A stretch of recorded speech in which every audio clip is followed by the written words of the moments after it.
Do you guys think that if you're unhappy, that's a good reason to leave a marriage? I don't think you're gonna be happy all the time. So I don't. It depends. How long have I been unhappy? Right. Because my kids are seeing that. Right. I think that matters too. Like Most things, I think there's a lot of people. It don't have anything to do with age. Getting married too late. People don't have the intestinal fortitude for marriage. You get up there and say these vows. It's duty and responsibility, time and pain. It's the kids. It's the rearing. It's lineage and legacy. That's a joke in itself. But is that not part of the kids? So your kids are a direct reflection of you. So if my kids are seeing me unhappy, now what? What are you talking about? Because you said happiness in the marriage, because you just said that kids are part of it, right? Let me explain it to you. You're conflating your happiness with how the kids are treated, right? I'm not even talking about the kids. I'm talking about you being happy, right? I just said that about sex, so don't act like you can't do it about everything else. So now that we have a baseline with that, you can fake it till you make it in front of them kids all the time. Now, kids have discernment. I understand that, but happiness doesn't mean everything has to be egregious in the household. However, we know ebb and flow. Is that a thing, or are we dismissing postpartum? Postpartum depression is. Do we have menopause? Right? And so you guys go through these ebb and flow periods where your happiness is intrinsically not working. But that's why I agree. But I'm just saying, but you put it on the kids. Like, no, answer my question directly based on happiness itself. I did, but I said it depends on how long I've been unhappy. Raising my kids in a house where there's no happiness is not selfish. That's not life goals. Just for the sake to say I have a husband? Are you serious? No, you made a commitment under the Most High God, right? Unless you don't believe. Who cares about the commitment if I'm unhappy and I'm dying inside? No, don't interrupt them, Melly. Sorry, Nikki, what you say? I'm not staying unhappy for 10 months. You talking about 10 years? Well, I've stayed unhappy for a very, very long time. But who is going to continuously stay in an unhealthy marriage where you're burning inside, you're dying inside, you done forgot who you are, you done forgot your self-worth, and you're just super unhappy, like depressed to that point, just to say I have a husband and I have a family? I think that we know how hoes are created. Callie said it earlier. Something about they ain't had their daddy, their daddy didn't love them. That's one. Secondly, most of these hoes been hurt by a man. Just like these niggas that been hurt by women, they become hoes. It's the same thing. Savage. Okay, so this is what I'm saying. Even with what Callie is saying, the lack of love, hopelessness, a deficit, desperation. That's all the same umbrella. I'm desperate for the love of a real man because a man never loved me. So I'm out there searching for the love of a man. But because I don't know how to properly find love from a man because I never experienced it. So now from the worst experience that I've had and the damage that I've had from men, I'm telling you now, I'm only going to use them for what I like them for, because there's no possibility that they could ever even try to love me correctly. And I'm so lost on love, so in the deficit, I'll be desperate. And a lot of women have seen it. The girl come up here, Hank. Remember the girl that came up here who was cosplaying a man? She was a whole butch, calling the women male-centered up here. You're trying to become them niggas. Talk about worship when you think you're fucking up a storm because you're a man and you're acting like a man. That's male worship down to the ground. So the women who are promiscuous, are we saying they're all desperate? Majority. I'm not saying that, but I know. Yeah, I agree. I feel like in my point in my life, I feel like I was being groomed to cater to him. So at 18, when did you guys break up or stop doing each other? When I was 21, turning 22. So you went for about 3 to 4 years. How did you upgrade him? I think that I gave him a different perspective. Well, you also feel like after you dated him, I upgraded you, and then all these women want you after what I did for you. Bro, she was 18, bro. Like, you grilling him, bro. What the fuck? No, it's hard to imagine an 18-year-old girl upgrading a 28-year-old man, but then you left curious, what could you have possibly really done to a man that age? Like, you don't have no money, you 18, you don't have much knowledge, you 18. But what we're witnessing is cognitive dissonance. So there's no way you admonish the man by saying that you upgraded him and then in another breath say he groomed you. Mm-hmm. Those two things are diametrically opposed, right? And then you said age don't matter. People could be wise beyond their years. However, when Tamia gave you the bail money about you being 18, you're like, yeah, I was just 18. Nah, because remember you just said that you had the wisdom and understanding of somebody older than that, which is what you would be able to bestow on him. Right? Ooh. So these things are conflicting when we saying them. Did you actually upgrade him, or was you mad and talking shit to him because he cheated on? Are most of us cowards? Are most of us willing to kill and die for our wife and children? Are we willing to defend ourselves? Do we know what it looks like when shit is hitting the fan? Do we know when danger is actually upon us? How many dangerous situations have we been in to tell? Do we know who we are in these ways? I'm gonna just tell y'all this. If you are in a real life situation and a person approaches you after an aggressive conversation, get yourself in a position in which you can defend yourself properly. So don't stay in a position that doesn't give you any advantage but put you at a disadvantage. Don't ever do that. see people picking and choosing, you know? So if I'm going to approach you in an aggressive manner, then I should stay that way. Or else you look bad. That shit look corny. That shit don't look good for men. Because it's like, damn, is there a low-level threat of violence between men for real? But that's the word. We pump faking, we half stepping. That shit take away from our strength, our bravado, when we don't know how this shit's supposed to go. So this is a thing that I just been trying to process, man. Don't sleep on nobody and be ready. Be ready as you can. The man says he got cheated on, and you tell him he's the reason why he got cheated on because she didn't feel like she was getting enough emotional support from him, and you justify him getting cheated on. And like I said, that's unfortunate. But the person that he got cheated on, you would have been like, "Girl, that nigga ain't shit." No, first of all, you don't know me, so you don't know what I would have said. I would have asked, well, what happened? What did you do? What did he do? I would try to get the full story. But to just go on this I hate women train, I'm not about to do that. Like I said, give us the full details. But to just act like everything was just shine the rainbow, sorry, Uno, but it's more to it. Right. So I just want you to realize real quick, she was emotionally deprived, and you think and then she entered a relationship with him. But no, you can't add a speculation on what we do know based on what he shared, and somehow you're saying he emotionally deprived her. You think that correlates? Because before she probably sexually had that experience with that man, she probably emotionally attached herself to him. Why would you think that?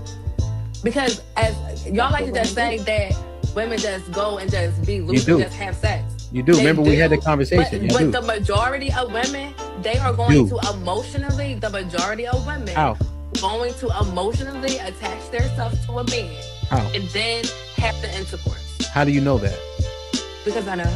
The same way y'all know.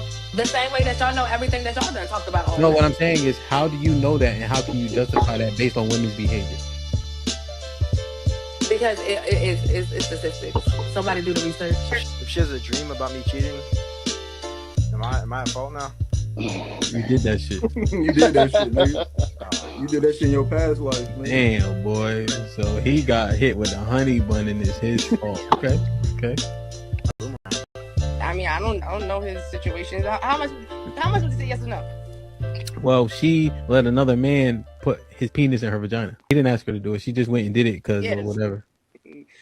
So, I mean, I don't know how necessarily it's his fault unless he, maybe he's seen the signs and just chose to ignore them. But other than that, like, I'm pretty sure you left after you found out. Yeah. So, yeah, he did the right thing. Stepping away from it. So, is that an assurance for a partner? Is that an option as well? Fellas, like open book. I got you. Real quick. Hey, fellas, if you dealing with a woman and she call you a partner, get up out of there. Okay. Yeah, let me see. Let me log in that joint whenever I feel like it. Yeah, I think that will work for sure. Yo, that accountability helps people too. If you know somebody else is looking at this shit, like how you reply, what you reply to, the bullshit, right? So like, for instance, this might be risky. Callie and I can see it, and my wife can see it. Now, I don't even really look at it that much because I know that they be looking at it. But also, bullshit get flushed. You know what I'm saying? It like take a weight off you, Right? Because temptation killed the cat. Pun intended. I don't even have a lock on my phone. You can pick up my phone at any moment and go in there looking and see text messages and all of that shit. Don't get a password. You say delete it. It's gonna be deleted. You mentioned that one of the problems was that you have so much access on social media. Like some of the people can message you, DM, your DMs popping. Him looking at it, is that going to satisfy him that it's confirmed now, or is he just trying to confirm whether or not you're responding back and cheating? The con to that is that he gonna read all that shit the wrong way for sure. Every time. As he should. It ain't never all good. I was just going to say something to the effect of, in terms of social media, although primarily I do it for content creation, if my man had an issue with it, I would at it, no questions asked, because I've actually been there, done that. It calls for strokes. Like somebody will punch you in your shit for talking too much and talking crazy. It said in the Bible. No, it doesn't say that in the Bible. That also equates to. I knew it. A fool lips enter into contention and his mouth calleth for strokes. Proverbs 18:6. Okay. Because I read this shit. I'm just saying I did too 5,000 times. Yeah, so what I'm saying is, you didn't know that was in there, right? Put him in the fucking bedroom. Get him out. So.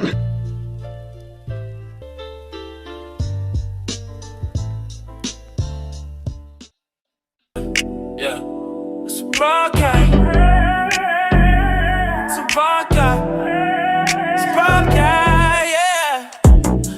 subscribe, tell a friend, to tell a friend. DJ HAMP about to go live again. So hit the likes, my friend, on your way in. First off, salute the chat, and to all new cousins, welcome back. Heard you searching for the real, well, this is where it's at. The latest topics and panels, and brother, don't get sent to the bathroom. We got all the stats, too, back to facts in the morning or the afternoon. Tuesday, women's POV, 2 Fridays, dance a jamming tune. It's a community of real, and we better than the world news. This might be risky, I hope you know. This might be risky, let's go, let's go. This might be risky, no, I love you, real, I love it. This might be risky. Salute to DJ HAMP, it's time to start the show. Salute to DJ HAMP, it's time to start the show.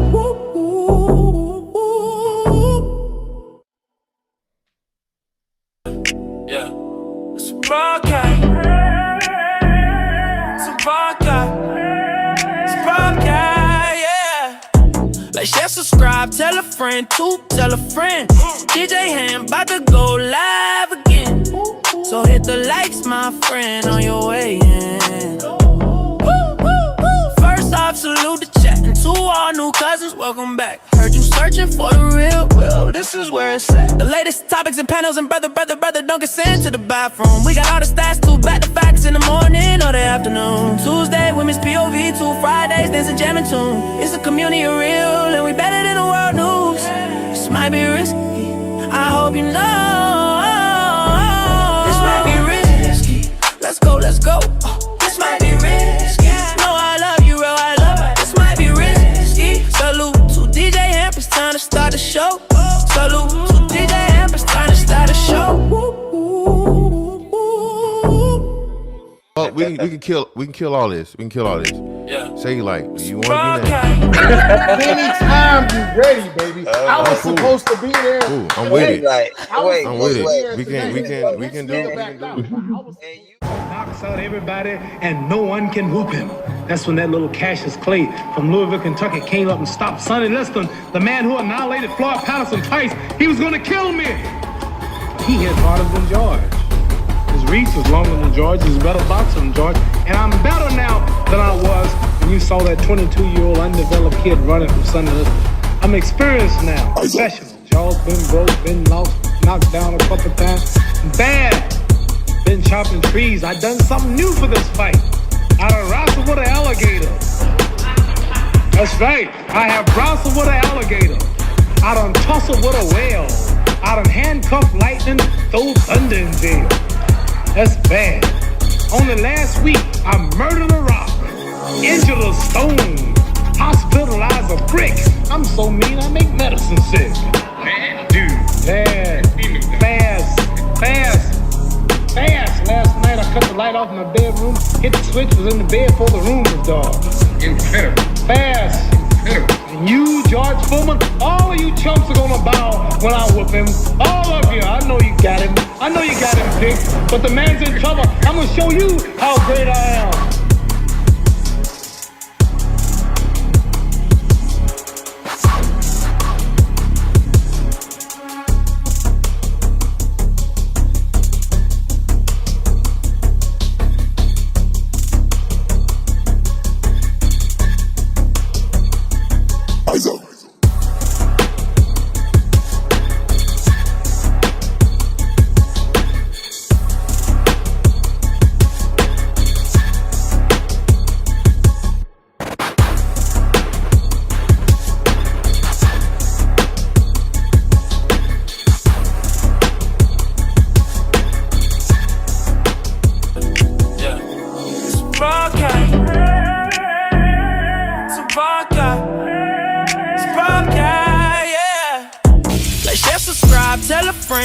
Tell a friend, DJ HAMP about to go live again.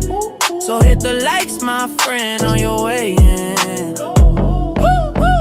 First off, salute the chat, and to all new cousins, welcome back. Heard you searching for the real, well, this is where it's at. The latest topics and panels, and brother, don't get sent to the bathroom. We got all the stats, too, back to facts in the morning or the afternoon. Tuesday, women's POV, 2 Fridays, dance a jamming tune. It's a community of real, and we better than the world news. This might be risky, I hope you know. This might be risky. go. This might be risky. No, I love you, real, I love her. This might be risky. Salute to DJ Hamp, it's time to start the show. Salute to DJ Hamp, it's time to start the show.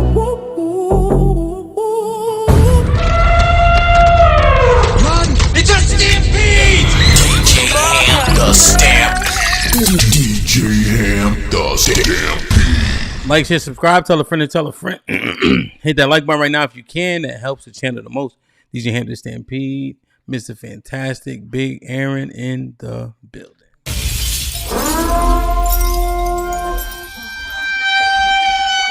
Mr. Fantastic, what's the word? Yo, what up, what up? T minus 19 days, right? Indeed. But we get it popping. How you feeling? Hey, man, can't wait, bro. Yeah, you excited? Can't wait, yes, sir. You feeling confident? How you think you're going to do in the live podcast? I mean, that's not a question. What are we talking about? That's undefeated. They ain't going to change on that. What if they show up the microphone with some smoke for you? Hey, listen, I feel sorry for him. How about the fisticuffs? Hey, man, again, man. Plan on going 2-0, man. You know what I'm saying? That's what's up. Hey, do you feel, and I'm saying feel, like a less, like, I don't know, like anxious because you've been in there before? Yeah, definitely that. Yeah, it's more of a relaxed, like cruise kind of. Yeah, definitely. Like not underestimating or not, whatever. But being more prepared and being more relaxed, not having as many nerves, definitely for sure. Yeah. You've been in there. You know it's gonna hurt or it ain't, right? Those are the two things, right? I think flow state make you dangerous. Mm-hmm. Yeah. Yeah. They make you saying the nerves? No, I'm saying when you get in flow state, you're dangerous. Oh, yeah. 100%. Like regardless of your win, there's several things like you'll do without thinking. Yep. Like there's so many triggers, I actually reviewed a video of AB talking to he was a UFC fighter. He's pretty good too, the dude he was and just like as soon as he felt that tap on that elbow, like it's just beautiful, bro. So I know how Miss Fantastic feeling. Like it's like, yeah, I'm going to fight and I'm going to have fun. Like it's just a part of the equation. It ain't like that first time where you got all this shit in your chest, Yeah. So that's fire, man. So salute to Moo. We got the flyer out. If y'all seen it, hit Mr. Fantastic up for the discount code. If you didn't get already, get a ticket. You know what I'm saying? There's also individual tickets for individual events. I think obviously the smartest choice, if you go into 2 events, you might as well get the 3-day pass. You know what I'm saying? But each individual event also has individual tickets though. But it's going to be a hell of a weekend, man. So many good vibes. Houston is up. We lit, man. So like, share, subscribe, man. Tell a friend to tell a friend. Aaron, what's popping? Same shit, man. Business as usual. Broadcasting from a remote location, a.k.a. Casa de Parent or Maison de Parent. But yeah, no, feeling good, man. That's what's Everything's up. everything. Aaron, they gave me so much flack for my NBA predictions, right? Now, mind you, the Knicks up 2 though. 2, right? Yeah, it can be said. The trajectory. I'm trying to tell you, bro. Brunson is amazing. Oh, salute to Trey in the building. He said his fighter won this past weekend, man. Congratulations. That's a hell of a thing for a coach too. I might got some exciting news. I'll make the announcement if everything bowls, you know what I mean, comes through. I'll announce it. It's like 70%, and the 70% is from my side. So we just need the other percentage from the other side, and I can make the announcement, man. We're gonna see.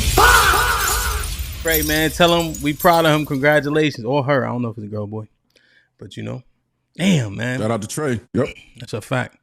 Yo, it's been good, man. I was sick, and then you got that overflow, that like, I'm feeling good now, man. Family good, everybody healthy. You know what I'm saying?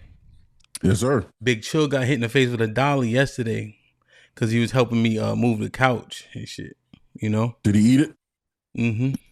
Crumble it up. Yo, I was so proud. He got hit in the eye too. Boom. Oh, word. I'm like, he like, Daddy. He got a black eye right here. But boy ain't crying though. There you go. Shrug it off. Daddy, I need a Band-Aid. I said, no, I don't know why your mommy give you Band-Aid. Take this ice pack. You know what I'm saying? Right. Yeah. Skin ain't open. Yeah, man. So salute to Chugga Wugga, man. He hung in there, man. Shout out to Chug, man. CTE, here we come. I'm trying to tell you, bro. My mom said he gonna have it hard. She said she feels sorry for him. But in a good way. You know how it is. You know? So, damn, man. Let's get it popping, man. Run! It's a stampede! DJ Ham the Stampede. DJ Ham the Stampede. Also, tell nephew I'm coming down there this summer too, Miss Fantastic. All that basketball shit and all that. Nah, I seen his body type. Nah, you ain't about to know. That shit changed, bro. That's why you saying no, nigga? That body type done changed. You guys send me a picture. Trying to tell you. Bro, the nigga foot done grew a size and a half in a month. I don't know, man. But y'all the vicarious parents, nigga. I'm watching y'all, nigga. All right, he a football player. No, he's not. Trust me, he's not. How you gonna tell me I seen them?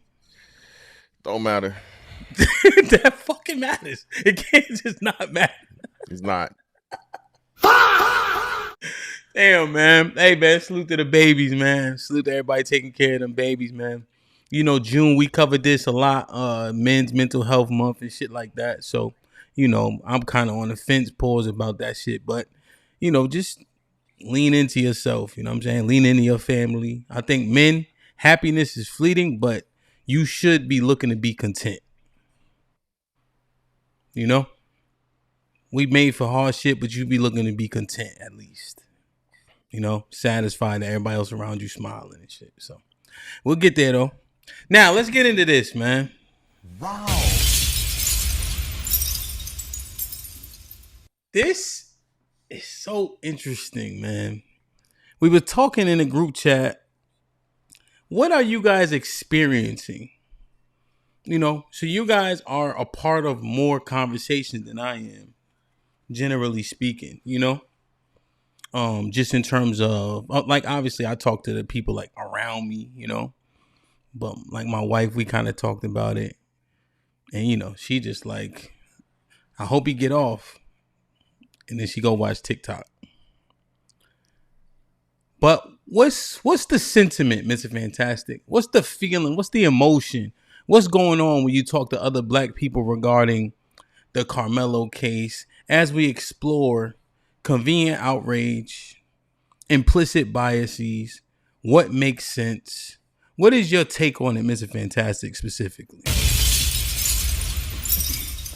Yeah, man. Unfortunately, bro, it's a lot of extreme bias and zealots out here, man. They don't care about the truth. They don't care about the facts. They're not even. What's bothering me so bad, Hamp, is they're not watching the trial.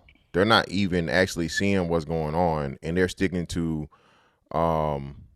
presumptions and things that are over a year old at this point that were just made up lies. Everything that I told you, when all these people start jumping out of the woodworks and random people on the internet seeing this and seeing that, and you know, it's all of it's in favor of this boy being this aggressor and this and that. Well, okay, well, what are we saying? And we're not hearing anything from the actual people that were there. These are all grown adults. I just knew from the onset, bro, it wasn't bad. And then, like I said, the police report. I mean, again, I'm not a back to blue person by any means, but to be able to fabricate a police report like this about something this serious, bro, it just don't make sense. You feel me? It don't make sense. And then they took the account of so many different people. Question. So, and I'm sorry. Because I'm not trying to mess up your flow. Are you saying that people are saying the police report is fabricated?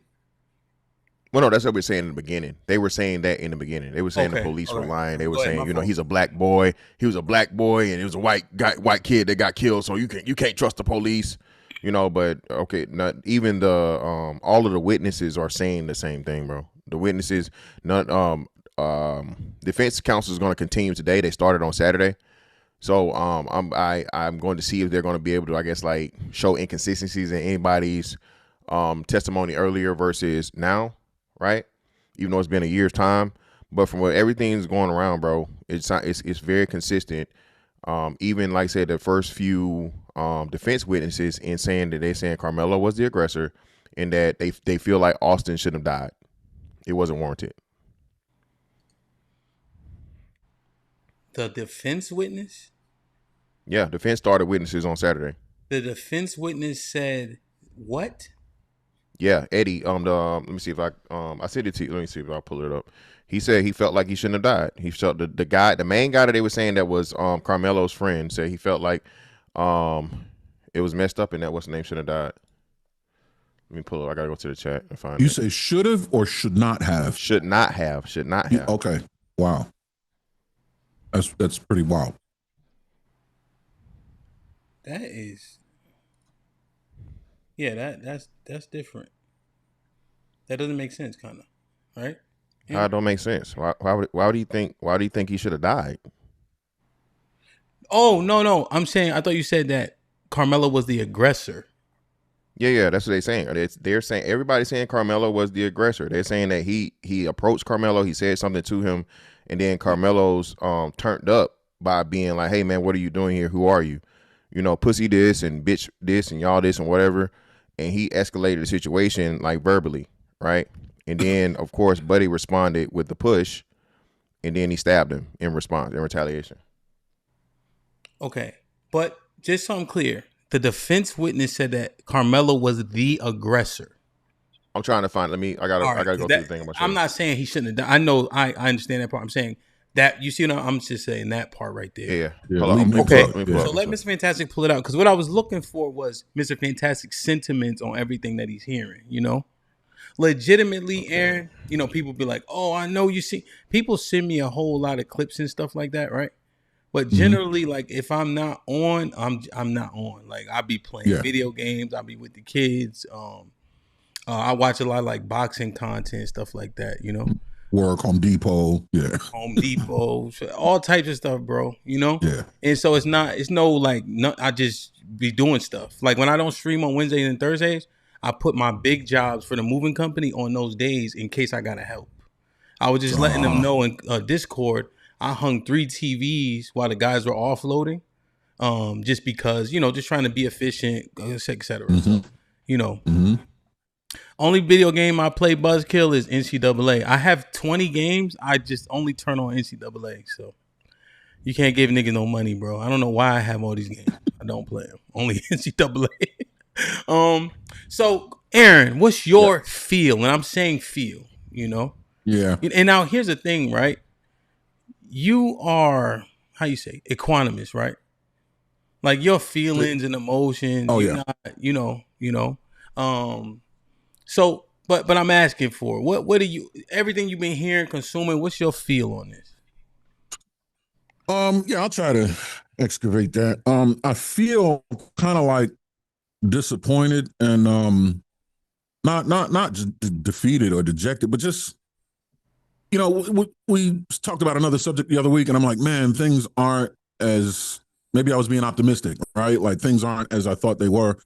And same thing with this case. I'm like, people's ability to be objective is lower than I anticipated. And this is coming from men, right? And I'm not going to really get into the case analysis too much because Fantastic just covered that, and I would largely agree. But like just the way people see the actual event, you know, take away the legal aspect, just the way they see the actual event and the way they see potential options to do things and putting themselves in those shoes, what they say they would do.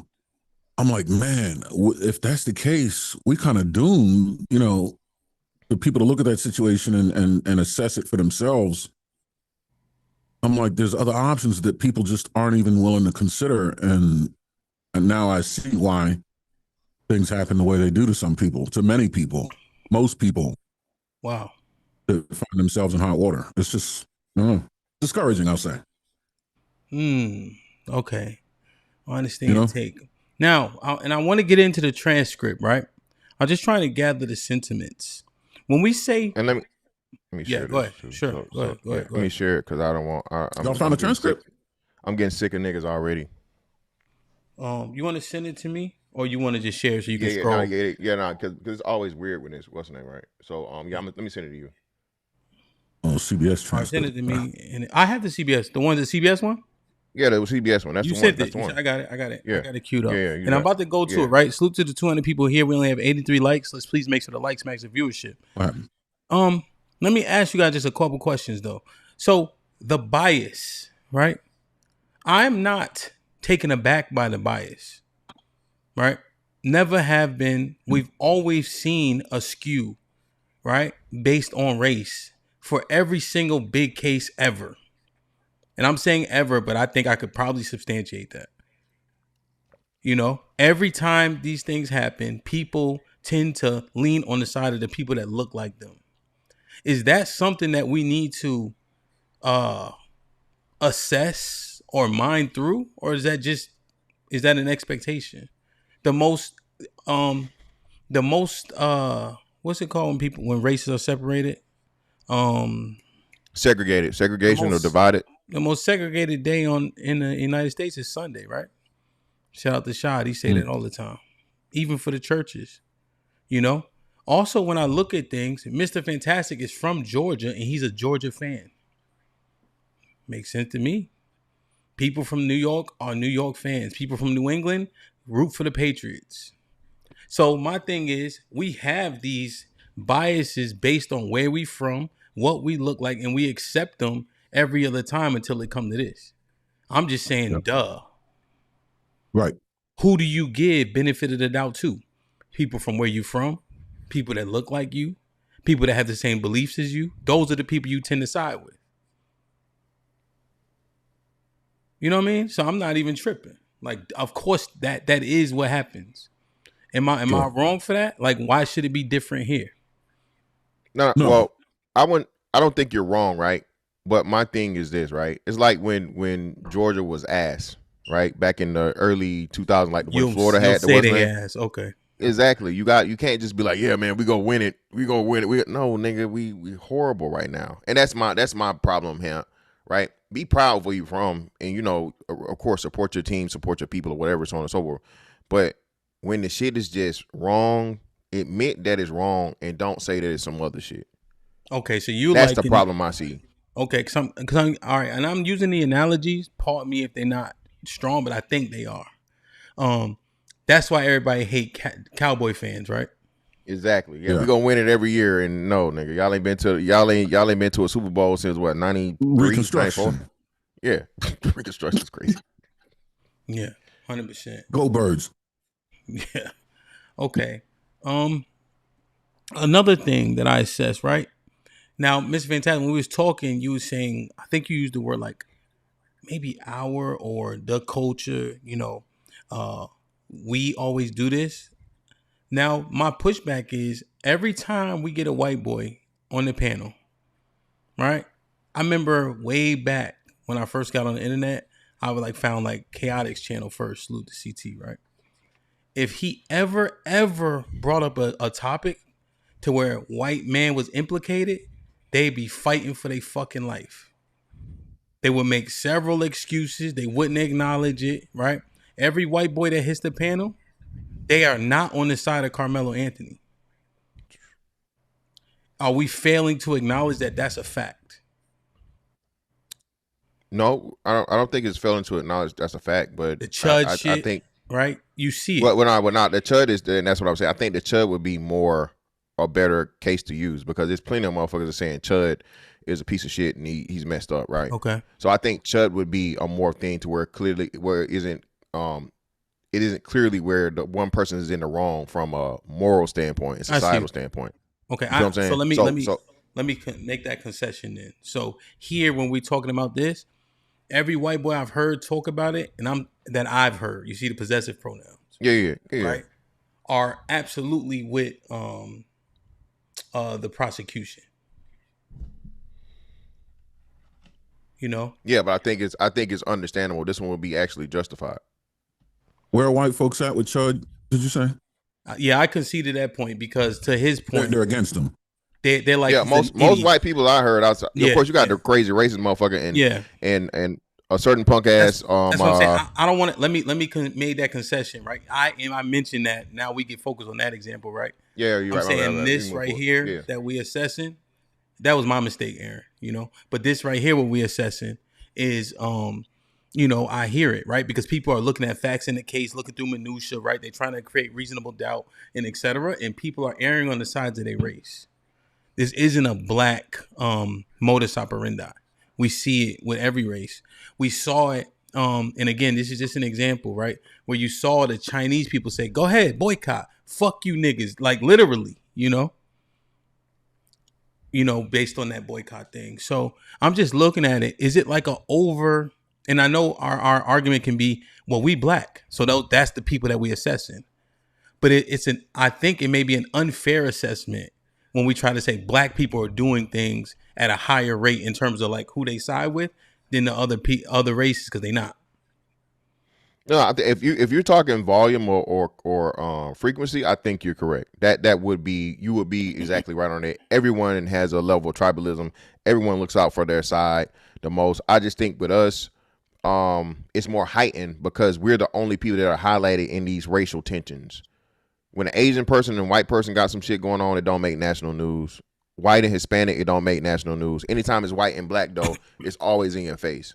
So I think our racial tensions be whoever is with, and then, like you said, it's black and white, it's black and Asian, it's black and Hispanic, it's black and Indian, it's black and Arab. You see what I'm saying? It's like we're always the not saying that we're problematic, right? But the media, and this is why I tell y'all, man, the media is so fucked up, and a lot of people don't understand it. It force feeds you this narrative of just like, black people are always being oppressed and this shit and blah, blah, blah. When, that's what I'm saying. I think it's just a constant, what's the name? When you see it, right, Mr. Fantastic, we, in terms of just like impact, would you agree like black people are super influential, super impactful? Like when things happen with black people to black people, and white people, they think this is their country and they're the volume. It's like 1 and 2, 2 and 1 going against each other. It's less impactful if they have an argument with the Native Americans, because who cares? But if Jordan and LeBron play, that's what you would focus on. Nobody going to see Jordan play Stockton. Yeah. So I'm just looking at it like it just makes sense, right? Because those are the, even though they're saying there's more Hispanics than black people, we know who the most like influential, impactful groups are in terms of the narratives, so to speak. Unless y'all think I'm off, I might be off. No, I think black people are most effective at capturing the attention of the public in areas that are both good and bad, but going back to the good areas, as long as they are associated with something entertaining. Mm. Right? We will capture the attention of the globe. We'll capture the attention of the universe. If it's something bad or something that's good and entertaining, our voice is loudest. 100%. Yeah. Okay. Let me, all right. So I just looking at those things. I just want to make sure we have a proper baseline when we have these conversations. I think, what also is an issue in this type of conversation is people who prattle. So they added in a bunch of information that doesn't even pertain, right? Slightly almost incoherent. Even me saying the chud thing, it'll fuck the conversation up, right? Because we talking about this, right? And people that tend to prattle would do the conversation a disservice. So, okay. So salute to 300 people in here. We only have 111 likes. Please hit the like button. That helps the channel the most. Freeman's Journal with the $5 says, black culture was formatted into race as class struggle. White versus black in all things. Black culture is at the end of the Marxist leash. Interesting. So we make an assessment now, right? We here, What should we look at first in terms of this case? And I'm going to drop the link, but I want to talk to my brothers in terms of, I kind of want to make sure that I'm properly caught up. Salute to the people who sent me clips and all that other stuff. And I was trying to do my due diligence as well. Salute to Sis who sent me something also. What should we look at first? They keep on saying this person named Eddie. Yeah, that's what I'm talking about. That's the friend. The friend, the person that he knew, the reason why he was there. If you look at his testimony, it is not in Carmelo's favor. It's not in his favor. That would have been a defense witness. Yes, he's a defense witness. Oh, see, and that's a bad look, right? Because the jury is still lay people, right? Meaning they're jurors. They have instructions, right? They'll hear prosecution rests, right? And now it's a defense turn. And so now they're looking for this witness to be for Carmelo. And if the witness is for Carmelo and he doesn't say things for Carmelo, lay people are going to be like, if this motherfucker says you, it's definitely you. Case closed. Yeah. HAMP, and that's what I was trying to say. HAMP. We gotta look at it. All right, let me bring it up. Like, share, subscribe, help us meet the goal. Hit the like button. I hope y'all appreciate the we're trying to be meticulous, right? We try not to rush it, because there's so much happening, so many conversations. Okay. Let me see. So June 6th to 501. So you want me to read it? No, we pull it up and you do it. Yeah, exactly. Go down to it because it reminds you this is going on today. So I'm gonna put the link in the chat again for you niggas. Because listen, bro, don't fucking play with me and claim I'm lying about shit. You're not doing nothing but filling the ways. Okay. I make sure that I'm aware and I'm accurate in any and everything that I say, not just give my 2 cents ass opinion. So I suggest you do the same. The link's in the chat so y'all can follow along if you want to and see live updates and all of with all of the witness testimony that's happening is on this site. And as it updates, it's updating in real time. If we wanted to cover what's going on right now, we could cover what's going on right now, but we're gonna jump back to Saturday when they had that was the last trial day before them restarting today. Yeah. So okay, so they trying to mine through different things. Okay, so what are we assessing here? So this is the witness on June 6th at 5:01 p.m. Right? Witness describes friendly interaction before confrontation escalated in Frisco Memorial Tent. This is the Eddie. This is the Eddie dude, right? Okay. So go down because that's the one you got is 6 minutes. This is live. This is from today. So if you scroll down to 5:01 p.m. June 6th. All right. And I think that was the last testimony before they 501. Oh, I see it. I see it now. Okay. Yeah. Well, no, the last testimony was the what's the name? I think. You want this one? 501. Yep. Okay. Witness describes friendly interaction before confrontation escalated in Frisco Memorial Tent. A new defense witness, 17-year-old male student from Frisco Memorial High School, took the stand as testimony continued. Defense. Quote, it was raining hard enough for people to be under tents? Witness, yes. Defense, I want to talk about Melo coming to the tent. It was clear Eddie knew Melo? Yes. The witness says yes. Defense, from Melo entering the tent and interacting with Eddie, it was clear they knew each other. Yes. Eddie called Camelo over to the tent? Yes, sir. The interaction between Eddie and Melo was friendly? Yes, sir. After Eddie called him over, Melo sat down? Yes, sir. For about 5 minutes, friendly talk. No one expressed a problem with Melo being there? No. Do you recall the first person to say to Melo, who are you? Witness, Hunter Metcalf. Hunter is a big guy? You could say. At the time of the defense, at the time of the event, Austin was a little bigger? Witness, I'd say substantially bigger. Pause. Defense, I believe you told the detective Hunter didn't tolerate being disrespected. Witness, yes. So Hunter tells Melo to leave. Witness, yes. Melo said, no one has a problem with me being here besides you. Witness, yes. At some point, Austin and Hunter stand up. They have been seated. Witness, yes. Okay. So here, so far, Austin lost his life, right? Yeah. But he engages with Hunter first. Per this witness. Yeah. So Hunter actually engages with him because Hunter was saying he didn't see the stabbing, but it sounded like he was in the back and forth first. Okay, that's different from what we've been hearing. And then the attorney is establishing Carmelo's right to be there. So that's why Eddie's so important. That's why he asked the question 4 different ways. Because Carmelo was invited to the tent, was sitting there, and was there for 5 minutes having a cordial conversation. So that's what they're established. I can see he's establishing that. That's the importance of Eddie here. The other thing that obviously comes out is that Hunter was engaging with Carmelo first. Mr. Fantastic, anything so far? Did I misconstrue? No. You're reading exactly how it goes. All right. So he says, so Hunter tells Melo to leave, and then they stand up, and it says, defense. If you put Melo and Austin next to each other, Melo is smaller? Yes. Defense. Hunter started with the moderate tone, and it got more aggressive? Witness. Yes, sir. Defense. Do you remember telling the detective you need to move before I beat your ass? Witness, I don't recall saying that. The defense approaches the witness with papers. The witness agrees that Austin said something like that or something similar about wanting to beat his ass. Defense, Austin is standing up. Melo is still seated. Witness, yes. The defense, that's when Melo reached in his bag after Austin mentioned something about wanting to beat his ass. Witness, yes. Austin calls his bluff and says, I know you don't have anything in that bag. Witness, yes. Defense, for Austin to make his way to Melo, he has to move up 5 rows. Witness, yes.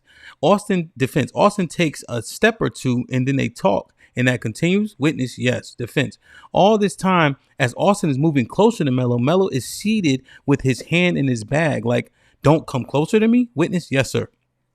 Defense, Melo says, as long as you don't touch me, we're cool, or don't touch me. Witness, yes. Defense, you told the detective Austin reached up and tapped Carmelo on his shoulder. Melo is still seated. Witness, yes. Defense, there's a touch and then there's a grab. Witness, yes. Defense, Austin grabbed with both hands. Witness, both his hands were in motion. Defense, Austin is reaching to Melo, and at that point, Melo's hand comes out of his bag. Witness, yes. So what's our assessment here? Just the actual thing happening. This is the defense. I think this is defense. So it's the defense second witness. So you look at it, you go down. It's starting out with the defense, right? So the state rested this case. Scroll down, HAMP, so you can see. Okay. So at 323, the state rested this case after they had called 21 witnesses. 323. Okay. Everything after that would have been the and then they everything after that was the defense. The defense witnesses. Okay. So when I'm reading that testimony I would consider pretty damning for the prosecution. Not damning. Maybe I'm being a little bit provoked, maybe. But that is definitely substantial for Carmelo's case. For sure. Where's the one, Mr. Fantastic, that the guy said, what's his name, did looking for it. Court pauses, afternoon break. After the break, 17-year-old from Frisco returned to stand. Said he called 911. I think Carmelo's in the wrong. Judge adjourns until what's name? No, that's the last. That's the last what's name? That was the last testimony. He interviewed a coach from a coach, and then it was that guy. And the prosecution hasn't. The prosecution didn't get to cross-examine. Okay. Should we read the cross? That would be this morning, if they crossed. Okay. Okay. So, and in this one, I saw this where they were saying like, people could go to other people's tents. That's how track is, right? So they established that him being under the tent is nothing new. You know? So, okay. So I see what they're trying to do. So they're looking at set and setting, and they're saying set and setting, him being under that tent is nothing surprising, especially as it rains. And then he knew somebody under the tent and was invited to said tent. And he was there for a time, right? He was there for a time for 5 minutes. Are they trying to establish that that's a long time? I guess. What do you guys think? No, at a track meet, now, I mean, it depends on when. If it's like in the beginning, then yeah, it could be. But if it's toward the end, like if the people that are involved in the actual meet, if their events are over, no, that's not a long time at all. Because track is like that. They do one event and then another event and another event, and then fields over there, and then they got their own sequence of events. So it depends on if you're in a field event and you come out, you know what I mean? But if your events have pretty much all but expired, no, it's not a long time at all. But if you're at the top of your events list, yeah, 5 minutes could be kind of long. Like you need to be getting out of there. Yeah. Okay. And I think what'll happen is at a track meet, in terms of perception, Aaron, is raining hard as shit for 5 minutes when you're trying to compete probably feels, and I'm saying feels like forever. Like you remember we used to have the lightning rain delay, and it'd be 20 minutes or 15 minutes. You'd be like, "This the longest 15 all minutes." Day. Yeah. Now that's just yeah. Okay. So this one, I will say just to speak on the. Have you ever ran track in the off season? I threw javelin. Okay, all right. So yeah, so you I did shot put 100 and 200 and discus. So even the culture is different, right? In football, it's a much more segregated culture between like the team's real estate and all that. In track, there is an identified, piece of real estate that the school takes priority on, but it's not as people catching people in intense. And then there's many other. In football, it's them and us. In track, it's this school, that school, that school, that school, that school. You know what I mean? Yeah. So you will see a more fluid. Yeah, we used to have a thing like in middle school, or during camp, you have like a jamboree where you'll have like 3 schools go, and kids at the other school, right? So you might kind of talk, but generally we are by us, segregated for sure. In track, I've seen it to where you get there, that's where you put your tent, that's your real estate for that day. That's your right. Yeah, nobody's saying you guys are over here, you guys are over there, Right. Even so much so, most people, even in a home and away track meet, when it was school to school, where I'm from, both teams still damn near set up on the same side because that's where all the races start at, Yes. So that makes sense. So football, you got your own bleachers over there, your own sideline. The locker room is on the other side of the gym, and yeah, 100%. Yeah. Okay, Miss Fantastic. What other one do you think is important? This witness, or Aaron? This witness is 438, so I guess right before the other one. Do I think that's more important? You're asking? Well, should we read this one out? Is this the one? Is this the one that does not bode well for Mello? That's the one I want. That's the one I want to see. So this boy is from Centennial. Isn't that Mello's school? Yeah. That's his high school. This sounds like it. It says because it asks what's the nature of your relationship. He said with friends, or something. This might be the one. All right. So this is a new witness, 18-year-old from Centennial High School, who spent 4 years in football program, 3 years running track alongside his fraternal twin brother. Okay. All right. So defense. Did you know Carmelo Anthony? What did you know him as? Yes, we called him Mello. How will you describe your relationship? I say we are friends. We hung out. How's track different from a football game? There's way more people you can walk around. A part of the track is making friends. Would you agree with that? Did you have friends from other teams? Yes. Did you spend time under other teams' tents? Yes. Did you see other kids doing the same? Yes, sir.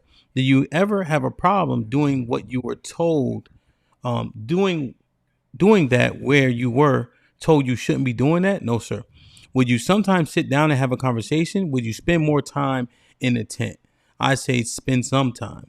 Have you ever been in a memorial tent before? Yes. Was it to say hi and leave or spend and hang out? We'd spend time hanging out. Was it just you? Me and Mello, we both have friends at memorial. Defense, how much time did you spend? About 10 minutes. Defense says, were there any problems with that? Witness says no. There's no need for a knife at a track meet. That's what the prosecutor says. Witness says no. Prosecutor, as far as you know, Frisco ISD policy is not having knife at a track meet has never been violated. Witness says it hasn't. Okay, so that's the maybe that was the one. That was the first. That was the first what's the name witness. Okay, this looked like the prosecutor was asking this question. Is this cross? Yeah, that was cross. So remember, for all of it at the beginning was the defense, and then the prosecutor just crossed with only like 2 questions. Okay, so do you think at this juncture, people being other people's tents seem to be the culture of track. Well, let's take a step back, Ham. Okay. So this is a very, very poor defense that the defense is trying to establish is that people are under people's tents all the time, so it shouldn't have been an issue and problem for them to be confronted, right? Okay. It could be one way with you, and it could be one way with something else, right? Another team, because what's the name's coach said the different thing, right? So of course the coaches at Centennial are saying, "Oh yeah, it's all the time, it's did it and so on and so forth." But when the coach for Memorial was asked, he was like, "No, it's like the locker room," right? So now you have conflicting ideologies in what's the policy of a tent versus what's not the policy of the tent. That's not a strong enough defense for someone killing somebody, be it confronted or not, right? Yeah. So in my head, setting that as the basis of your defense is a very, very weak defense. And like the prosecution just showed that by asking two simple questions. Okay. Should you have a knife at a track meet? And has anybody else ever brought a knife? Yeah, the boy says no. That kills all of the, because at the end of the day, right? Let's say it goes to that as to where you have a fight, kids fight. Kids fight is no big deal. But you had a knife and you shouldn't have had the knife. Yeah, right? 100%. So, yeah, I'm just walking through this, right? I think they are trying to create the reasonable doubt, right? Because that's the key. That him being there, he wasn't out of place. It was okay with him being there. We have conflicts from the coaches. And then the kids, from what we saw, are saying that people go into people's tents. So they're, at the very least, they're trying to create, well, he wasn't wrong for being over there. You see? Because now if they can establish that, they're saying, well, he's right here. When is he wrong? As opposed to he's wrong through and through. Mm-hmm. So I could see why they would do that. You know what I'm saying? Because again, it's lay people with jury instructions.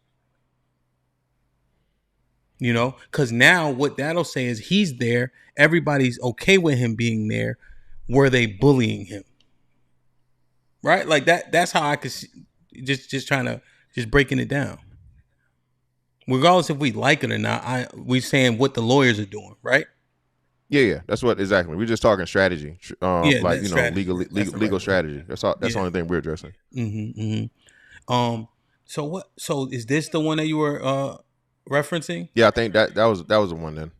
That one, because the other one was pretty consistent and they haven't did the cross yet, or the prosecution didn't cross line for whatever reason. Okay, how long is this video here? Have we confirmed this knife, like its intended utility? Is it a knife? Is it a tool that? No, it's a knife. It's a knife, like a knife. Yeah, how big? 5.5 total with a 3.5-inch blade. So like a tactical knife. Fixed or folding? Folding tactical knife. Oh, okay. Okay. So, is there any other part of the transcript that needs to be understood? Well, not understood, but another critical part was the I guess like the coroner. Not the coroner. Is it the coroner? The person that does like autopsies and stuff. Would that be the coroner or the what's the name? That testimony. Okay. Court pauses for that. Yeah, I think coroner. Yeah. They do. Yeah. Yeah, the coroner testimony is another big part of it. Okay. So this the one? Day 3 of Carmelo Anthony trial begins emotional testimony and graphic autopsy details. The Carmelo Anthony trial continued on Saturday for almost 9 hours with a dozen witnesses at Collin County Courthouse. Many of them broke down in tears, testifying Anthony is charged with the stabbing of 17-year-old Metcalf. The prosecution rested after calling. Okay. So when did the coroner come up? For the prosecution or the defense? All that was prosecution. Remember, everybody's a prosecution witness up until like the last two witnesses. Okay. State's witness. All right. See, do you see it? Oh, let me see if I find it. Medical examiner says his wound wasn't survivable. That was at 2:39 on June 6th.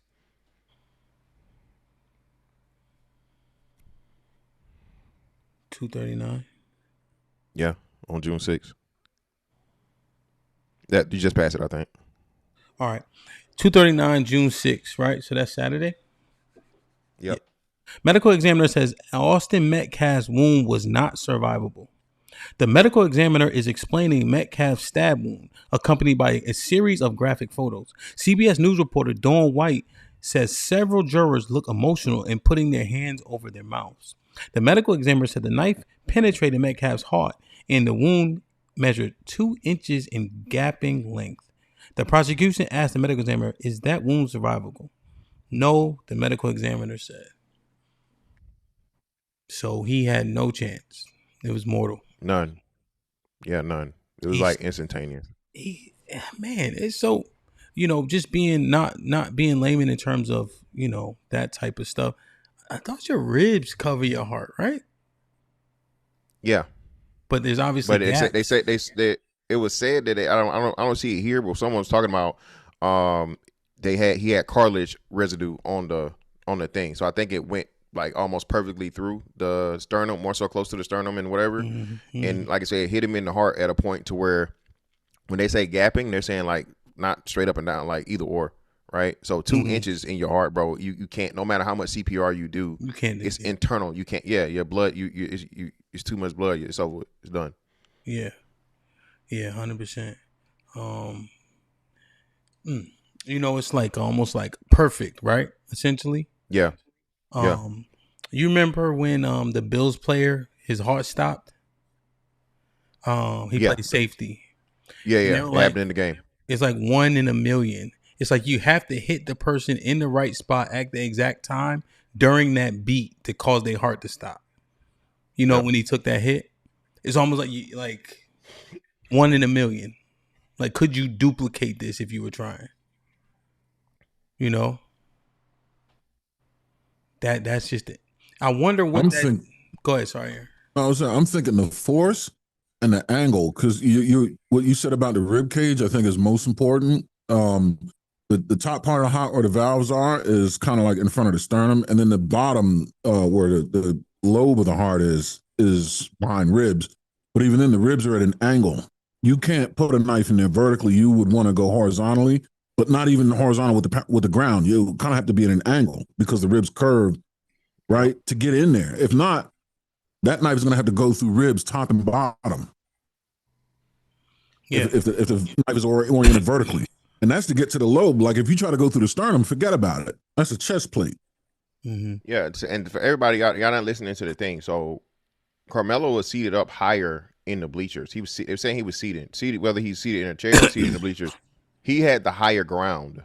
So everybody talking about the height disparity is not going to play like that. It was never a point to where Austin was standing over him because Melo was higher in the bleachers. Remember the testimony that the person gave for the defense said he went up to him. So as if he was up in the bleachers. So I think that added to it even worse. Carmelo was higher than him, so he's coming down. Yes. The strike would have been coming down. Yep. Okay, that would assist. No, I don't think he Melo was 5 bleachers, but he walked up to him. I think Melo's still sitting down. Exactly. That's what I'm saying. But they would either be damn near maybe like same height, or Austin, if he gets up to that row, he would be above him. Even if he's 1 row down, he would be above him if he's standing and Melo's seated. Yeah, 100%. Yeah, I think so. Like he'd be just a little bit higher. A little bit. Yep. So, and I don't know how consequential that is, but we just want to be accurate. Yes. Damn. So yeah, and they saw the photos, so I can assume, was it bloody?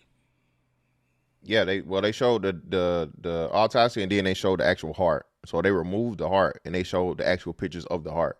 Okay, and it just so they showed him. Yeah, they showed him dead, and then they showed the injury to the actual heart. The family had to walk out before that, and it was like they told the guy gave an account, and he was saying how the father wanted to stay, but he said, "Hey man," the prosecutor put him to the side and it's like, "Bro, you probably need to leave." Okay. Again, this is the second account. This is like the second account of there being a visceral reaction by everyone in the courtroom to visual evidence too, by the way. Mm-hmm. Mm-hmm. Mm-hmm. Include most importantly for the jury. And so that, yeah. And so there's two coaches right there from Centennial who said there's no issue with players going. It's normal for players to go under different tents and such. I just scrolled by that just to acknowledge that those two coaches were from Centennial. Do you think that just by saying Centennial that just points out a assumptive bias for those two coaches? Well, I wouldn't say assumptive bias, but I think it's like you said, they're more to speak to the culture of his why Carmelo wouldn't have thought it was an issue and problem, because that's the policy for their team, for their school. Mm-hmm. So that supports that. Okay. So this one here now, June 6th at 5:30 in the afternoon is defense, right? Yes. Yeah. Okay. Team witness says Carmelo Anthony provoked confrontation. After the break, the 17-year-old from Frisco Memorial returned to the stand. Okay, so this is the same one from here. So this is the one where they're establishing he knew Eddie to be under there. That's what I'm saying. I knew go up Hamp. That's what it is. It was a continuation. All right, cool. The prosecutor, okay, this is cross. Right? Yeah, because the prosecutor's talking to him now. Yeah. The prosecutor I know I'm fucking crazy. The prosecutor asked him to demonstrate the stabbing motion, then pressed him on who he believed was in the right. I think Carmelo was wrong, the teen said. When asked whether Carmelo Anthony provoked the confrontation, he answered yes. There we go.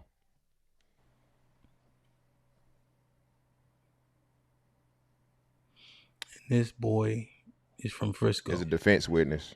He's a defense witness from Frisco.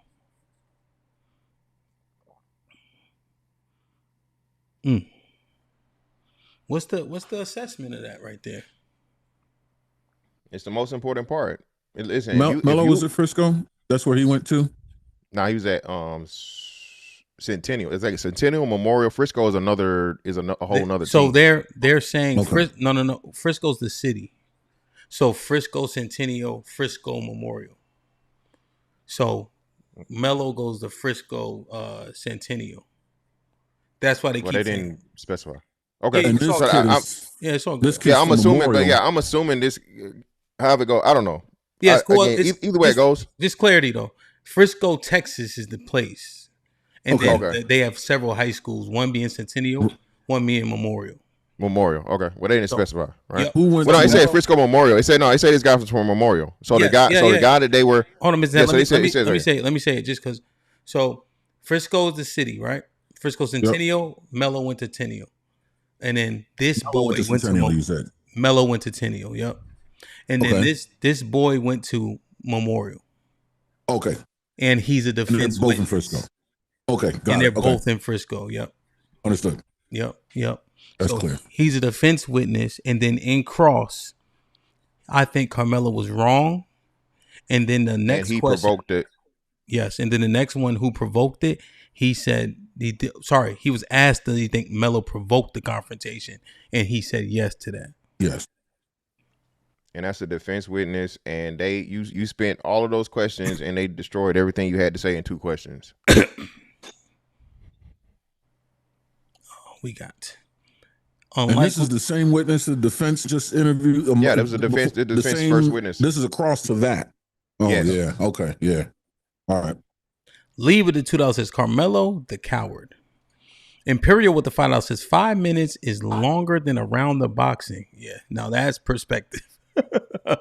Substantial enough to change the perspective of the original picture that was painted. Jokes in a corner. Yeah, I agree. I think 5 minutes is pretty long, especially during a rain delay. And Little Rock with the $10. Salute, Little Rock. We appreciate you. Like, share, subscribe. Tell a friend to tell a friend, man. Hit that like button right now if you can. That helps the channel the most, man. Make sure I hit the like button. Help us meet the goal. Damn. How do you? Okay. So the judge adjourned the trial until Monday morning. Okay, so now it's Monday morning. So they're talking about the autopsy again. Leads off. Okay, so I just want to see. That's 40 minutes ago. Okay, so this is about the tent here. Okay, So maybe they just didn't set up their tent yet. So this is a witness. It's the last update. So witness Carmelo was distraught after stabbing. I told him not to touch me. After seeing Austin Metcalf with the stab wound, the witness said he saw Carmelo lightly jogging to another part of the bleachers.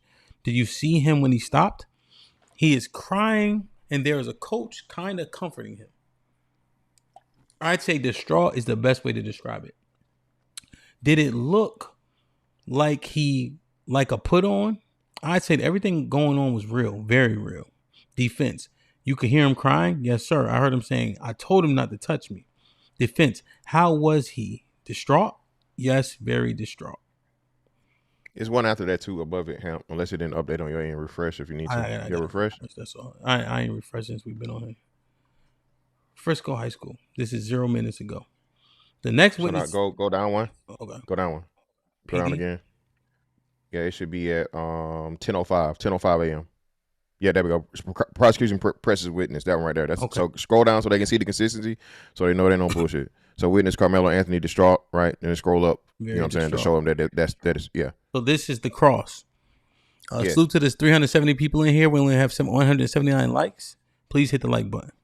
On cross-examination, a prosecutor confronted the witness over how his testimony did not line up with the prior statements made to police in the prosecution. You had a few things wrong when we talked. Is that right? Yes, sir. Prosecution. Your initial statement to police is that you saw Carmelo or Anthony surrounded had to be after the stabbing.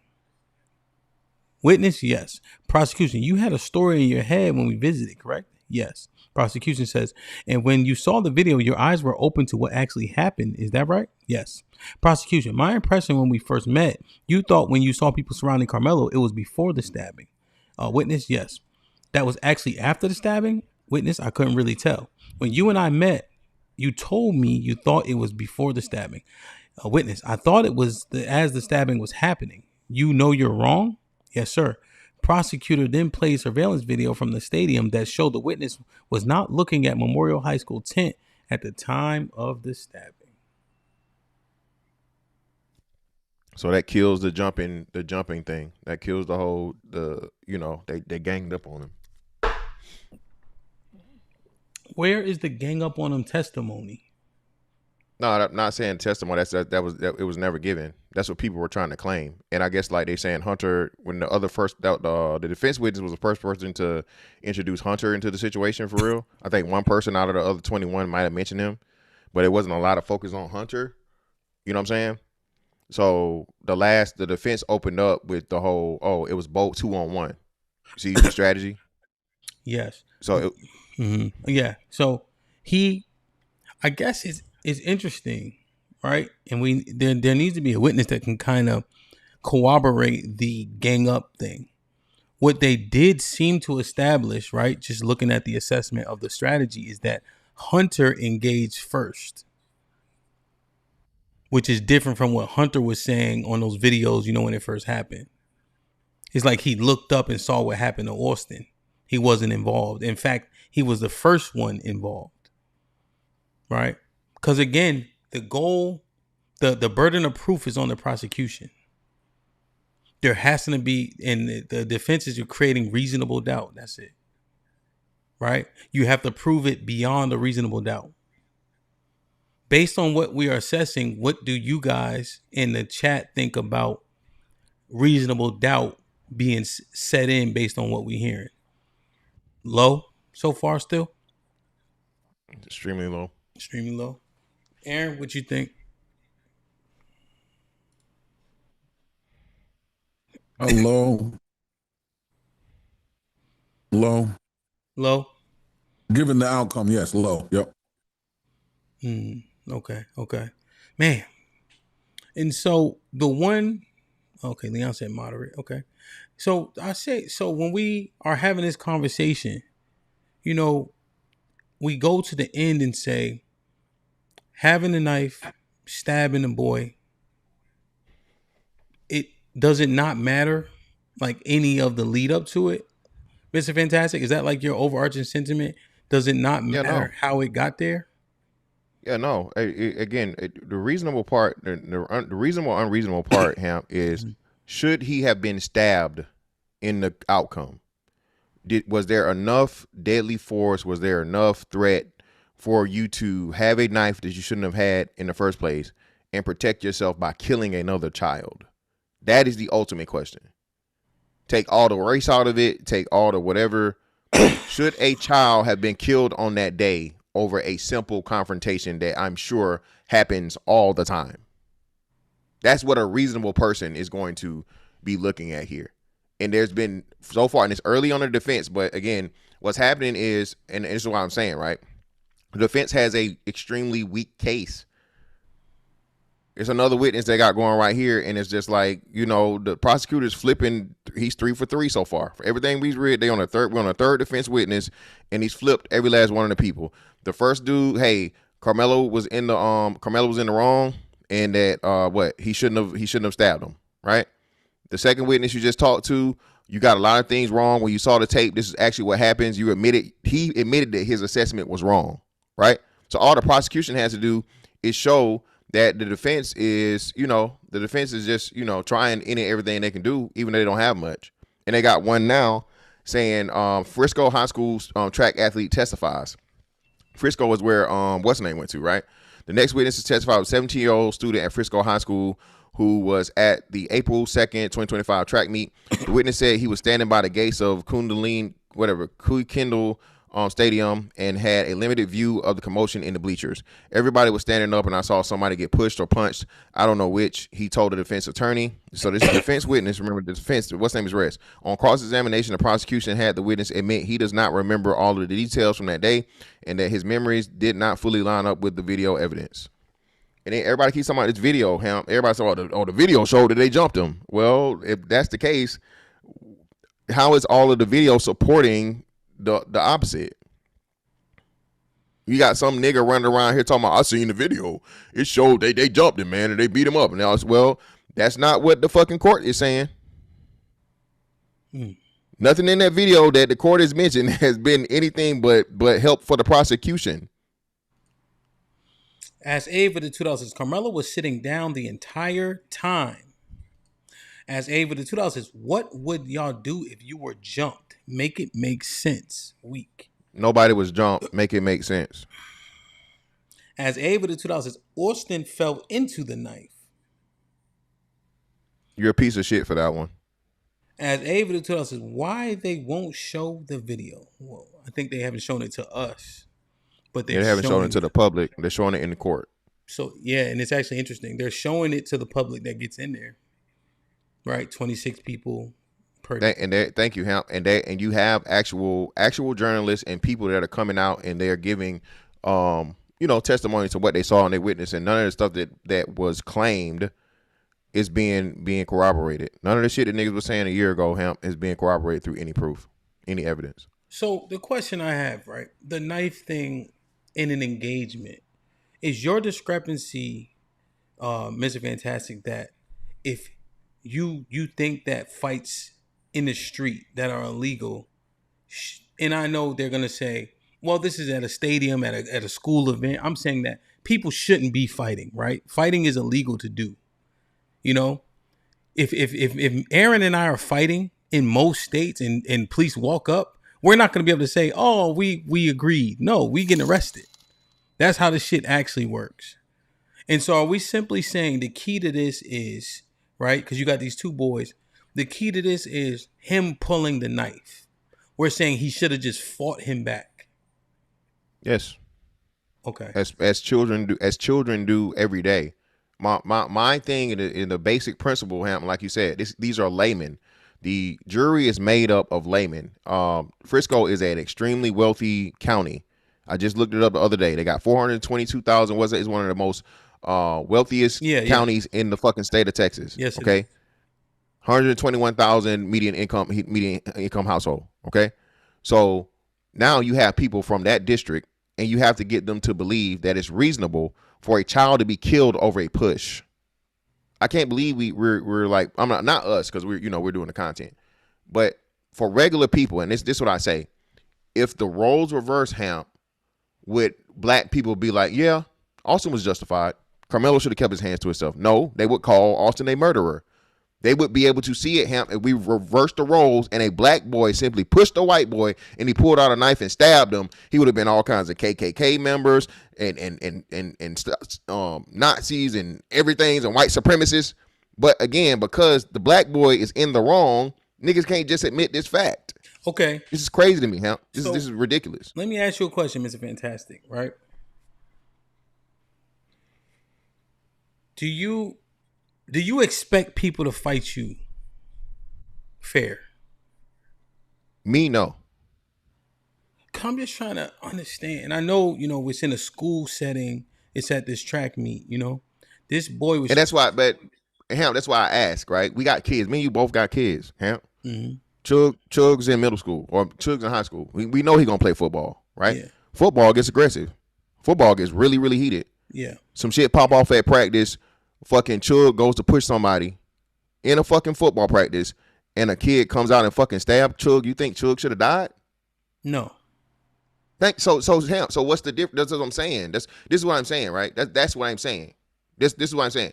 If we just keep it there, all the rest of the deliberation and whatever is nonsensical. That's why I don't. And again, like I said, I know we're doing it for content, but if we can start from that thing to be like, it's unreasonable for a child to kill a child over a physical altercation, I think we can have a more genuine conversation. I would be devastated, Hamp, if my kid was killed over pushing a fucking kid. You mean, bro, you had to kill him, bro? He pushed you and you killed him? Yeah. So I think that I understand your analogy. Obviously, at football practice, those are his teammates, right? What I'm looking at is people are familiar with each other, but they're not friends and they're random. I'm looking at imposing threat and how do people assess opposing threats. The reason why this is actually very tangible when I'm talking to Yatu is because you guys don't expect a fair fight. I'm a big ass nigga though. Yeah. And I'm saying comparatively, right? Because here's the thing I'm looking at, Mr. Fantastic. How subjective is this? How subjective is weapon versus hands depending on the circumstance? How do most people think? I think what you're saying is people can grab onto that pretty quickly, right? Nah, niggas can't do that. Niggas clearly can't do that, Hamp. Well, just saying that, hey, you get stabbed in a fist fight. A lot of people can't see that. When I'm looking at fighting, it's illegal. There's no such thing as a fair fight. If you get jumped, stabbed, or shot when you fighting people that you don't know, that is not without outside of the realm of without consequence. I got you, but Hamp, then we have to go from the street code or the whatever in the circumstance. Saying, well, that's the thing though. I don't. The reason why I'm stopping you, I don't want you to put the street code sentiment on it. I'm saying, well, let's say criminality. Let's say criminality then. Is that yeah, fair? I'm looking at criminal, right? And I'm looking at expectations while doing criminal stuff. There was a time where these three boys ran into this veteran's house. He killed all three of them, right? When they were trying to rob him. And the mom had the audacity to say, oh, you didn't have to shoot him? Yes, the fuck he did. He did have to shoot all three of them. They were also unarmed, right? They were armed. Yeah, yeah. Like, you don't have to shoot them. Yes, he's supposed to shoot them. Yeah, right? That's reasonable, Hamp. That's reasonable force through reasonable threat. And I'm just saying that this reasonable thing is way more subjective. You expect for people to use a weapon against you. Aaron expects for people to use a weapon against him. And I'm just saying, is this based on size? If it's based on size, there's a size discrepancy here. I wonder how many people may see that or acknowledge that. Yep. Well, and again, this is why I say we move it to adults. I think is a whole different realm, right? Because adults have a lot more liberties, and it's a lot more things that apply to adults where you know better. Hey, you know better. You have enough maturity. You should have enough self-control, and so on and so on. Keep your hands to yourself. Cool. Whatever happens, happens.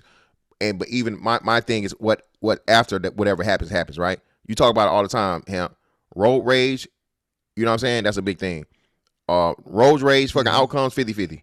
You feel me? You kill a motherfucker in the middle of the street because of y'all went back and forth or whatever, depending on, and then you got to figure out, well, who was the aggressor and who was this and so on and so forth. You at least at the very least, Hamp, you have to defend the decision you made, is what I'm saying. I agree. When you take a life, we have to then go through the process of, well, is it justified? Yeah. And if I have fists, right, and even in my case, Hamp, as big as I am, and so on and so forth, right, unless it's I would say if it's a woman or an extremely, extremely small man, Yeah, that's gonna hold up. Yeah, grown man trying to beat up a woman. She shot him. She stabbed him. Hey, get him out of here. Sit his ass, Uncle Charles. It is what it is. It's a dub. Yeah. But now let's say we get. I'm 6'5", 270, right? Mm-hmm. Okay. At what point does too big become too big? Pause. Is it 6 feet? Is it 5'10"? Hell, is it 6'2"? Listen, like I said, I don't think people understand until they see the shit in real time. Like 6'5" is tall. Like, well, not tall, but for regular people, that's like once you hit like 6'3" and 6'4", you're tall. Yes. Like meaning like if you're in a room, very tall. Yes, you're going to stick out normally in a normal room. You're going to be heads above everybody, and you're going to be eye level above skulls, other human beings, Blocking out right? sunlight, yeah. 100%. Yeah. You see what I'm saying? So think about so he's 6'1". Yeah, go ahead. He's 5'8", and then they're about 60 to 70, 80 pounds difference. I don't know what imposing threats look like. You know, well, I do. I'm just saying that there's a lot that goes into this. Like, when do people use a weapon against you? You know what I mean? I just assessing like what people are looking at, how they gonna think through it. Like I think about this, right? And again, this could be false equivalency, just to be fair before I say it. There's literally 6 pounds, 7 pound difference in weight classes for boxing. Because a 130 pound fight is not the same as 135 and etc. You know, there's guys that are too small for certain divisions. You know, and they make these divisions because they've seen 5 pounds make a huge difference in power, strength, because people cut weight and etc. So when I'm looking at that, you know, like that was one thing about Canelo. He looked like he the same size as Mayweather, but he can fight light heavyweight too. Mayweather can't fight light heavyweight. Yeah, but that too, Hamp. So that's another thing too. So at how much credence do we give weight if you have people that are equally what's the name, right? And we can apply this here. They're both football players, right? So they're familiar with physical contact. Just like let's juxtapose it, right? Let's transfer it. So Canelo versus Mayweather was a perfect analogy, right? Okay. Even though they are the same weight class, clearly Canelo's a much bigger fighter. He can get, but because he's taller, he's taller too, right? He's taller and he's bigger by an inch. I think he's a little taller, maybe. Okay. By an but either way, right? So even though that the bigger guy doesn't always necessarily equal, like, you know, the one motherfucker that's gonna win. Hell, like I said, it's I can't beat fucking any fucking boxer in a fucking boxing match that's, I'll say, shit, 130, 147 or better. You'll have a hard time beating the best guys. That's what I'm saying. Even like just trained guys, what I'm saying, trained right? guys, so it'll be tough. Yeah. That's what I'm saying. So what I'm saying is this automatic thing as to where, oh, I'm scared because this guy is bigger. For two football players, I don't buy that off the bat. And I think that's what's. Yes, sir. Well, just because I think I know what you're saying, I think that there's a misnomer, right? That these positions have starkly different body types and starkly different objectives on the field, right? It is football illegal for running linebackers to get ran over. For a corner to get ran over, you say good job, long as you bring them down. Like it's their stark contrast between what they do, but I do know. But you're right, they do play football. See, the boxers are more equipped because they all box. They all have the same job. They may do it a little bit differently, you know. Like for instance, Mr. Fantastic, this is like football 101. Linebacker's first step is always forward. Cornerback's first step is always backwards. You know, so because it's their jobs, you know, for the most part in most defenses, you know, unless it's a cover two, then you might buzz right there as a corner, you know. But it's just interesting, man, because we're looking at 12 jurors. And what do they see? Do they see imposing side, right? How do the women see it? The women, I would never advise a woman to fight a man head up. Right? If she had to, would you? I would never say, babe, see if you could take him. No, never. Yeah, mace, gun, Yeah, something. yeah, but again, too, that's why I say I think that's why we can't add too many. You can't give niggas too much rope, right? Or too much leeway, because that dynamic changes differently. I wouldn't advise a woman that's even bigger than a man to fight a man, right? But we're talking about two teenage boys that are the same age or whatever. You just have, like you say, you have a height disparity and like a size disparity. Pause, right? So if we just stick to it there, and they're both familiar with physical contact, I just don't buy. And again, like you said, they said the defense witness said he was the aggressor. What he was saying lets you know he was not scared. He was prepared. He wasn't scared. The motherfucker said, "Touch me and see what fucking happened." No, that's that's out of the book too. That's out of the way. You're not scared. You ready for smoke. Yeah, you are that's said right here, right? And essentially the defense got to get around that, right? Yeah, that's gonna be difficult. Yeah, that's gonna be difficult. You can't claim you're scared when as soon as something was said to you, you go in and you reach your hand in the bag. And there was more testimony earlier on HAMP to where Austin was like, "You don't got nothing in that bag," and then was like, "Fucking touch me and find out," right, or something along those lines. Don't quote me on that exactly. Whatever was exactly said was different, or whatever. Right? No one. We have not been given an official account of what exactly was said, because it's been between all the witnesses, it's been something different but similar. You can't claim fear when you're making a threat of, if you do something to me, I'm going to do something to you, and only you know what that something is planned to be, which is a knife. Okay, yeah, you're right, and I think they have to make a determination, right? It's usually the loud ones you got to worry about. I mean, there's just so many things. I just wonder what's going to come out in terms of how this is assessed. There was one last thing I was about to say. I forgot. Yeah, man. Damn, I forgot what I was about to say, but it was pertaining to that. Oh yeah, I just think there's. I wonder if most people are thinking like Mr. Fantastic is saying it. Like there's just no reason to put a little knife, you know. And then I see people's actions. Did y'all see those two white men on the side of the road? They had a road rage argument. He shot him dead. It was like a couple months ago. Just shot him dead. Mm-hmm. The guy kind of and the guy was running off, right? He tried to punch. Oh, he punched him. The guy pulled his gun, shot him twice. Nah, I ain't see that one. Mm-hmm. Yeah, it was a. What was the result? He got arrested. I think it's still ongoing. It was fresh, like a month or two ago. Okay. And he shot him dead on the side of the road. I wonder, how do people assess that? Like after he punched him, is it free game, or should he have fought him? I think no matter what the discrepancy is, once the decision is made that the equalizer needed has a high probability that life is going to be taken, at that moment, the option to flee has to be assessed. And if that is a more viable option, it should be the first option. Okay. However you choose to equalize a fight based on what, you know what I mean? I don't care what goes into that. Yeah. I don't care if he Sparta kicked him off them bleachers from the seated position, front thrust right in his solar plexus. Ooh. And he hits his head and down. Okay, all right, God bless him for that. But once you maneuver into something that is known to take life as a resort to equalize, then you got to assess the option to flee. Yeah. And what did that look like? Are you in a phone booth? Are you in an elevator? Are you 30,000 feet in a tin can?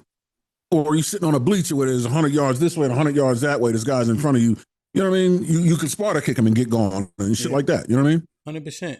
I'm going to just tell you, Aaron, if I feel threatened, I'm going to act. I'm not waiting for nobody to hit me or punch me or sure. If I'm walking and you threatened, I'm going to act. I'm not going to wait for you to be hit or punched or maimed or hit by a car. My children, anybody's children, white, black, blue, purple. I'm not going to wait for them to be harmed. If you can get in, if you can prevent it or be proactive, then that's what you should do. Immediately. Right? So but would you shoot? And that's the part. That's the part. That's the part that you saying. Do you shoot? Do you stab? How do you maim? To what point do you put out the threat? Right. So if I get, let's say somebody trying to accost the kid and I get him down, do I beat him to death? Oh no, but you get it cracking. Or do I cost them and wait for the police to come? Right? You know what I'm saying? That one. That one. So okay, let me read these. We'll drop the link, see what people think. But I'm gonna let y'all know now. If you want to come up here and prattle and be incoherent, I'm just gonna drop you off. I don't need the bounties or none of that. Right? Like if you come at me and I can maneuver, like if you come at me with a knife and I got the blicky, I'm gonna try to maneuver so I'm keeping space. Now, once the ability to keep space goes away, I'm popping. It's two center mass, one up top. Yeah. But until then, you can come at me with a knife. I gotta keep running. You know what I mean? If I got the gun, because yeah. Now, if my family's around, right, and shit like that, you know what I mean? If you catch me in a parking lot and that's what's happening, I'm gonna get in the car and go away. My family's around, well. Yeah. But again, that's because that affects your ability to flee. They can't flee. Like there's circumstances that can influence. You know what I mean? Yep. Let me read these real quick. Oh wait, what did I do? All right. Like, share, subscribe, tell a friend, man. Hit the like button right now if you can. That helps the channel the most. As Abe with the $5 says, why y'all sure what Melo said but not Austin? We can't hear you, Miss Fantastic. Yeah, so all of the testimony of the 21 witnesses by the prosecutors and of course the cross by the defense says that's how we know. Everyone knows what Austin said and Melo says. What are you doing? I literally put the link in the chat and you can see what both people were said in both accounts. So we know what both people said roundabout. Not exactly, not verbatim, but it's clearly here by multiple witness testimony. Okay? And most importantly, the first defense testimony, when he was crossed, he said, who provoked it? Little Rock with a $10 says, tell a larger person to touch me and find out. That was Mr. Fantastic mentioned that too. As Abe with the $10 says, he didn't mean to kill. It had to be just right. He had him in a headlock. 4 people who came looking for smoke. These boys were in shape though. Tall doesn't mean strong. Again, this is your problem. Why do you keep adding things in here that has no one has reported? Now you're talking about 4 people. How did we go from 1 to 2 to now 4? Y'all are the problem. You're just making up things to again get to the outcome that you're hoping for. This doesn't help anything. This just shows that you couldn't be trusted in a serious situation to where you needed justice. You can never be trusted, and you're a horrible human being. Let me see.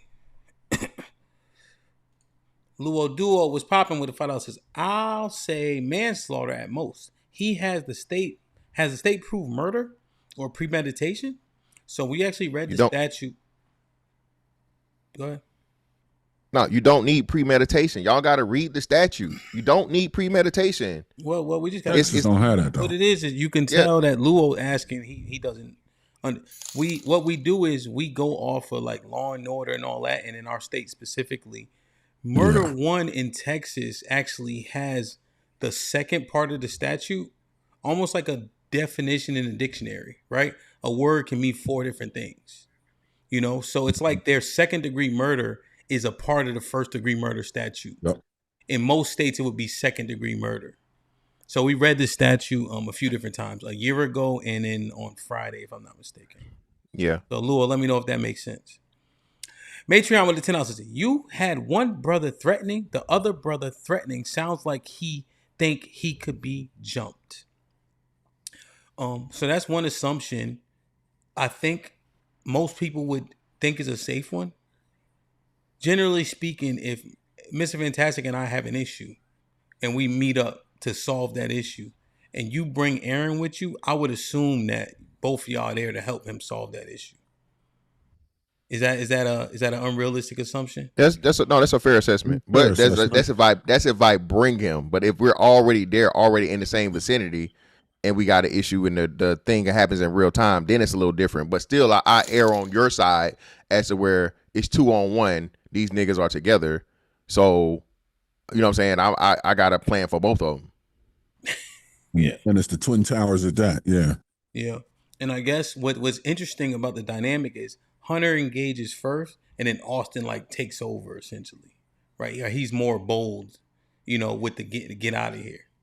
Damn, man, I wish we could see that video, man. As Abe with the 2000s, why they won't show the video? Okay, I read that one. Old Gun was popping with the $5 at HAMP. Did Melo have any injuries after the incident? People, I heard a testimony. It said that they said his face was scarred up, but then they doctored the.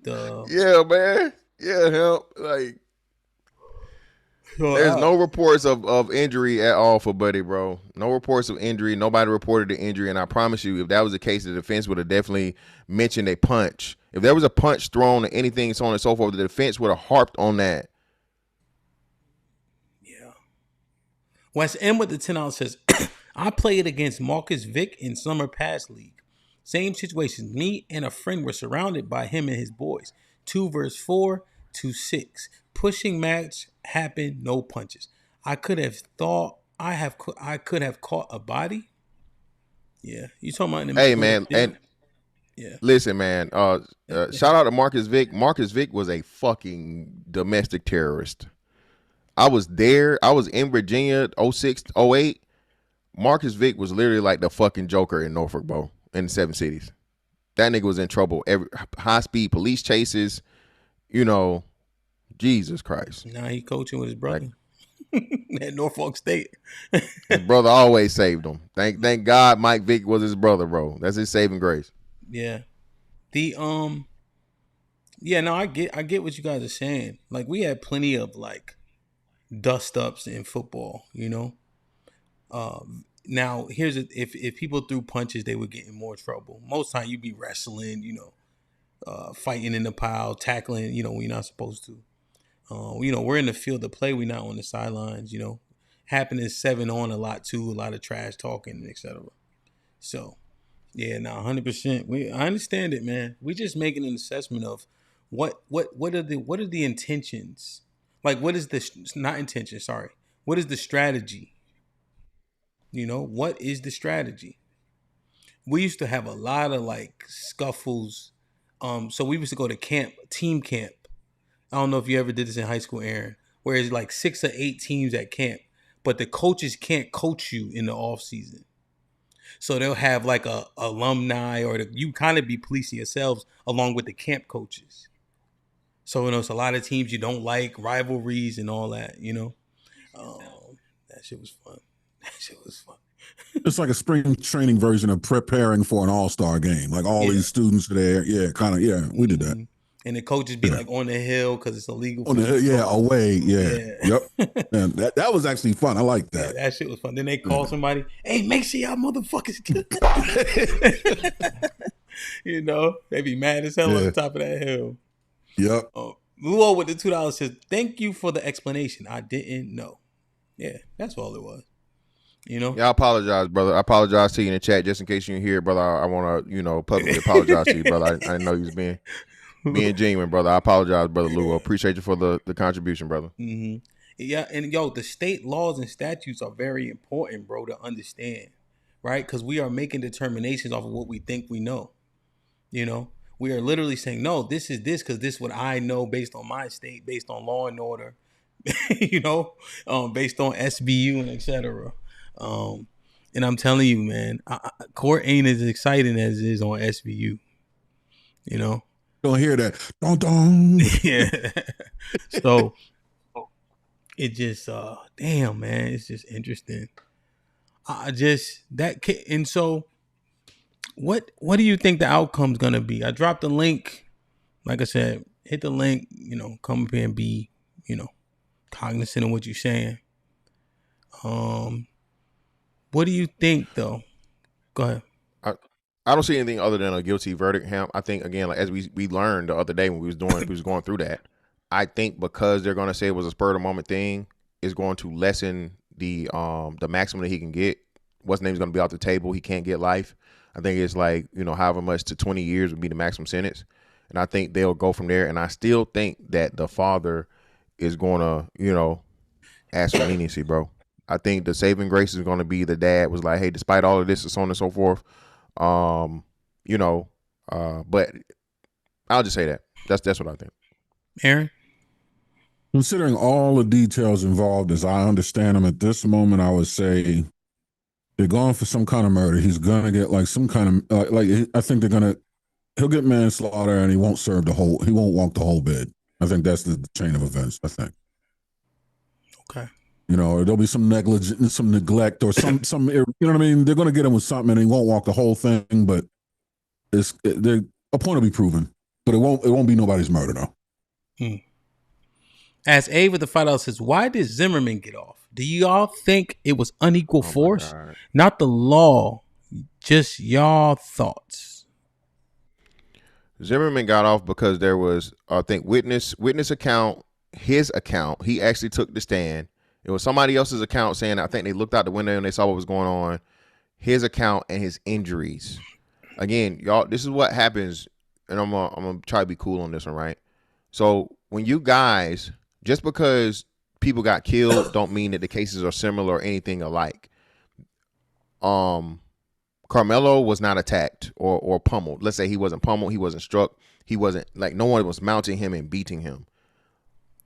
Be it account of George Zimmerman, whoever the witness was, and his injuries, all of that supported what's name being on top of him and beating him to a point of where he felt like he could have died. Do I believe that? I really don't. I don't think Zimmerman was justified. I never said that Zimmerman was justified in killing Trayvon Martin. I'm just looking at it from the legal standpoint. So that was the justification as to why it came out the way that it came out. I think Zimmerman should have left that boy alone to begin with. But what you just said, I think if Carmelo was in a position where they were putting jumper cables on him and he decided to perforate his ass, I think he would have been in the right there. Yeah, I agree. Listen, if he got jumped and the stuff that happened that black people were saying actually happened, hey man, I've been jumped. Listen, bro. I told you I ain't had a fair fight in my adulthood, bro. I've never had a one-on-one fight with a motherfucker outside of a boxing match. I've always been jumped. And that shit is not fun. Yeah, if you got a knife, you're gonna perforate somebody. Yeah. Yeah, I understand what y'all saying. I just don't, and again, I guess the context does, the context is seemingly the key component, right? It's 17-year-olds at a track meet where the policy states that you cannot have a knife there, right? Right? It's a policy thing. Was it unlawful? I don't even know how much that matters to the jury, and so when we're looking at somebody being battered, we're saying even being battered to whatever we think is not enough force, right? Whether it be a push, a touch, you should not respond with a weapon or in this extreme, right? Just for sake of conversation. With every parent believes that. Every parent that loves their child and cares about their child and understand that children make mistakes, right? That children get into fights, agree 10,000% that no, the outcome of a child getting into a physical altercation with another child, okay, of course being unwarranted, most fights are unwarranted or unwanted, right? Should result in another child dying. Yes, 100%. I think everyone agrees with that, 10,000%. Yeah. And now here's the thing, right, about the jury instruction. It's about lawful versus unlawful versus stand your ground to what you're in your right to do. It's damn near impossible for people to remove their feelings and emotion, but they do have strict instruction. All they need is one person to either hang the jury or convince otherwise, right? Because you have to get a unanimous decision. Mm-hmm. And that's what we're assessing. Again, school policy, it isn't the jury instruction. What's lawful and unlawful is the jury instruction. You see? I don't know if that's been put out yet. The judge usually gives that, right? He gives that at the end.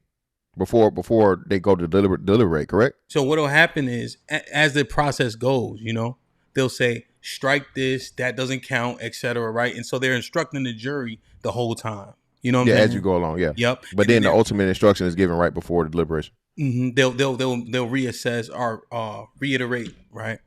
And then they'll the process, it'll be ongoing, right? Because people will go outside the jury instruction on purpose, right? Because you can't unhear a thing, right? And people know that. That's a wonderful thing though. But so do you really though? You can tell, you can give a motherfucker instructions all day. Like, hey, well, don't consider this and don't consider that. Like you said, you can't unhear it. So once it's said, it's fucking, be it for or against, it's really in the thing. And then you gotta trust the person to, I'm just gonna data dump what was said because the judge told me. Yeah, but again, they haven't, what's crazy? They hadn't said too many, or they haven't noted objections and things like that. Maybe they're not giving that to the detail because there's so much to keep up with no cameras. But yeah, that's another big thing too, as to where nobody's giving a very, very contentious back and forth between the two, the defense and the prosecution either. At least it hasn't been reported by any of the actual reporters. So yeah, I think the key is, right, Mr. Fantastic, like what you're saying. But if a person like Aaron is up there who's phlegmatic, right, who emotions, don't get angry, and he just gonna be just go, right, like you just need one person. Well, based on the jury, they might have an autistic motherfucker like fucking Cheeky or Aaron up there. Now they just so if that this, then this, that, then and everybody else crying. So it just because it's court, bro. And we don't know what's happening, but we saw people like Casey Anthony get all it just, and we just outside looking in. We don't have all the instructions, what they need to assess, what's being stricken, thrown out, chambers, right? Just there's so much going on that we trying to assess in real time without all the info, Damn. So let me ask you guys, right?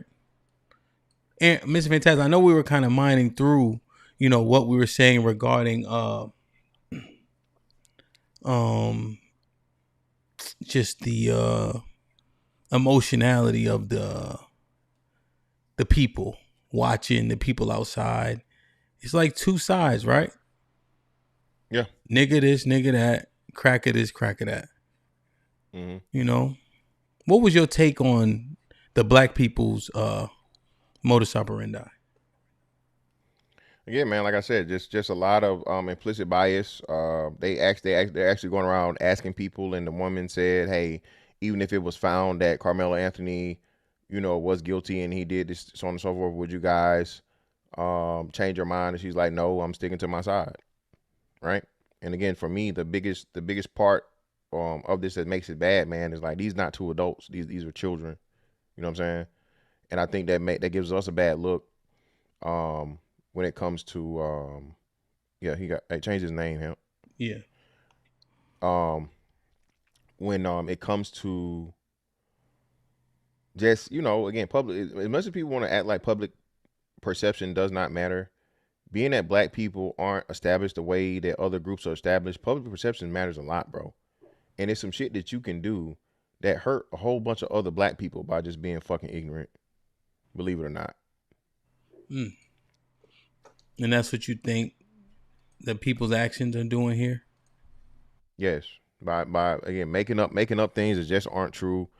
And the whole approach and the process of this, because remember, what really kicked this off was the donation. And, black people were, he deserved it. He got what he should have got, and all these other things and so on and so forth. And these were two kids, bro. And then you kicked it off. The whole Gibson Go shit started with this Carmelo Anthony case. Literally. The back and forth, remember, you had that. Then you had the white girl called the little kid hard R. Then you had another situation or something happened. So black people literally kicked this shit off with, the racial donation fucking battles and shit. Literally kicked it off with this case. I got you. Aaron, did you want to respond to that? You want me to get real Rick Jude? Yeah, I agree. The implicit bias thing, I think what bothers me the most is how people they won't, when they discover new evidence or a new component, they won't at least reassess. You know what I mean? Like they'll do everything they in their power to shoot it down so that they can maintain their original point, or they'll add a bunch of stuff in there to conflate the situation or whatever, just so they can keep their point. You know what I mean? Adding stuff that doesn't exist, or they'll compare it to things anecdotally that have nothing to do with it, or let the context get lost in that comparison, all to keep their original point. But then when you shift the focus to something like a black person against a black person, all that goes out the window. Like they completely change their strategy, or they just ignore it altogether. And I'm like, what are you doing, and whose side are you on? Do you understand right from wrong, up from down? Like it's just, at some point, I'm like, how much of yourself do you see in the situation? So much to the point where you got to defend wrong, even that it's wrong. Like, I don't know. It's wild to me. Yeah. No, 100%. Yeah, I see. No cap, right? Before I get my arc in, right? I see how they can create reasonable doubt, right? Because even when we're conversing back and forth about it, it's simply kids shouldn't be killing kids. You pull a knife, right? I hear that. Parents agree. You would hate for your kid, like in DC, when my oldest daughter got to walk through a metal detector to go to class. It's disheartening. You hate the fact that that's the environment. But again, they are assessing men here because he's being tried as an adult. And they're assessing what's reasonable response and expectation based on the laws and the statutes. The prosecutor, when his rebuttals, pretty substantive. The defense, they're not doing, they could be doing better. But I'm just assessing the case for what it is. I hope people understand that. Rick, what up, Bob? What's going on? Peace be to everybody. Hope everybody's doing all right. Belong to the 12 tribe. Yes, sir. What you think, man? I think there's a lot that has to be considered, which you kind of touched on some of it earlier. Understanding the height and weight discrepancy, mostly, the size discrepancy. That has to be factored into it when you're talking about being a weapon. Some of us are just more of a natural weapon than others. If you put a defensive end, 3-4 end is 300 pounds up against a speed receiver that's 170 pounds, that 300-pound plus defensive lineman is a weapon. He's dangerous. He is a threat, a physical threat.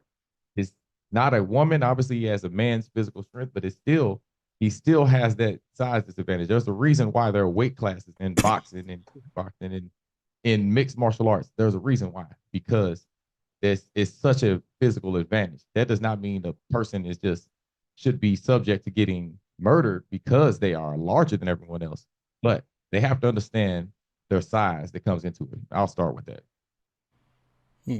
Okay. Well, yeah, we were assessing, Cheek, what up? We were assessing the size discrepancy for sure, but what do you do with that though, Rick?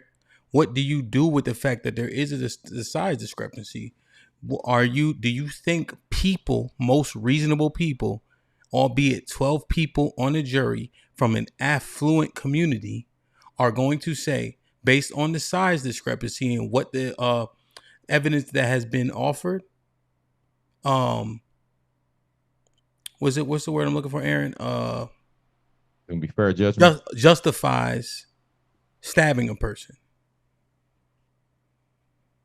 I mean, again, what we're talking about, what this young brother felt was going on. Did he feel like his life was in danger when he had the person there? And again, it was already touched on that. Not that he got jumped, it was proven that he was not jumped. All right, cool. But there was still another person present that could have still gave him the impression that something was going to happen to him. Someone appears there, is more than one person there, going to put you on edge. It's going to have you afraid. If you feel threatened, you're going to respond. Anybody reasonable, which we're talking about reasonable doubt, is going to understand that, going to see, well, he might have felt like he had to, take rules of engagement. He had to maybe take it up to that next level. And again, I'm not trying to, I want to make sure it's understood. I'm not even going to say this just because the brother's an Israelite, just because he's my people. Now, am I Am I going to be more to the side of my people? Absolutely. We all should be. But I'm not gonna weigh that in judgment. When we talk about judgment and truth and understanding what's right and wrong, we're gonna weigh in the fact that, hey, are these jurors gonna look at this and actually say, hey, maybe this guy did feel that he felt afraid and he felt like something had happened to him. So he had to respond to defend himself and strike fear in the other person that was there as well. And if they're reasonable, they're going to actually say, yes, he had there was something that maybe caused him to take it to the next level. Like, am I saying that that's what should be done? Do I think the person should have lost his life in that situation? Absolutely not. But can we understand at the same time, with great power comes great responsibility. Great size comes great responsibility, and you got to be aware of yourself. I'm not even I'm 6'4", 200, 210 most of the time, receiver size. But I understand though that my father told me when I was younger, hey, regular people ain't just gonna fight you. You can't just think you can walk up, put your dukes up. Said they're gonna pull a gun. Don't just think you can run up on anybody or you can step to them and fight them. It's not gonna be a fair fight. They're not gonna look at it that way. It's not gonna be their perspective. They're going to think that they have to do something else. So me understanding that, I had to take that into consideration before I actually, started thinking that, hey, everything ends in a fight, just like it's when you're kids. Sometimes you can't look at it as kids anymore. Now you're becoming grown men. These are high school or were high school athletes. So you're now stepping into that next realm where you have to actually make real decisions and think about things in a fair light, in an open light. Now, would a juror do so? Being these are people, we understand justice doesn't prevail in the land of the wicked. We understand that. For the most part, it doesn't happen. So do I think he'll get a fair shake in there as far as a reasonable category? No. But should he? Yes, I think so. Floor is open. Anybody? Cheeky? What's popping? Yeah, what's good? I think, just generally speaking, if you're just gonna be objective about it, it's not reasonable. It's unfortunate, but it's not reasonable. So, my thing is, the things that I don't like is what's coming from the case is like when Fantastic was saying this making black people look bad because of some, bias. At this point, that don't matter. Like that it don't matter how many bad black people are representing the case or have their stance on the case. When it comes to racism, that don't matter. So I don't know why we always try to extrapolate past that point. I can say people are being very biased and not very logical about just the circumstances or the situation or the case itself, but trying to extrapolate that to going, this is black people's perception about this is going to change how people view black people outside of this. That's just not the case, right? When there was justified reason to be upset, they was like, look at them chipping out. Now there's unjustified reason. Guess what they're gonna say? Look at them chimping out. You got a whole white boy that this whole phrase came from, chimping out. So I don't know why we do that. I don't think we should do that. I don't know why we do it, and I don't think we should. But as far as the case, objectively speaking, this kid is he'll probably get less time just because he at the time it happened, it was a minor. They keep reporting it as if he was 19, which I don't think that. I think given the situation in the case, he was a minor. There's two minors. He's never had any offenses before. He doesn't have a reputation of being a bad child or bad kid or any problematic anything. Those things may play in his favor. But as far as him doing it and it meeting all the factors that you read on Friday, him murder one and the statutes for murder one, he matches them. It's pretty much it. Yeah. So do you think it is less about what is lawful and more about what people's perception is, including the jury? So as an example, he's not a kid because he's being tried as an adult. Well, even before he was an adult, he's being tried as an adult, right? That's just the long and short of it, right? Yeah, but being tried as an adult doesn't take away his being. That's what we're saying, Hamp. So you can't. I'm saying it does because he's being tried as an adult, right? No. So he's being tried. Well, he's But being that's still held. not. Well, Yeah, that's not accurate though. This is what I'm saying about the law. So since he's being tried as an adult, he's being held to the murder one statutes as an adult. As an adult, I'm saying I understand it, but now, real quick though, that's what the instruction is, and that's what they need to assess. I'm saying that what you guys are saying is probably more prominent in people's heads. However, him being tried as an adult, he's being held to adult standards. Yeah, but him being held to an adult standard, HAMP, does not take away him being a child. To they people. Don't take this. Well, no, not just people. The defense, even the defense is going to use this, even though you're trying, and they can say this. So that's what I'm saying. So we can't obfuscate though. We can't just jump over there and say because he's being tried as an adult, he's still not understood to be a child. And most importantly, the victim is a child. Him being an adult is irrelevant. Well, here's what I'm saying. That makes it worse. What you're saying is the perception and how it's going to be assessed in people's heads, right? What the law, including the jurors. Indeed, that's what I'm getting at. And that's who matters the most. I'm saying that that's wrong, though. I'm saying that he is an adult, right? And he's being held to adult statutes and standards. I'm saying that the defense needs to make sure he's seen as a child. It's likely that the jury of his peers are going to see him as a child. I'm just saying that that's what I was asking Cheeky. The truth is the perception of everything more prevalent and most likely to be accessed than what the black and white of the letter of the law is. Yeah, but what I'm challenging him is even in the case of where a child is tried as an adult, it is not instructed to you see this person as an adult. That's not an instruction that's given. You're held to that standard or whatever. But when they had the case down here where the kid killed his sister with the wrestling moves, it was still understood that this was a 13 or 14-year-old kid, bro. You can't turn a 13-year-old, 14-year-old to an 18-year-old. But you can understand, it's the understanding that, hey, this child was capable of making a very, very serious decision. They had whatever intent they had, and so on and so forth. So being that we know they had the understanding that any reasonable adult would have, that if you do this, someone will die, we're going to charge them as such. Not that actually removes their age and their actual state of being.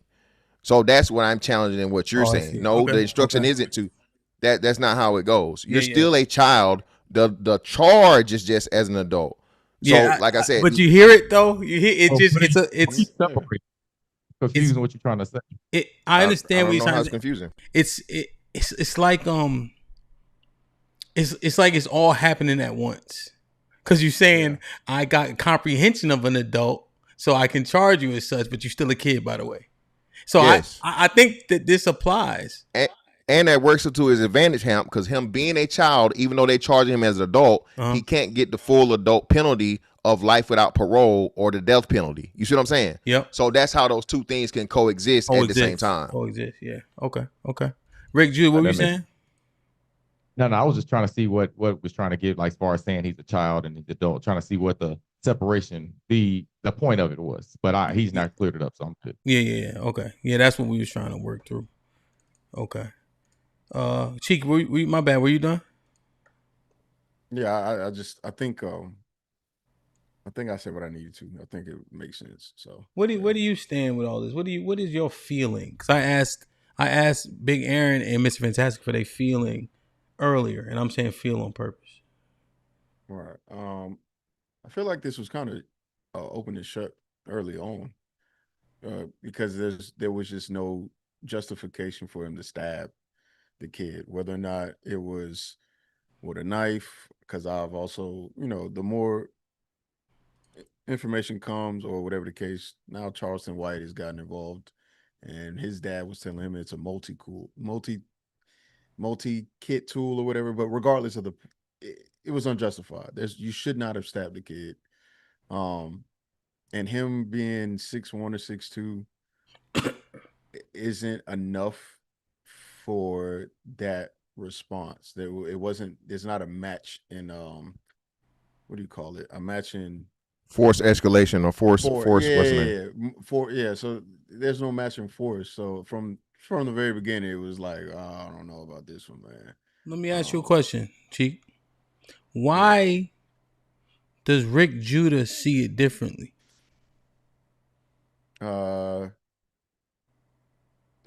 I think it's just on I think the timing of this is just not great.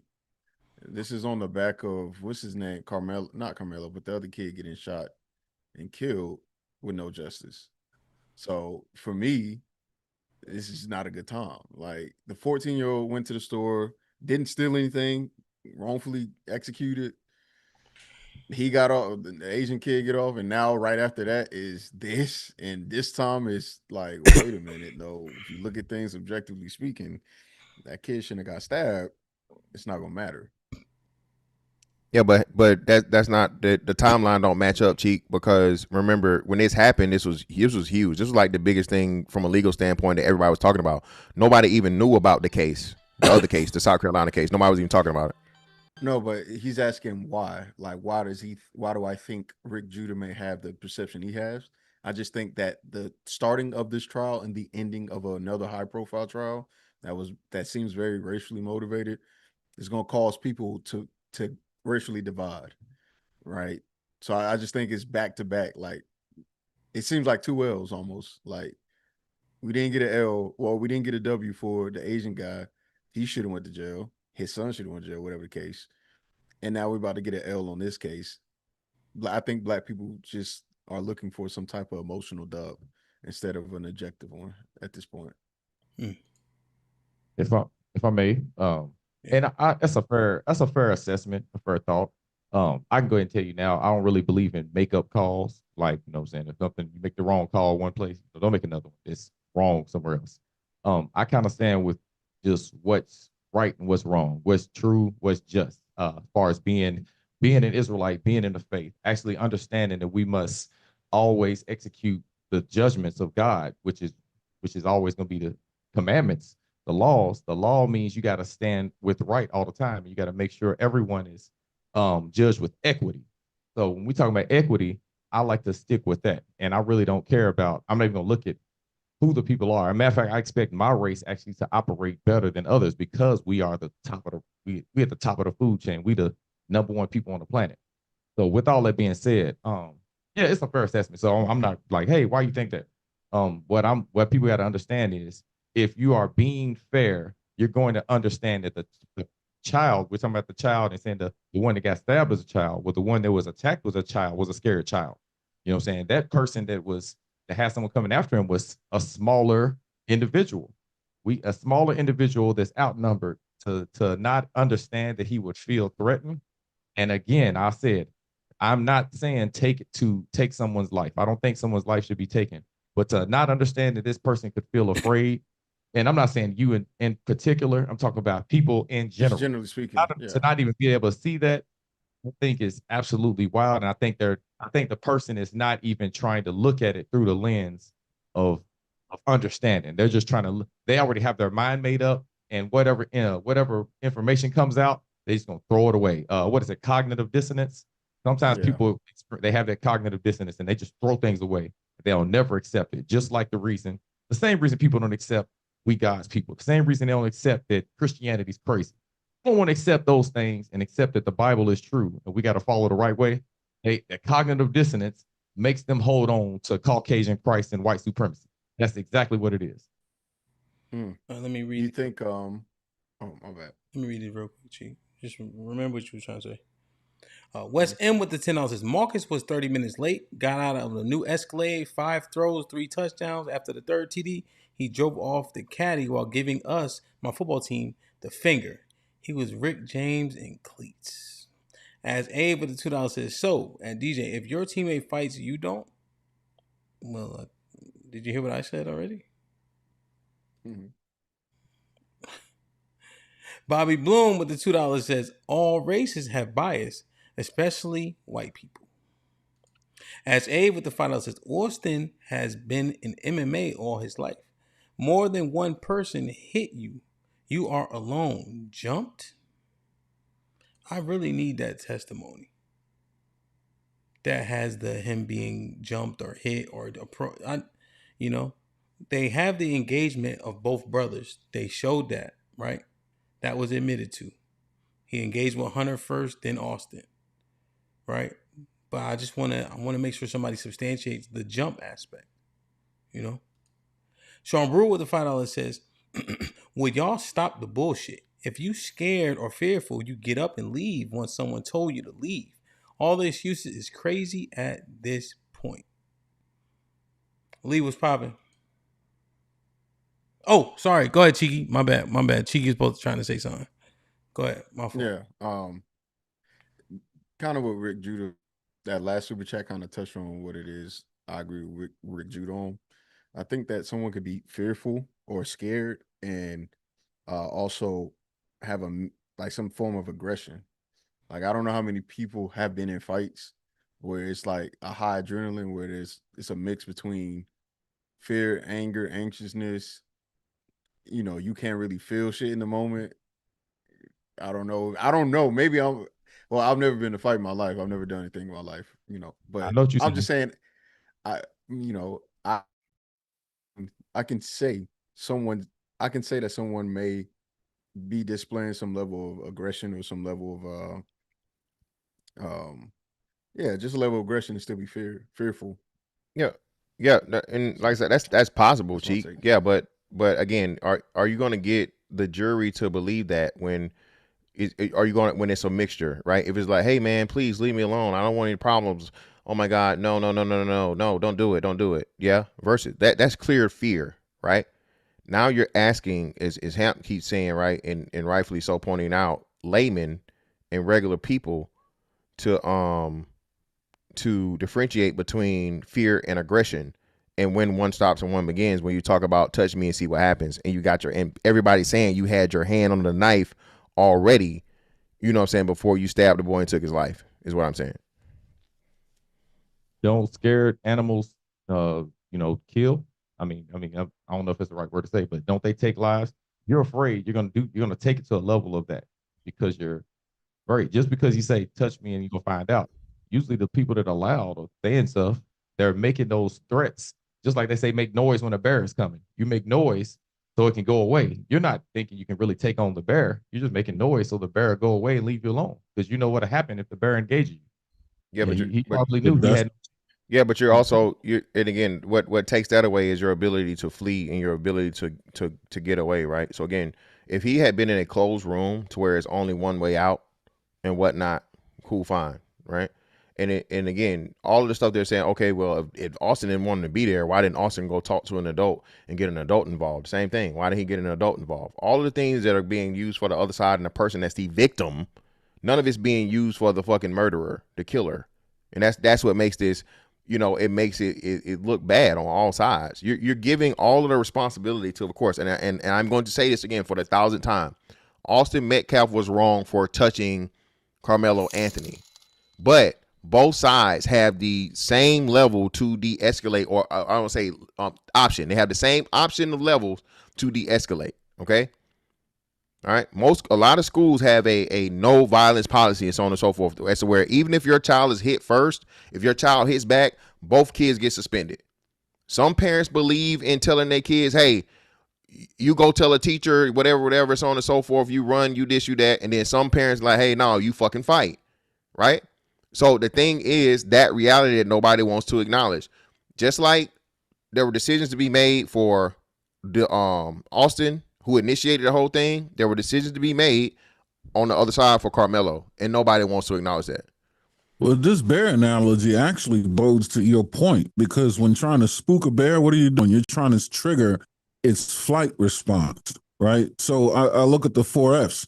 Fear causes one of 3 things: fight, flight, or freeze. So why is it, if fight is going to be the first response, what happened to flight? Especially when fight is a cognitive decision that's being made. And that's as evidenced by the fact that he stated in confidence, if you do a thing, this will be the response, right? So if you're clear-headed enough to make that assessment, why isn't flight on the first on your list of options when impacted by fear? Now, freeze, nobody can control that one, right? Fight and flight, though, are decisions, largely. And if you have a decision, if in faced in fear, you can trigger a bear's fear response to flee, why can't you do the same when you're in danger with a person, especially when you made a decision to pick up a knife? All that, son. Now, if you're in an elevator you're locked in a phone booth or whatever. Well, then, but your options are limited. No, didn't he get pushed though? I mean, maybe I got the story wrong, but didn't he get pushed? Yes, he was pushed. Yeah, but he wasn't trapped. Was able to push him. Was he in range to grab him? Like, so someone that's pushed or feel like they can be physically touched, are we sure the person actually, because they have a fighting chance of running away, like they might actually think they can escape? You know, so they might have to do something. No reasonable person is going. Rick, you're at a track meet. This dude's a football player, bro. Again, if you wanted to get away from the dude, you could have got away from the dude. Your immediate response was to stab the boy in the chest and kill him pretty much instantaneously, bro. All right. No, there's no getting around it. Can we acknowledge that he was in range to grab him? Like, yes, you know, yes, he made physical contact, so clearly he was in range to grab because he made physical contact. Here's the thing, though. There are two things in play. It's not just distance; it's time. He had the time to think about and announce use of this knife. That tells me he had the time to research the ability to create distance. Right. No, so we can agree to that, but the thing that you brought up was there's a response to fear, right? That doesn't take away that fear is still at play when it comes to fight, flight, or freeze. Agreed. But that's what I'm saying. What mitigates that is the decision preemptively to grab a knife and announce a cause and effect. You know what I mean? Like that tells me that you're not so afraid where you're blinded away from being an ability to make decisions is what I'm saying. And furthermore, Cheeky, with his bear analogy, right? So as scared as you are of the fucking bear and you have the option of fleeing because you're still in fear because of the bear, right? Are you ever going to fight the fucking bear or are you going to retreat? So there's a point in time to where even though you may be fearful, the fear transfers into something else when you decide to become the aggressor or you decide to attack. That's what you're going to have to get a jury to believe as well. Hey, you have this big ass track meet, right? And these bleachers to where there's nothing boxing you in.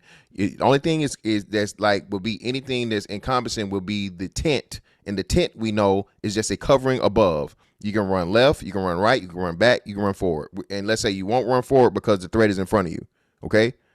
Instead of you retreating, all right, not saying that you have to or whatever, but again, you're trying to convince a jury that the only option he had by a push, by all accounts of what everybody is saying, wasn't something violent. He wasn't punched or whatever, so on and so forth. He was pushed and he was fucking, it was super, it was, that was they saying. They saying it wasn't super duper violent. Nobody's saying it was just like this. He pushed the boy. Remember, he didn't even push him out of the chair from what they're saying. He pushed him and he pretty much like pushed his shoulders back and then he got stabbed by all the accounts of the witnesses that have been called so far.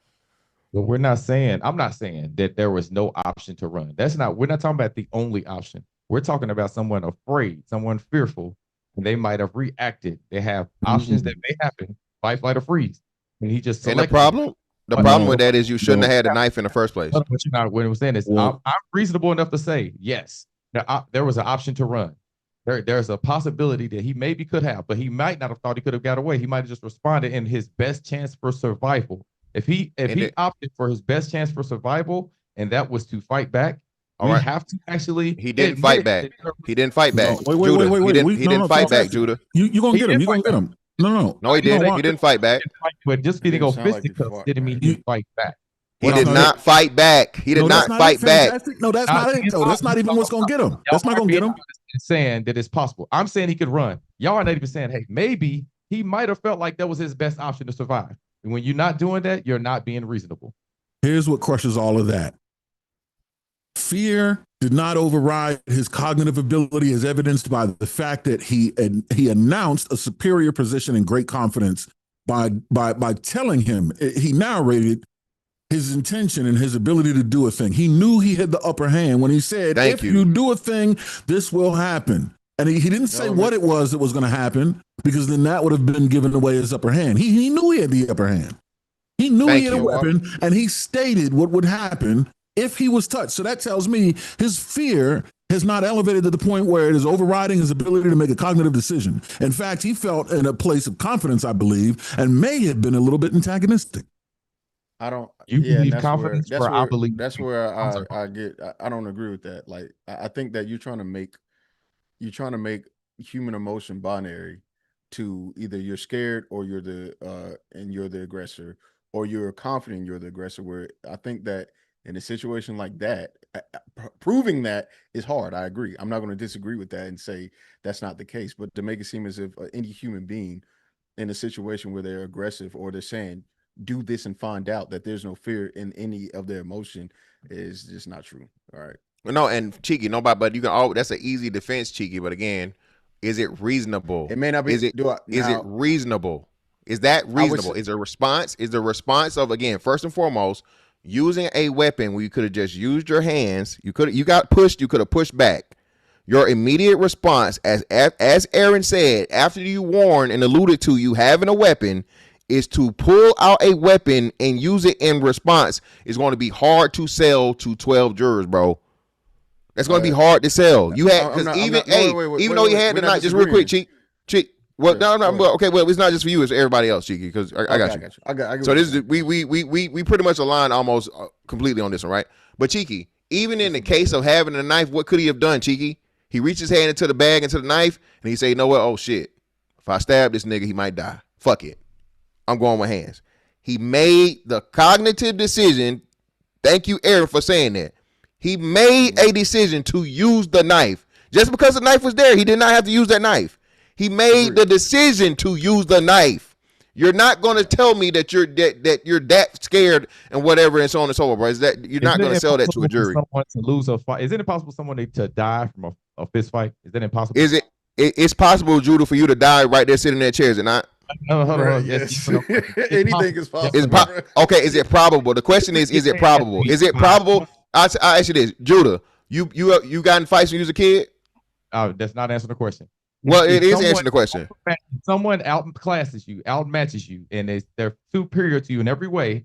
It is extremely low. Brother obviously know he had no chance. If someone's superior to you, then there's a high probability that they could actually take your life.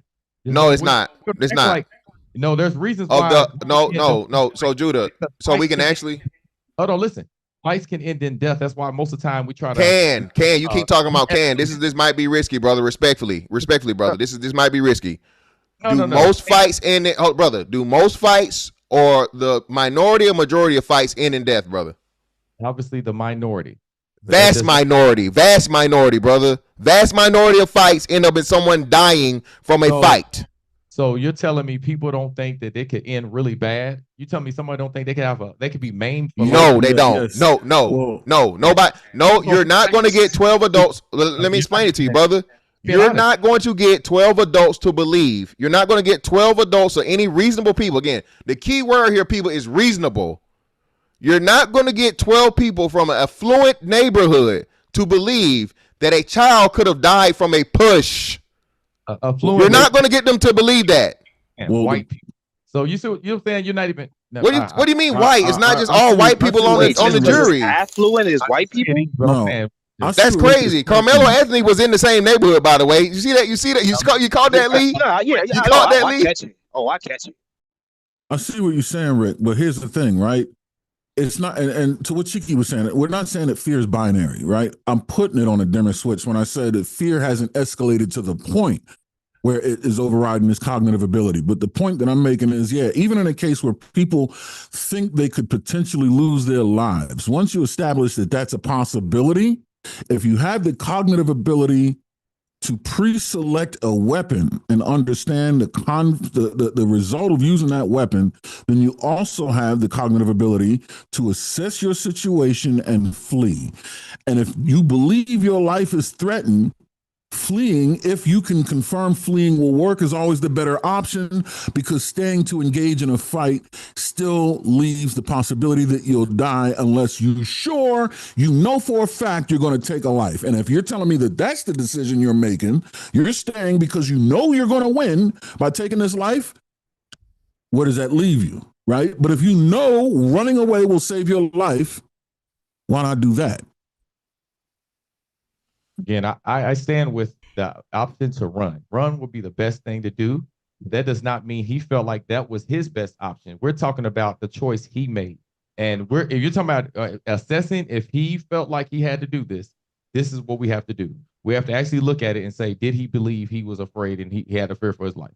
So and that's real. And we keep telling you, and we sorry, not to cut in. How everybody doing today, man? I hope everybody having a beautiful day in the chat and on the panel.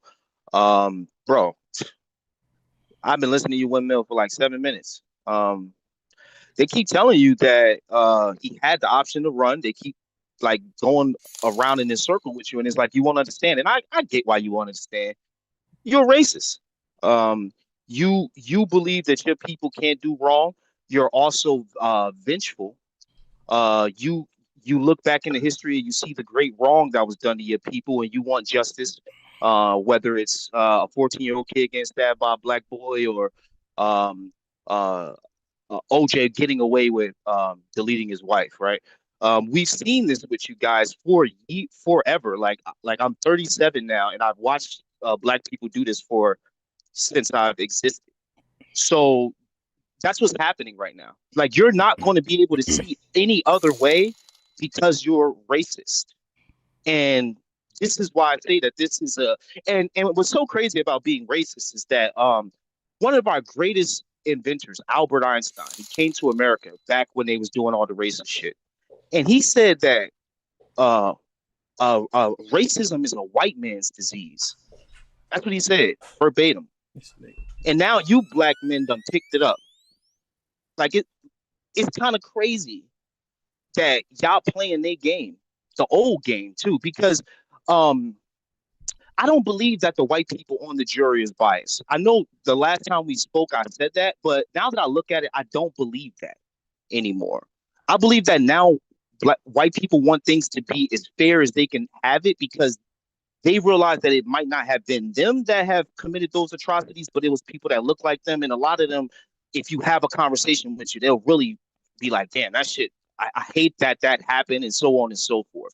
But black people, the ones that the atrocity happened to, are still there fucking like this. You know what I mean? Y'all still want the war to happen. Y'all still want the race battle, all that shit. Y'all want it all to happen. That's why people at the courthouse with free Carmelo signs. And I clipped a woman, and she was saying, yo, she kept it 100. You know, what y'all do when y'all come on these panels and stuff, y'all try to like act like y'all not racist. Well, I shout out to him, because I like that about him. That he just say it. But you kind of like trying to act like you want justice, but it's just really racist. And that's what the woman said. She was like, yo, if it was them, they'd do it to our people. And then the reporter was like, who is them? And she didn't want to say white people. She said the community. But this is going to keep going on until we start to just want justice and stop looking at it from a color perspective. Because that's what's happening. They color banging. I mean, yo, I've met a Carmelo. My homie got stabbed 17 times in a one-on-one fight. What do you think about the case specifically, though?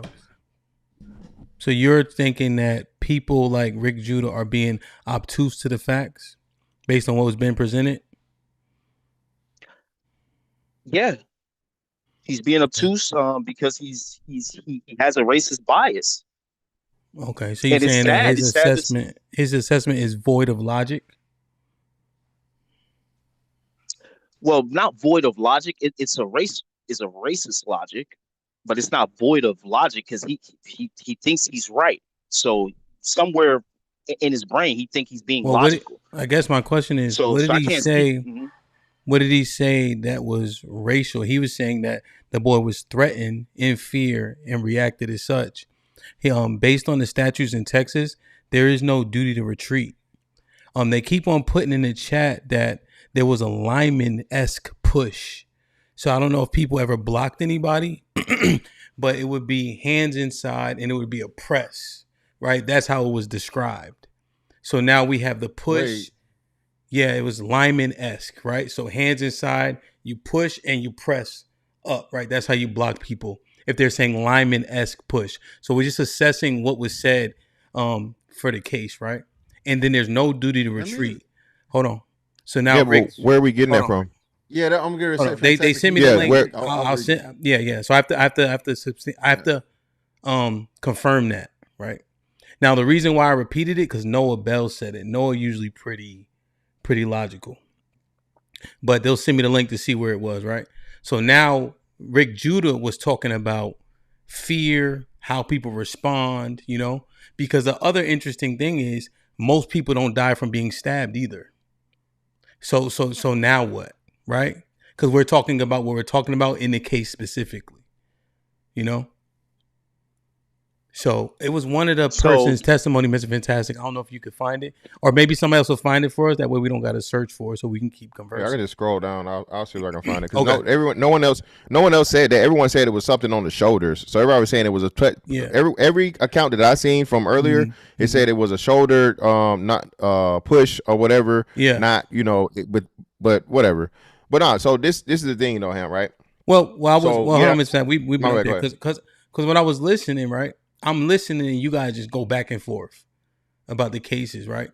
And then Lee saying this, he's racist, he can't see the forest through the trees, but you guys were having a cognitive conversation about what's being said, what the witnesses are saying, what reasonable people may say or not say, right? No, so Lee, what do you think about what Rick Judah offered, as opposed to just calling him a racist and talk about history? Well, he offered nothing. He just keeps trying to make some type of defense, just how you're racist too, and you immediately start to try to show us how the shove looks. Like you guys do it subconsciously. Like why? No, well, just to interject, right? No, I know they. Well, to interject, they said, well, I could drop you off, right? If you're not gonna listen, it's fine, right? Because I think these conversations are kind of more important than people just come up and saying whatever. So they said in the testimony, lineman push, right? So when they say lineman push, let me ask the question. Do you think the 600 people here know what a lineman push looks like? So if they don't know what a lineman push, I simply was showing it and articulating it because I do know what a lineman push looks like. And Big Aaron said I was factual because he was also a college lineman. So it's nothing to skew with saying the language. That's all. And just I never heard of this lineman push, and I've been following the case. But go ahead. Well, yeah. And to that point, Ham, I just searched lineman I'm on the live page. I just refreshed it. Lineman is in nowhere, shape, form, or fashion in any of the testimony so far, bro. So it's not there. So that's what I mean. And I'm just being direct. Remember, somebody said it in the chat, which is why I repeated it, thinking that person was credible, right? And I said that I have no problem with removing that from the conversation. But we just going off of the entirety of the conversation. Yeah, but Ham, and furthermore, this is why we're saying, Ham, I think in these situations, as you keep pointing out, everything we say needs to be as accurate as possible, bro. Don't skew the shit, dog. I don't believe that Rick Judah didn't add anything to it. I don't agree with Lee in those sentiments. I believe that Rick Judah has his side of the defense or his side of the law that he believes in, and that's the side he has a right to stand on and defend. Like you said, me and Aaron are on whatever side we're on, and we're countering those defenses. I think if you really look at this shit the way you're supposed to look at it and don't take sides and don't get emotionally involved and so on and so forth, we're literally having like a mock trial and giving you legal strategy that will be used in a good thing in the situation to look at it through all perspectives if and when everything is heard. So he's saying, no matter how you feel about it. So it's fantastic. I don't understand. So Noah, why are you saying? Post the link again so we can see. Yeah, because I'm looking at the CBS live feed, brother. I just refreshed it, and that has the whole trial, right? Has the whole trial, right? Yeah, that has the entire trial from day one. Yeah, right. Yeah. And that's what I'm saying about like I won't use the R word. The bias is what I keep going back to. Is that he immediately saw that, and without any type of information, he threw it out there, and people immediately will start to believe it because they have this bias that's negative. And that's what I kind of see with Judah. Like he hasn't said anything in that way, but he keeps going back to, there's no reason for that kid to have gotten stabbed, man. All of us up here have had fights, and we're all alive today because stab you, right? That's a fact. And the fact that we're just sitting here allowing like us to look, because Fantastic says something. He said, "This make us look bad." I agree. It's like, why are we sitting here? And I'm not saying in this conversation. I'm talking about the people specifically at the courthouse rallying, specifically those people.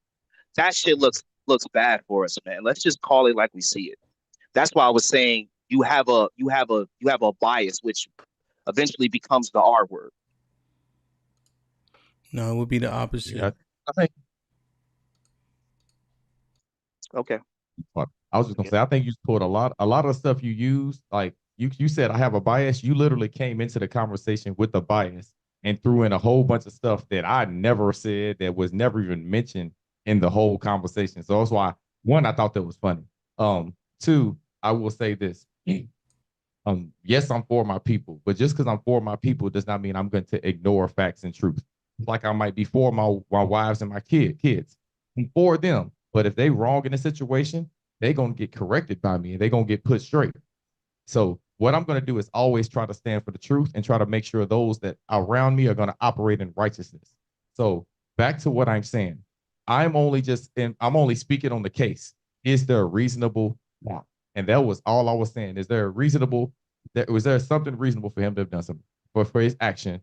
And yes, there are options in every case, but I was only speaking on that. Yeah. Beans go yet? No, Beans never. Beans was popping. House was good. It was good with y'all. What up, though? What's going on? Oh shit! How's it? Shit, man. I'm trying to find it exactly right here, but I looked at a website that literally said what you said, Hamp. So yeah, I don't know if other people ain't trying hard enough. What's the website? Is it? Of course, he found one. It's ABC News. Yeah. Okay, NBC. No, I'm looking at ABC. I'm looking at ABC. Yes, I'm looking at a WFAA.com.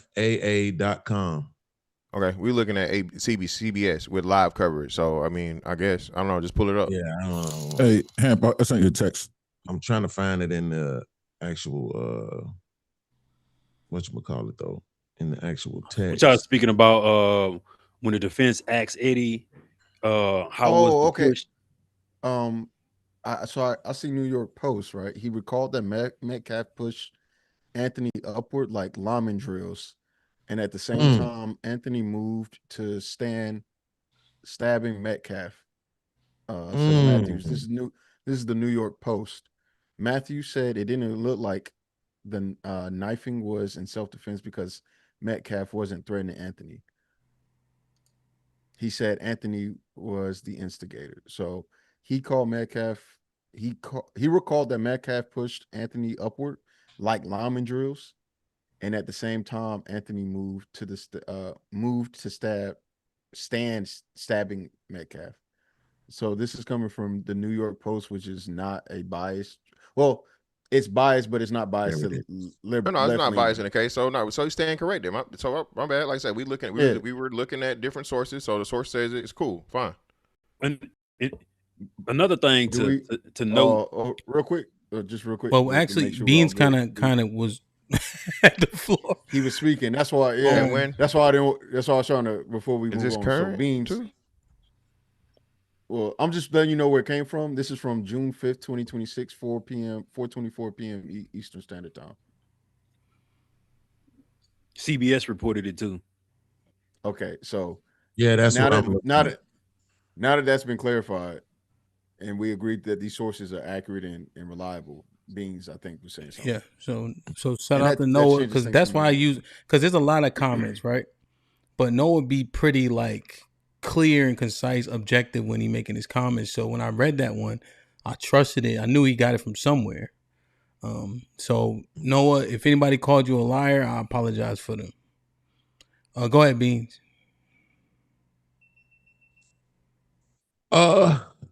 More than statements, because I think I've been pretty clear on where I stand on this, but I have questions, if that's okay. Yeah, sure. So one, I want to know why you all were focusing the conversation so heavily on the fear aspect, because maybe I missed something. Because that's the basis for self-defense, and why he made the reaction that he made. Fear is the basis. Yeah, that's one of the things that constitutes the reason for deadly force. You have to have fear in order. You have to have fear in order to. If you look up the Texas statutes and penal code for deadly force, it's like fear, great bodily harm, shit like that. So how does stand your ground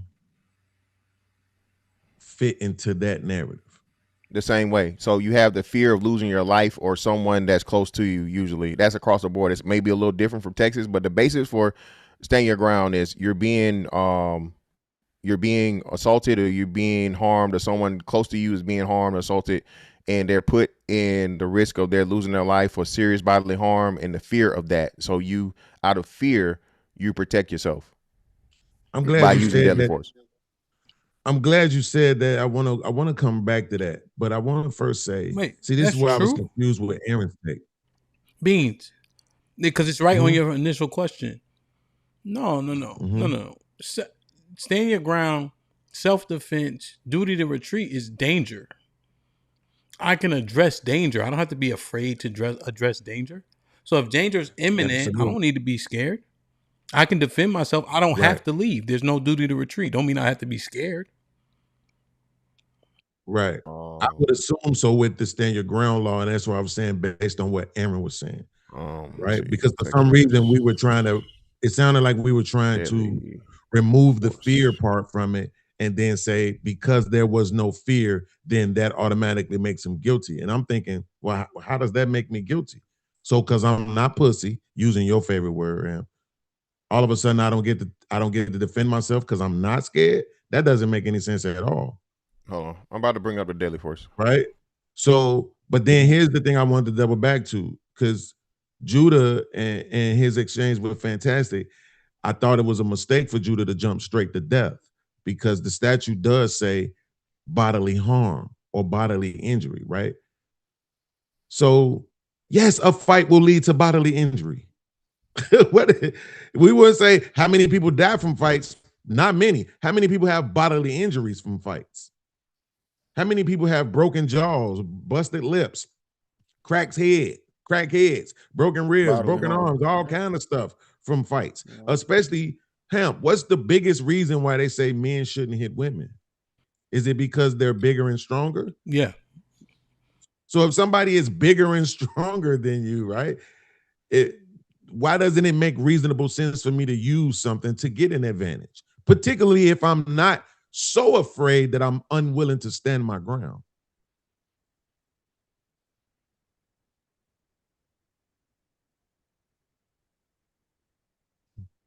What happened? You said why shouldn't you defend yourself if you're unwilling? No, not if you're unwilling. If I'm not unwilling, right? The ball was 80 pounds bigger. Somebody's bigger than me, stronger than me. Why shouldn't I be able to use something to even the odds, or even put myself in an advantage?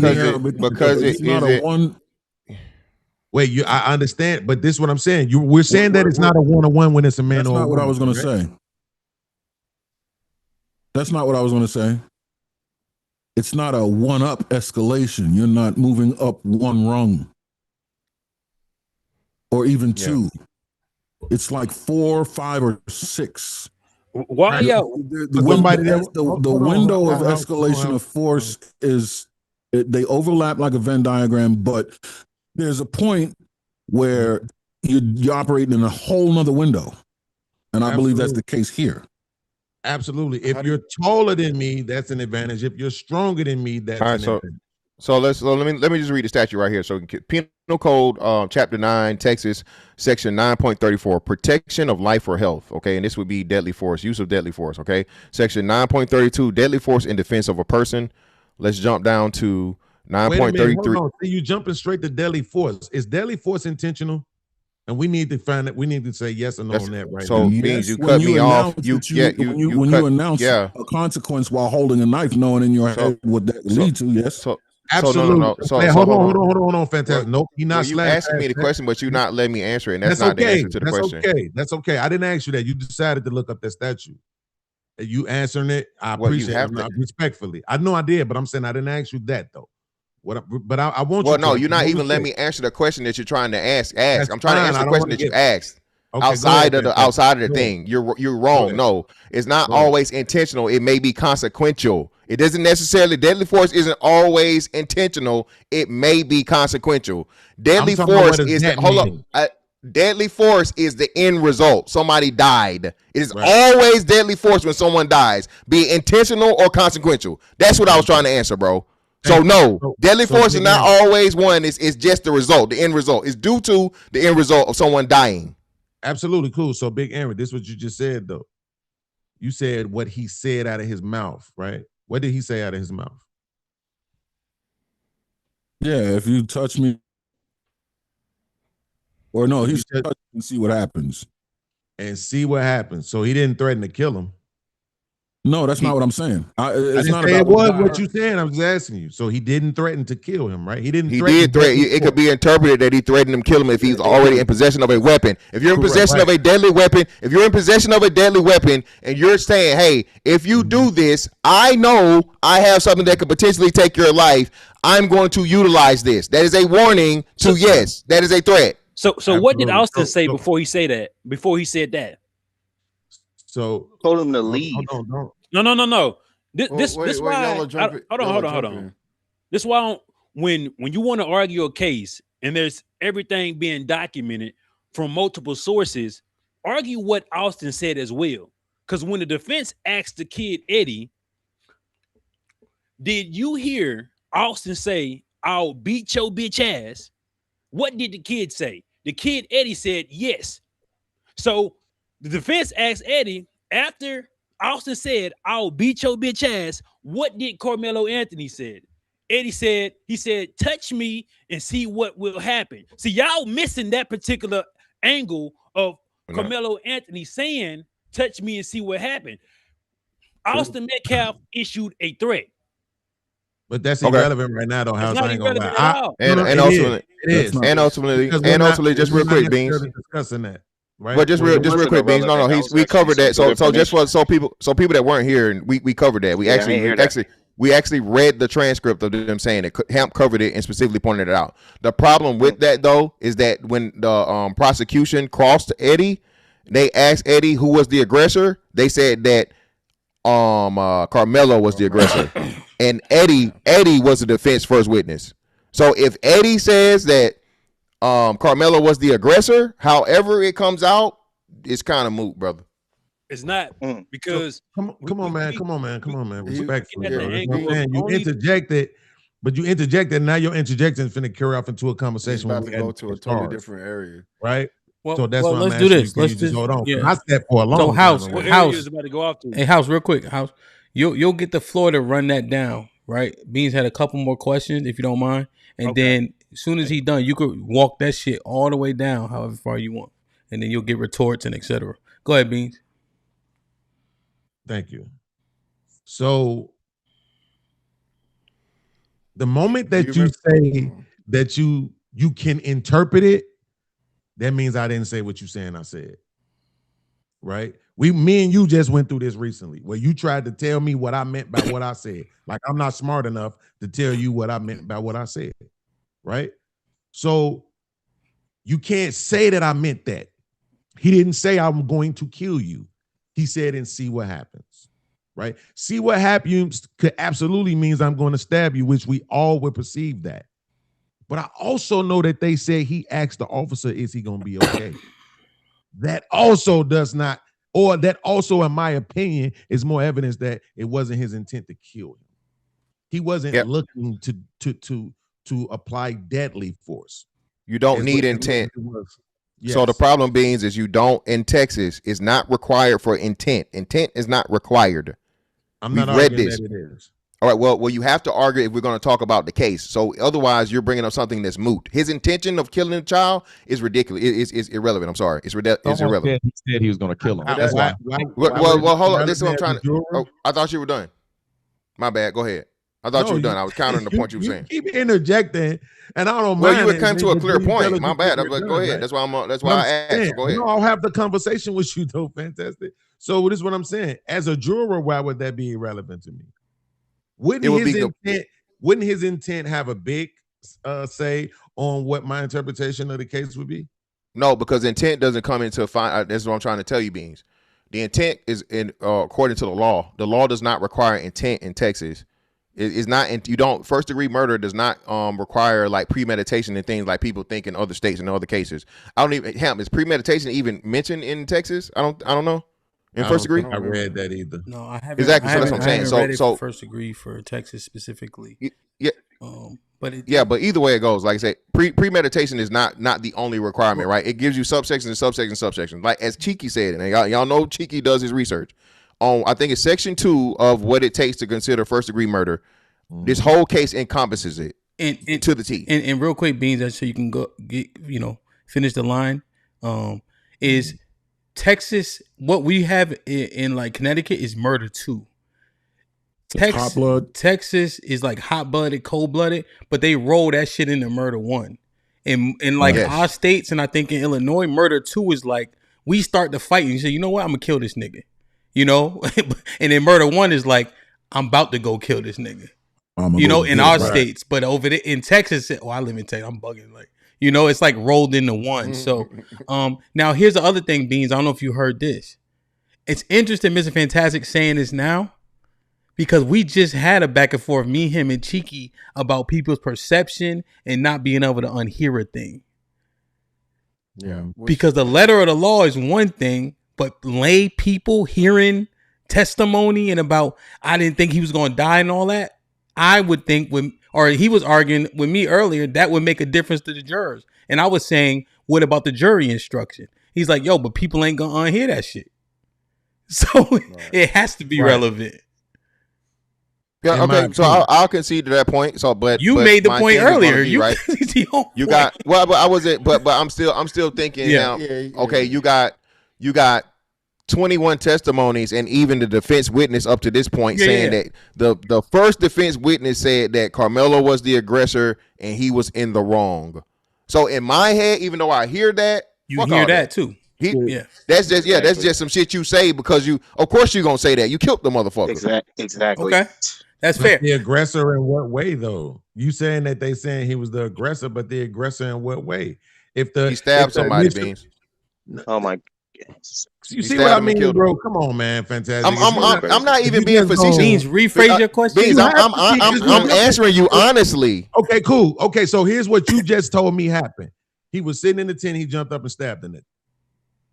No. Okay, I'm talking about what does aggression mean? That's what I said. So Beans, let's do this, right? Let's walk through it. So Beans, you actually gave a great scenario earlier, right? What's the reason why we always say you don't fight a woman? Because it's already preconceived. You as the man have the upper hand. You're stronger. Exactly. A woman can haul off and fucking. And Hamp even said this. Hamp, you told us the situation, but your homeboy got jumped by a bunch of bitches, and he ended up still catching a charge because he hit one bitch and she got knocked out, even though it was like multiple women jumping him, right? Yeah. So that's what I'm saying, Beans. Even though aggression, there is an ultimate aggressor. The person who's more violent is going to be seen as the higher aggressor. When you kill somebody, Beans, they're not gonna. I'm not saying you're gonna erase it or forget about it. People are gonna compare and this is what Aaron tells you, right? Or was talking about. Escalation of force is something that we naturally have in our mind because hey man, you have to do him like that, man. You have to take it that far. Come on, bro. He did this, and this, but you didn't have to kill him. Is what I'm saying. Fantastic. But here's what I want to know: Are you all arguing from the Texas law? Are you arguing law, just Texas law? Is that what y'all doing? Because there's just too many cases where we could point where these things y'all saying were still applicable and motherfuckers. It's baseline Texas law, even though they weren't black. Yeah, it's baseline. Well, no, it's just how the Chinese do it. I know you don't like us bringing it up.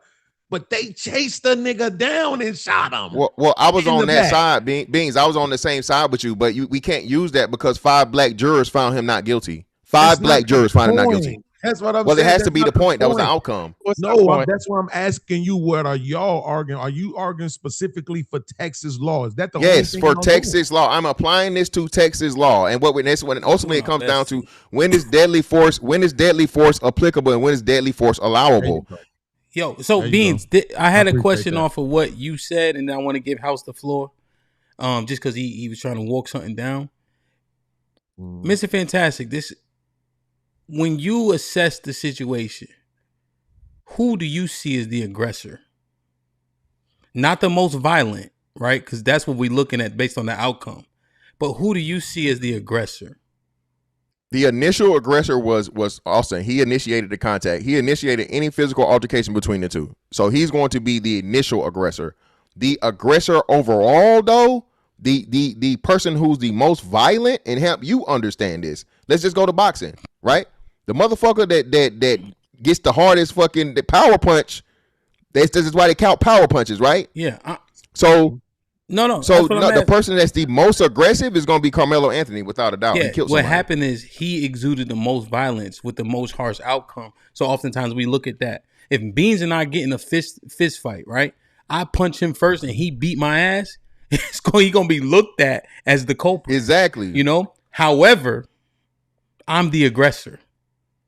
And see, this the thing about this. We get to assess the entirety of the interaction, not just the ending outcome. And that's what's going to happen in this courtroom. And that's why I think we've been doing a pretty good job of trying to keep the baseline. Because it's confusing. Because our states, me and Bean state, we got murder 1, murder 2, manslaughter. We got all this shit. Texas got this shit rolled into one. So now we confused because we like, nah, because I seen the nigga go to jail for that. And I seen the nigga get off for that. You know what I mean? So, House, what were you trying to say earlier? I'm trying to say the fact that you got all these witnesses, right? Mm-hmm. With witnesses, we're gonna be biased, and we know this. I gave an example the other day on somebody else on Chaotic Truth Live. One of y'all, we in the car, we get in a car accident, and my passenger has witnessed this particular accident happen, but we don't have any outside witnesses to plead the case with us, right? So even if it's our fault, my passenger's gonna lie and say, you know, that car hit us. So the insurance company always need an outside witness to vouch for the claim of us being hit and injured, right? Y'all understand that? So given that the Eddie guy said Carmelo Anthony was like a brother to me. He's my best friend. Seeing his demise is not going to give. He's not going to give an accurate account to what happened, especially if you want some type of justice towards your particular friend, right? So, what stood out to me, they had 21, I guess, witnesses, about 6 students. Every time they asked if they seen the stabbing, no one seen the stabbing. So how do you have an accurate account of what happened when they asked, did you see when Carmelo Anthony stabbed Austin? Which makes me believe that initial force coming from 5 bleachers down, Austin Metcalf, he was the aggressor, bro. The entire time. Now, when you're looking at the corner, right? And they said how this is not a knife, right? This is like a something I use to smooth out surface. The insertion of the knife within Austin Metcalf, it wasn't a direct strike into his body. It was more cornered, coming in like this, like on a sideways angle, which tells me I think Carmelo Anthony was prepared to use this particular knife, but I think Austin Metcalf's body with that lineman push exuded more force than what he was intended to do. So when he ran off, after Eddie said, "I'm gonna take your life," this is why a component of Carmelo Anthony retreated as well, because these group of boys were already close enough to try to do some type of damage to him, bro. So we're going to take all the account of what the prosecution has gave to us, and we're going to try to make a decision, but the defense hasn't provided all the evidence to fight against everything they're saying. So what we're doing is basically saying he's cooked, but we're not giving it the time for the defense to come back, or we're not giving all these different nuances. If you tell me I'm going to beat your bitch ass, and then you move 5 bleachers up to try to beat my bitch ass, don't say I'm the aggressor. That's all I gotta say. All right, cool. So the problem in what you're saying is they did witness the stabbing. Everybody said they saw him get stabbed. Everyone said they saw him get stabbed. Everyone said they saw him get stabbed, right? All of the kid witnesses that was talking about that seen the situation. They saw the push and they saw him get stabbed. They said several of the student witnesses said it first and foremost. Right. Secondly, you guys keep trying to put this thing into where you're justifying a stabbing. All right, that's going to be the hard sell. That's the part of what you. It's just not going to fly, bro. For one, you should not have had the knife there. And again, the Eddie dude you're talking about, when you ask the guy who's the state's witness, who says, yeah, he said I'm gonna beat your bitch ass, but ultimately the prosecutor asked him 2 questions, and in those 2 questions he felt like Carmelo Anthony was wrong, and he felt Carmelo Anthony was the aggressor. That eliminates all the other shit that the what's name did. Oh, that's the most important. Defense, hold on. Well, brother. Does the defense not cross everybody that was already called, right? Most definitely. Does the defense of those not 20? bring All right, its own witnesses? all right. So that regardless of the witnesses, what I'm telling you is this: in the process of the prosecution, if the defense had a good case, they could still make the fucking prosecutorial witnesses look bad, and they haven't done it. Yeah. Did they cross? You're acting like we're just hearing the prosecution. I didn't say nothing while nobody was talking, bro. I'll let you get all your shit off. My question is, did they cross him? Just cross who? Yeah, they crossed everybody. Eddie, man. they crossed Eddie. Of course they did. Yes, we read it. Remember, we skipped it and then we went back to it, and you read the top of the part that was above and it. Eddie was for the prosecution, right? No, it was for the defense. Eddie, that was the first defense witness. No, that was not his witness. That was prosecution witness. No, we just let's go find it and confirm it. I'll look it up. Let's go find it. And confirm it. I got it. I got you, Ham. I'll bring it back to you. All right. Okay. Trey, what's good, my G? You can hear me? Yeah, what's good, fam? I was on mute. Salute. What's popping? Man, you know, grind. Indeed, man. Welcome. I just want to make sure House and Mr. Fantastic get to finish, and then you could chime in with your thoughts. House, my bad. I interjected. I was just trying to get clarity on that. Go ahead. Were you done? I know you weren't. Nah. Eddie was the prosecution witness. So this is why it was so confusing. Why Eddie wasn't trying to establish him and Austin Metcalf, not Austin Metcalf, but Carmelo Anthony had a prior friendship, right? So when he got on stand or whatever, he was basically denouncing him ever being involved with Carmelo Anthony, right? Which is kind of weird. And crossing him, that was the main thing. When he said, when the defense eventually asked was what did Austin Metcalf say to Carmelo Anthony, it was the I'll beat your bitch ass. I don't know how any of y'all can like rationalize that not being the aggressive move, and also Austin Metcalf moving towards a seated Carmelo Anthony. How in y'all mind does it make him be aggressive? Yes, the prosecution has to prep all its witnesses, bro. All these students are saying the exact same thing. Does not make it true. You know what I'm saying? You repeat a lie long enough, people start believing it to be true, right? So then you try to say, oh, well, he's cooked because, bro, allow the defense to come with what its evidence and its witnesses because the state rests. Now you have the defense that's about to go try to cook up its narrative and protecting the fact that, you know what I'm saying, Carmelo Anthony has epilepsy, but they tried to object that when he was, you know what I'm saying, I guess crossing a witness. So when you're gonna take into account Carmelo Anthony has epilepsy, I would imagine they would bring one of his doctors that diagnosed him. They will also bring I think this is just my opinion, the medical examiner, the coroner, to actually ask more questions about how that knife was inserted. Was it a direct attack, or could have been, you know what I'm saying, by Metcalf's own force doing most of the damage? Because if y'all were read it, they said it had some type of bone marrow on a knife.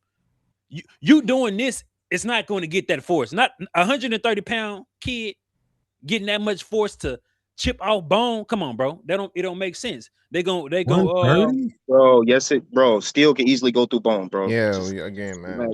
Just relax. What? So you said what? The knife, wait, the knife in from question, the flesh to the bone. Wait. What is how does the epilepsy, what's the relevance?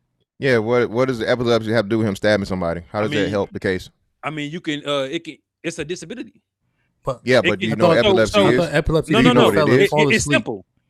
Yeah, epilepsy people have seizures, HAMP, and it makes them incapacitated and unable to do anything. Yeah, epilepsy doesn't help his case at all. You talk about narcolepsy. Let him respond. It helps it to the fact that if I have epilepsy, I'm not going to be able to protect myself as adequate as somebody that don't. My use of force could be me using a knife, a firearm, or anything to help me protect and defend myself. Epilepsy has everything to do with this case, partner. Oh, I see. So a person that has epilepsy, what incites a seizure? Would a fist fight incite a seizure? Okay, Look, I see what you're saying. It could be fear. We don't know his triggers. Okay, you feel me? We don't know his triggers. Okay, I see. Anybody? Y'all saying it's a good defense? Y'all saying that's a fucking good defense? No, I was asking why he would introduce it. It's not a good defense for you. That's because you already fucking made your horrible. mind up.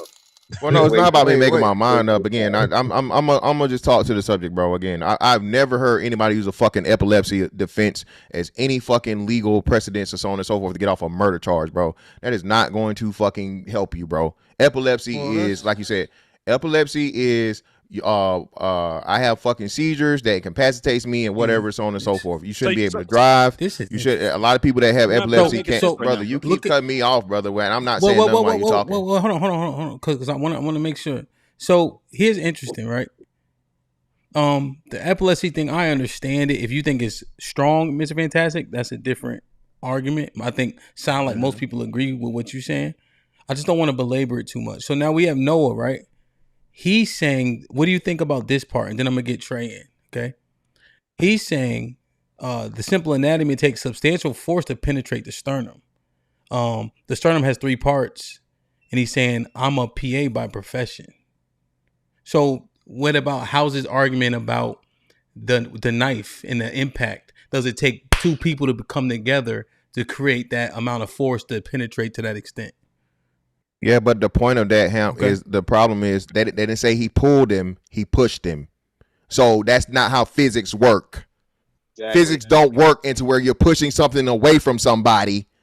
You're pushing something away from somebody and you're creating more force into yourself. That's not how it works, HAMP. So niggas literally just made the worst possible fucking defense for him because he's pushing him away, not pulling him into him. Okay.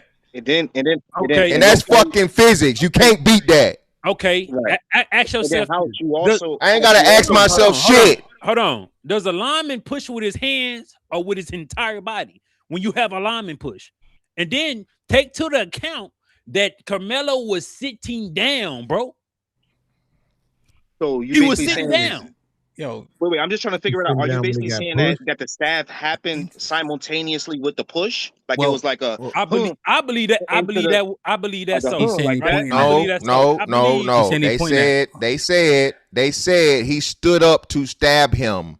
That is the force that they did say. We just read it. Hold on. Okay. The boy just said he stood up to stab him. It was 2 touches. Bring it down, Mr. Fantastic. It's fine. They ain't saying nothing crazy.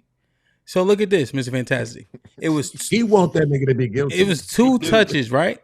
It was the push and then touch me or some shit. Was the push before the touch? Which one came first? They were simultaneously. It wasn't 2 touches. Oh, I thought it was push me and see what happened, touch me and see what happened, or was it 2? Yeah, but that was said. That was said, and it was a contact in the stab. Where everybody's saying it was like 1 push, 1 stab. So we trying to assess. So it happened at the same time.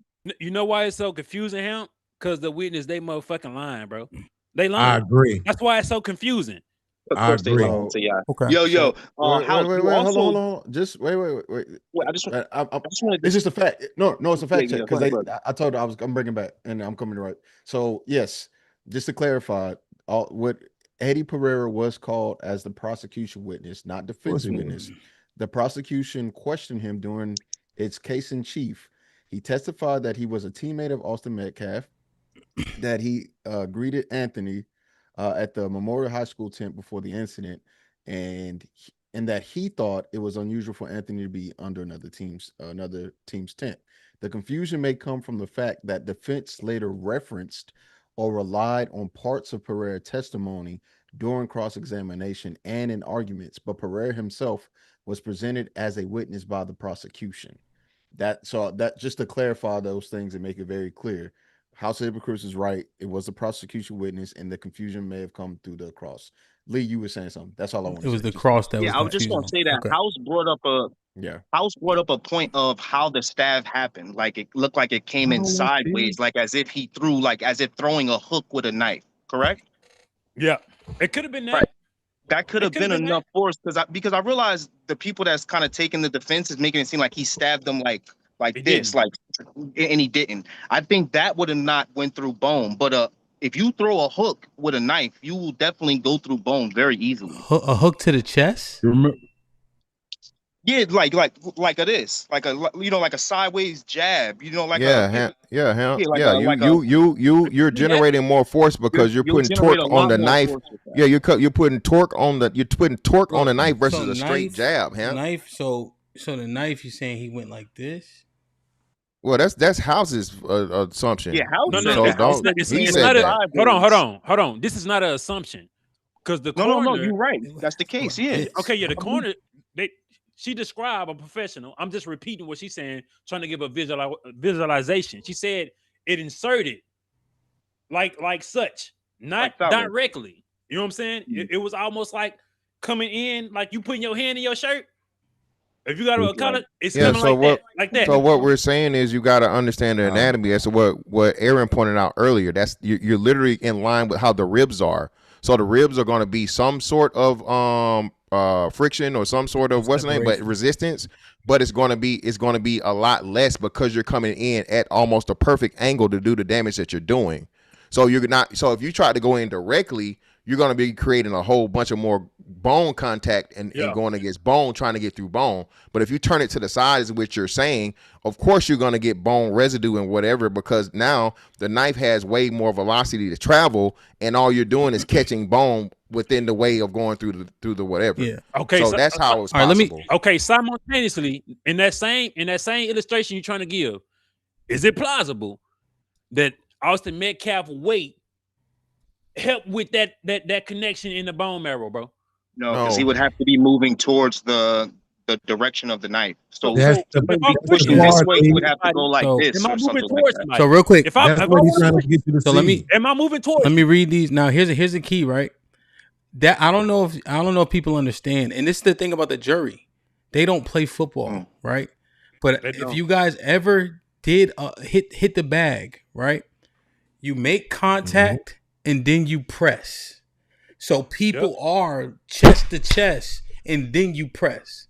That's why I don't know if lineman push, he might have just been talking, but I don't think he was just talking to describe it as a lineman push. So quite literally, those people come chest to chest and then they press. So that impact, if it is simultaneous, I can see how that could happen with it being framed as a lineman push. Let me just read these. Let me get Trey in, then we'll go back around.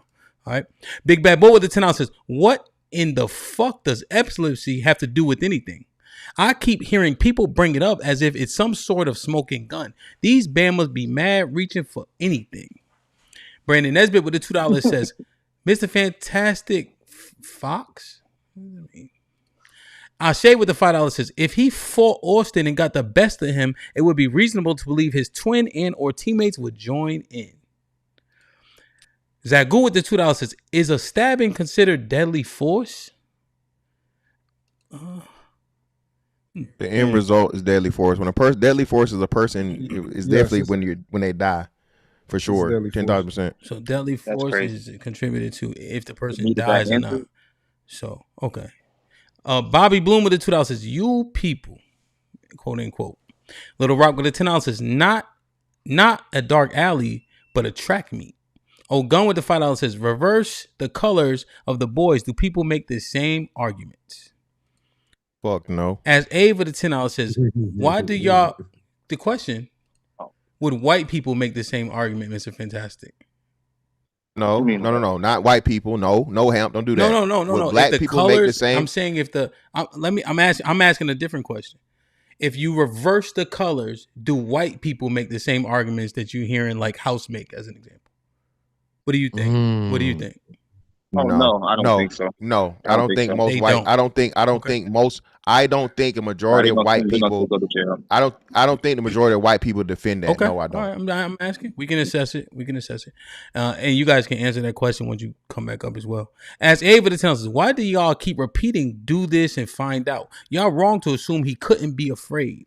Y'all not being fair. If in shape boys deer hunting, gun toting bullies gang up on you and hold you. What?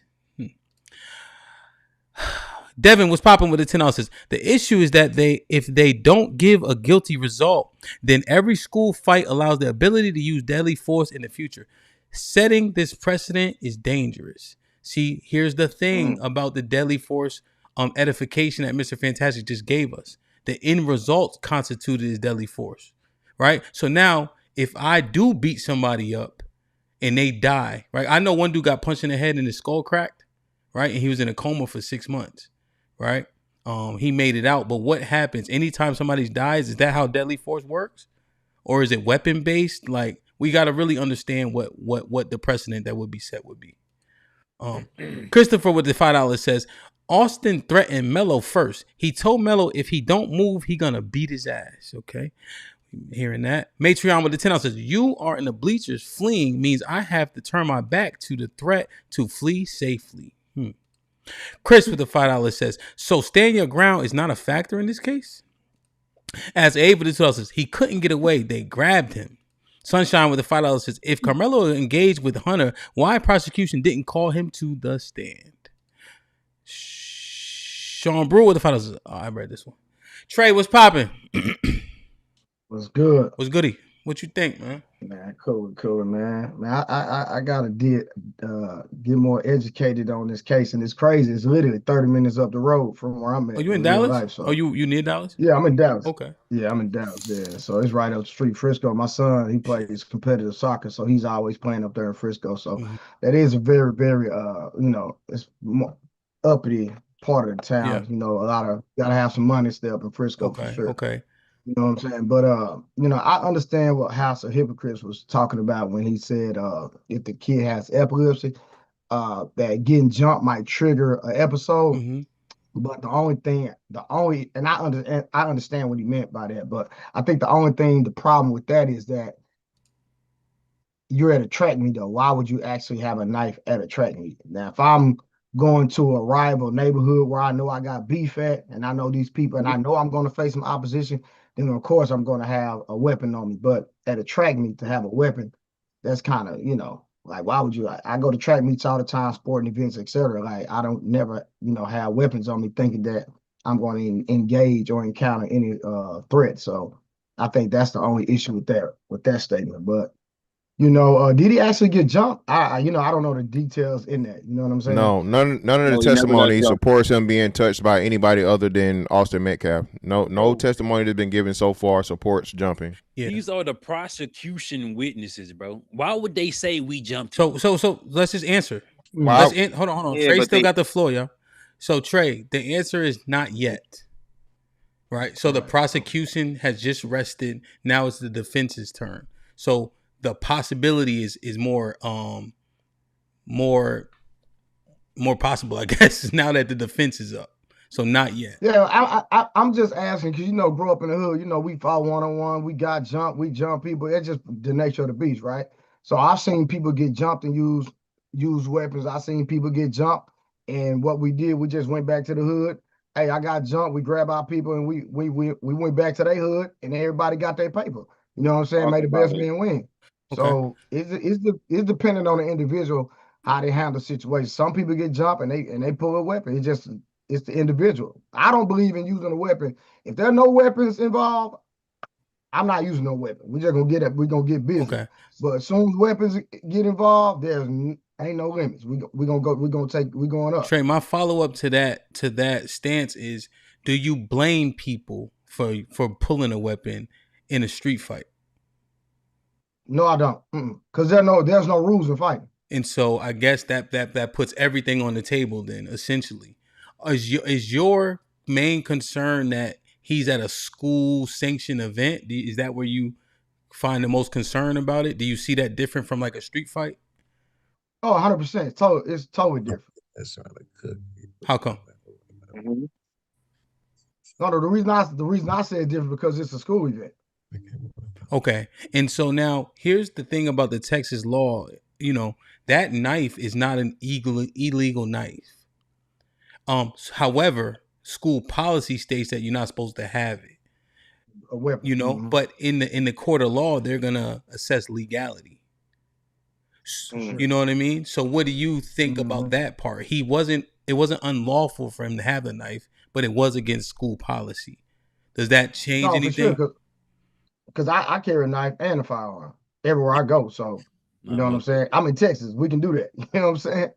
So and I can carry something big in my trunk. You know what I mean? And I can walk with it in public, and you're not gonna have no issues as long as you don't point it at somebody. So I just think that the school property is the issue. You know what I mean? It's just like I legally carry a firearm, but I already know that I cannot take it on the school property. Like that's a known thing. Mm-hmm.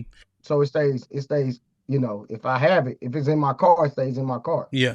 Do you know how in Texas we have the I forget the two codes off the top of my head, but you know you go in a gas station, right? It'll have like an open carry or a concealed carry sign. It has to have both separate for you to be able to go in or not. Let's say they got the no open carry sign near the you know, they always got the bodega or the taco spot in the restaurant or in the gas station. Yeah. If it's behind there, technically that's not in the right place, and I can open carry in that gas station. That's a fact. You know? So does it come down to that? Like, is it just like so yours is like just appropriate place? As far as like I said, it's not just necessarily appropriate place. It's just when it comes to the knife for sure, because it was illegal at that time. Like I said, if he was off the school property, then that's not even a conversation. But the fact that he was on school property, did you? Well, Trey, real quick, here's the clarification. Real quick, it was not unlawful, but it was against school policy. Yeah. So it wasn't illegal, but it was against school policy. It was against the rules. You see? Facts. So do you think him not applying by the rules of the school is the issue? Yes, sir. Okay. So what's your sentiment about the case? Like, how do you feel, and I'm saying feel, about the case? So far, you know, me personally, I just feel like, you know, get your paper. You know, I train professional fight. That's what I do for a living. So it's like, you know, I believe in hand-to-hand combat. That's what I do. So. Okay. So you believe he should have fought him? Yes, sir. How do you manage when your heavyweights spar with the lightweights? Or do you let them? Well, they already know if a heavyweight is sparring somebody that's lighter than them, then the heavyweight knows not to engage on a certain level. You know what I mean? You still give them the work that they desire, because the lighter person is actually going to be working on certain things. So if the heavyweight is in the ring, they understand you can't punch them as hard as you would punch a equal opponent, and you're there to help that person progress, not in order to beat them up. Like true sparring is really helping getting that person ready for the fight, not to go in there and beat them up. Yeah. No, that's interesting, you know, because now people are looking at the weight and size discrepancy here amongst these two, you know, and what happened is what you just said is 100% facts, right? I knew you was going to say that, you know, and so the responsibility is on who? Because when I go in with smaller guys, they be swinging for the fence. Right? And I'm like, hey, I'm gonna tell you a true story. And Trey, I'm like this. All right now. Because that shit still hurt. You know what I'm saying? I'm gonna tell you a true story, right? Yeah. You know, I trained Earl Spence for 5 years, right? So when he was sparring heavyweight one time, and the heavyweight hit him a little bit too hard, like he didn't like it. He said, you know, Earl cussed him out. He said, hey, do that again, it's up. And just know this, by the time that heavyweight got out the ring, he was leaking. Yeah, no, 100%. 100%. They be sharp, you know, but you know And Earl was what? He was fighting at 47 at the time, so he was like literally probably like 155. Yeah, somewhere up in there. Yeah. And this was during camp. So and this was a heavyweight that was 220 plus, about 6'3". And Earl destroyed. And so now when we kind of take this logic, you know, what are lay people thinking who don't know how to fight, who don't know how to take care of each other while sparring or in a ring? And this is in the street, you know? I mean, it's at a track meet, but it's people who don't know each other. They're at odds, right? This is a heated situation. Like, what do we think most people are going to assess the weight and size discrepancy if you were on the jury?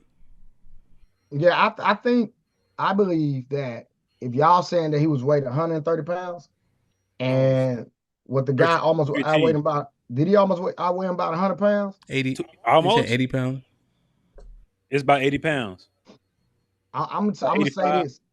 I'm gonna say this. I know a guy that had a similar situation, and he used a firearm and he got off because the weight discrepancy actually played a part. They was like that you outweighed him almost by 100 pounds, and you could have seriously hurt that person. And this was a Samoan guy that he ended up, using a firearm on. So that's what I'm saying. People make. I don't know how this jury gonna look at it. And see, here's the thing, right?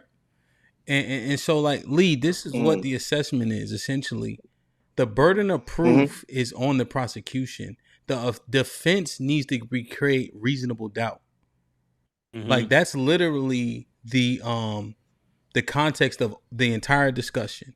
Do you think that based on what's being presented on the panel and what you've heard and what you read, that there is a probability of them being able to create reasonable doubt in one of those 12 jurors' minds? Everything is possible. No, probable. That's why I said probable. Probable? Oh, yeah.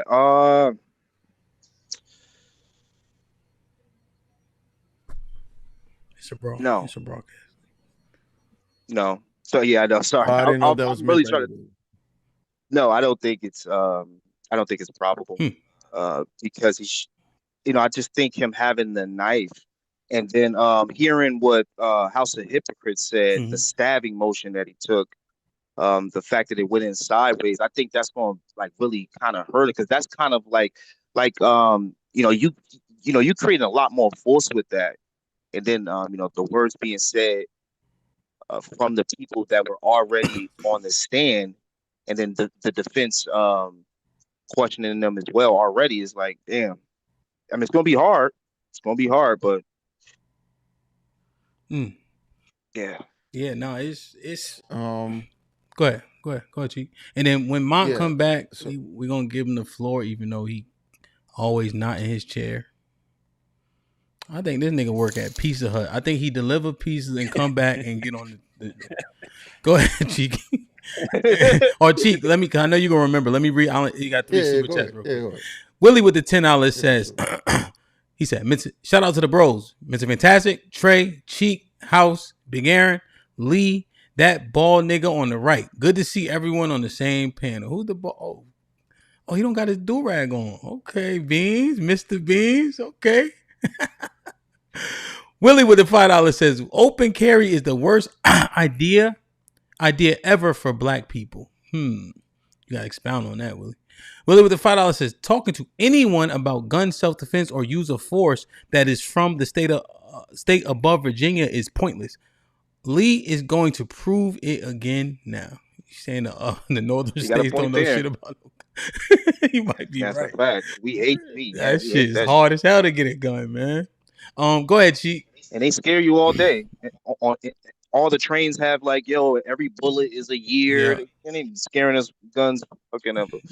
Go ahead, Cheek. What you saying? Yeah, I think I think that first part, because I thought the defense was presenting the witness, so that definitely changes my perspective on it heavy.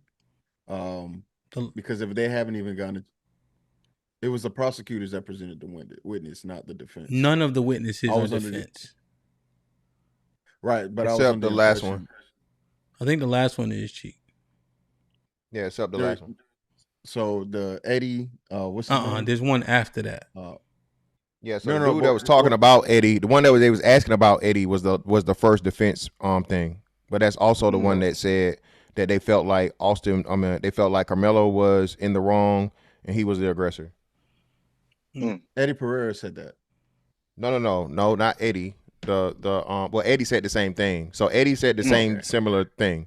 So the Eddie dude, and again, this is what's confusing, right?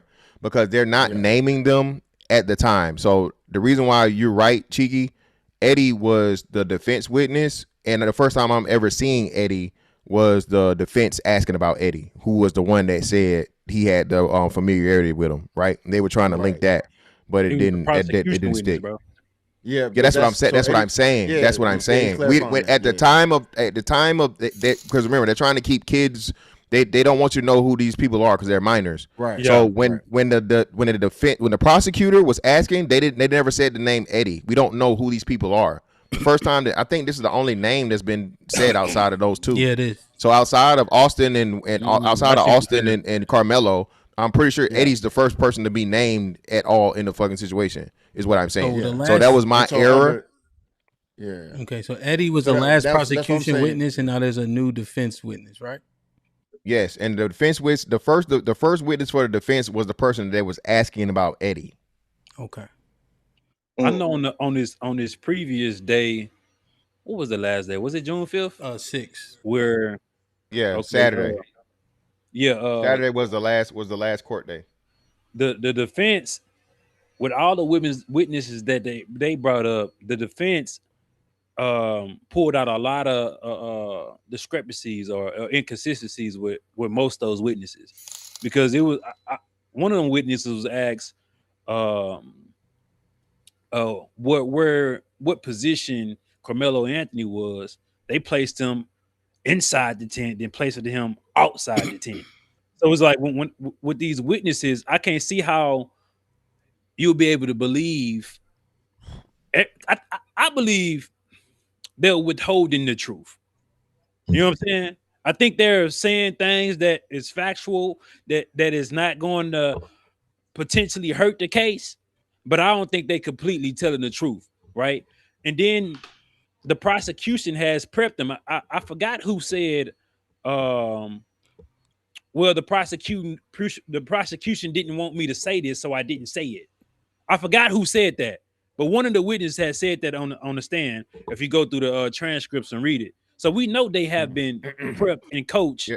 Yeah, but that's standard procedure. There's nothing special. That's standard procedure on both sides. So, and the problem with that would be, again, regardless of the coaching, regardless of the cross. Yeah, it's not just this thing as to where you only talk to the prosecution, and the prosecution only gets to talk to the witness, and then the what's name doesn't get a chance at all. If the defense has not done a good job at all of showing a lot of lack of credibility in the witnesses, and they haven't done a good job in getting away from showing to where the things they're trying to prove with him being either the victim here outside of the push. I mean, that's another thing. I don't understand how y'all saying they're lying, because if you're lying, why would you say that he pushed him anyway? Omission is what he meant. Omission. House said he believes they're omitting several factors. Yeah, but HAMP, but that's still so that goes back to our original point and premise of this whole entire thing. Now the whole other side lying. They want to lie to get the nigga locked up. That's fucking ridiculous. Hey, is that unreasonable? It's extremely unreasonable. It's extremely unreasonable. It's extremely unreasonable. That's what I was praying about in the beginning. Hold on. Why is it unreasonable? Why is it unreasonable? Well, because let me answer the question on the race. No, the other part of it too is, why are we basing it on a race and not the fact that it's just a prosecutory process? Like, if you're telling me omit some things, what you said is that's normal. A fact. Why are we making the assumption that it's about a race? But that's still but because this is what it is. This whole case is race based, Cheeky. Can we admit that foundational thing? Again, like I said, if we change if the roles were reversed, to Hamp's point, Hamp's talking about a woman. I'm looking at it the other way. If this was a white boy, if we reversed the roles and Austin Metcalf killed Carmelo Anthony for the same reasons, niggas would be calling him a murderer, hands down. He needs to go to jail. Okay, right. So if you see, hold on, don't just say right. Do you agree? No, I don't agree. But I'm saying I'm willing to have a conversation with you on that level, though. But let's say that's right. But you're saying the white people wouldn't be doing the exact opposite of what they're doing? No. Yeah, no, that's what I'm saying. You would not have white people this rate that the black people are doing the same shit. No, you would not. You sound crazy. Don't be don't sound crazy. Don't be disagreeing by saying that. That don't sound crazy, right? by At this saying rate, at no, this no, rate, that right? that, rate? that Like caveat at this rate. right? Well, Don't AW us, right? Like just keep it real though. Would they switch their stance? Yes or no? You're able to say the black people will. Why can't you say the white people will? No, because again, it's the number of black people that are doing it, and at the rate that they're doing it is what I'm talking How many about. black people are doing it? Right, but they have the same. But they have the Chiki, same you just reason, covered though. it. Chiki, you just talked about it. But Mr. Fantastic, they Right, had the but same reason. Yeah, but what They I'm saying both is, have the racial component as a reason to switch their stances. So why are you acting like only one exists? well, I'm not acting like one exists. What I'm telling you is that it will be. What I'm saying is this. Fantastic. Hold on. Fantastic. Before because I need clarification on one thing. I'm not disagreeing that there's a race element. I'm just trying to figure out how you quantifying blacks involvement versus whites. Because social media. As much as wait. I'm gonna give you my reason and then I'll let you. Okay. I think my social media is showing me the white people that are covered, and it's quite a bit. And if your social media is showing you the black that's covering it, I'm just trying to figure out how do we get to the midpoint of going black people are doing it more than white people, because I don't know how to quantify that. You're talking about covering it, but not just covering it, but having that element, commentary, conversation, and things. So this is what I'm saying. Yes, So Chiki, what I'm saying is I'm still seeing people circulating things that are just simply not true according to the evidence that's been presented so far from black people. I'm pretty sure you said you saw the black woman that said, regardless of what the outcome comes out or whatever, she's still going to be for the black side and so on and so forth and shit like that, right? Yeah, that's going viral. Exactly. That's what I'm saying. I'm not saying that you, and of course there's racist people, white people right now saying he should be hung from a tree and whatever, the same motherfuckers that tried to use his son and the father got into an altercation with him. I'm not saying that there's not tribalism or racism on both sides for your own race, right? What I'm saying is the ratio is like 80 fucking 30 or 80-40 is what I'm saying. And that right there, I don't even know how you're able to quantify a ratio. Well, again, I can't realistically put it together. This is what I'm telling you. So the sentiment when we compare it from a social media thing, and then most importantly, Chiki, remember they raised $500,000 initially for this boy, and show me where they did this for a black kid that killed a black kid. That's it, Chiki. Hold on, let me finish. Show me where a black child killed another black child, and the black community came fucking forward, and they gave $500,000 for his fucking defense. That's what I'm talking about. It's quantifiable in $500,000. That's fine. We can had a conversation with you, right? You can concede. Let's say we concede to it. Let's hold on, Chiki. Let's say we give you the 80-40. What does that look like numerically? What does 80% of black people numerically look like compared to 40% of white people numerically?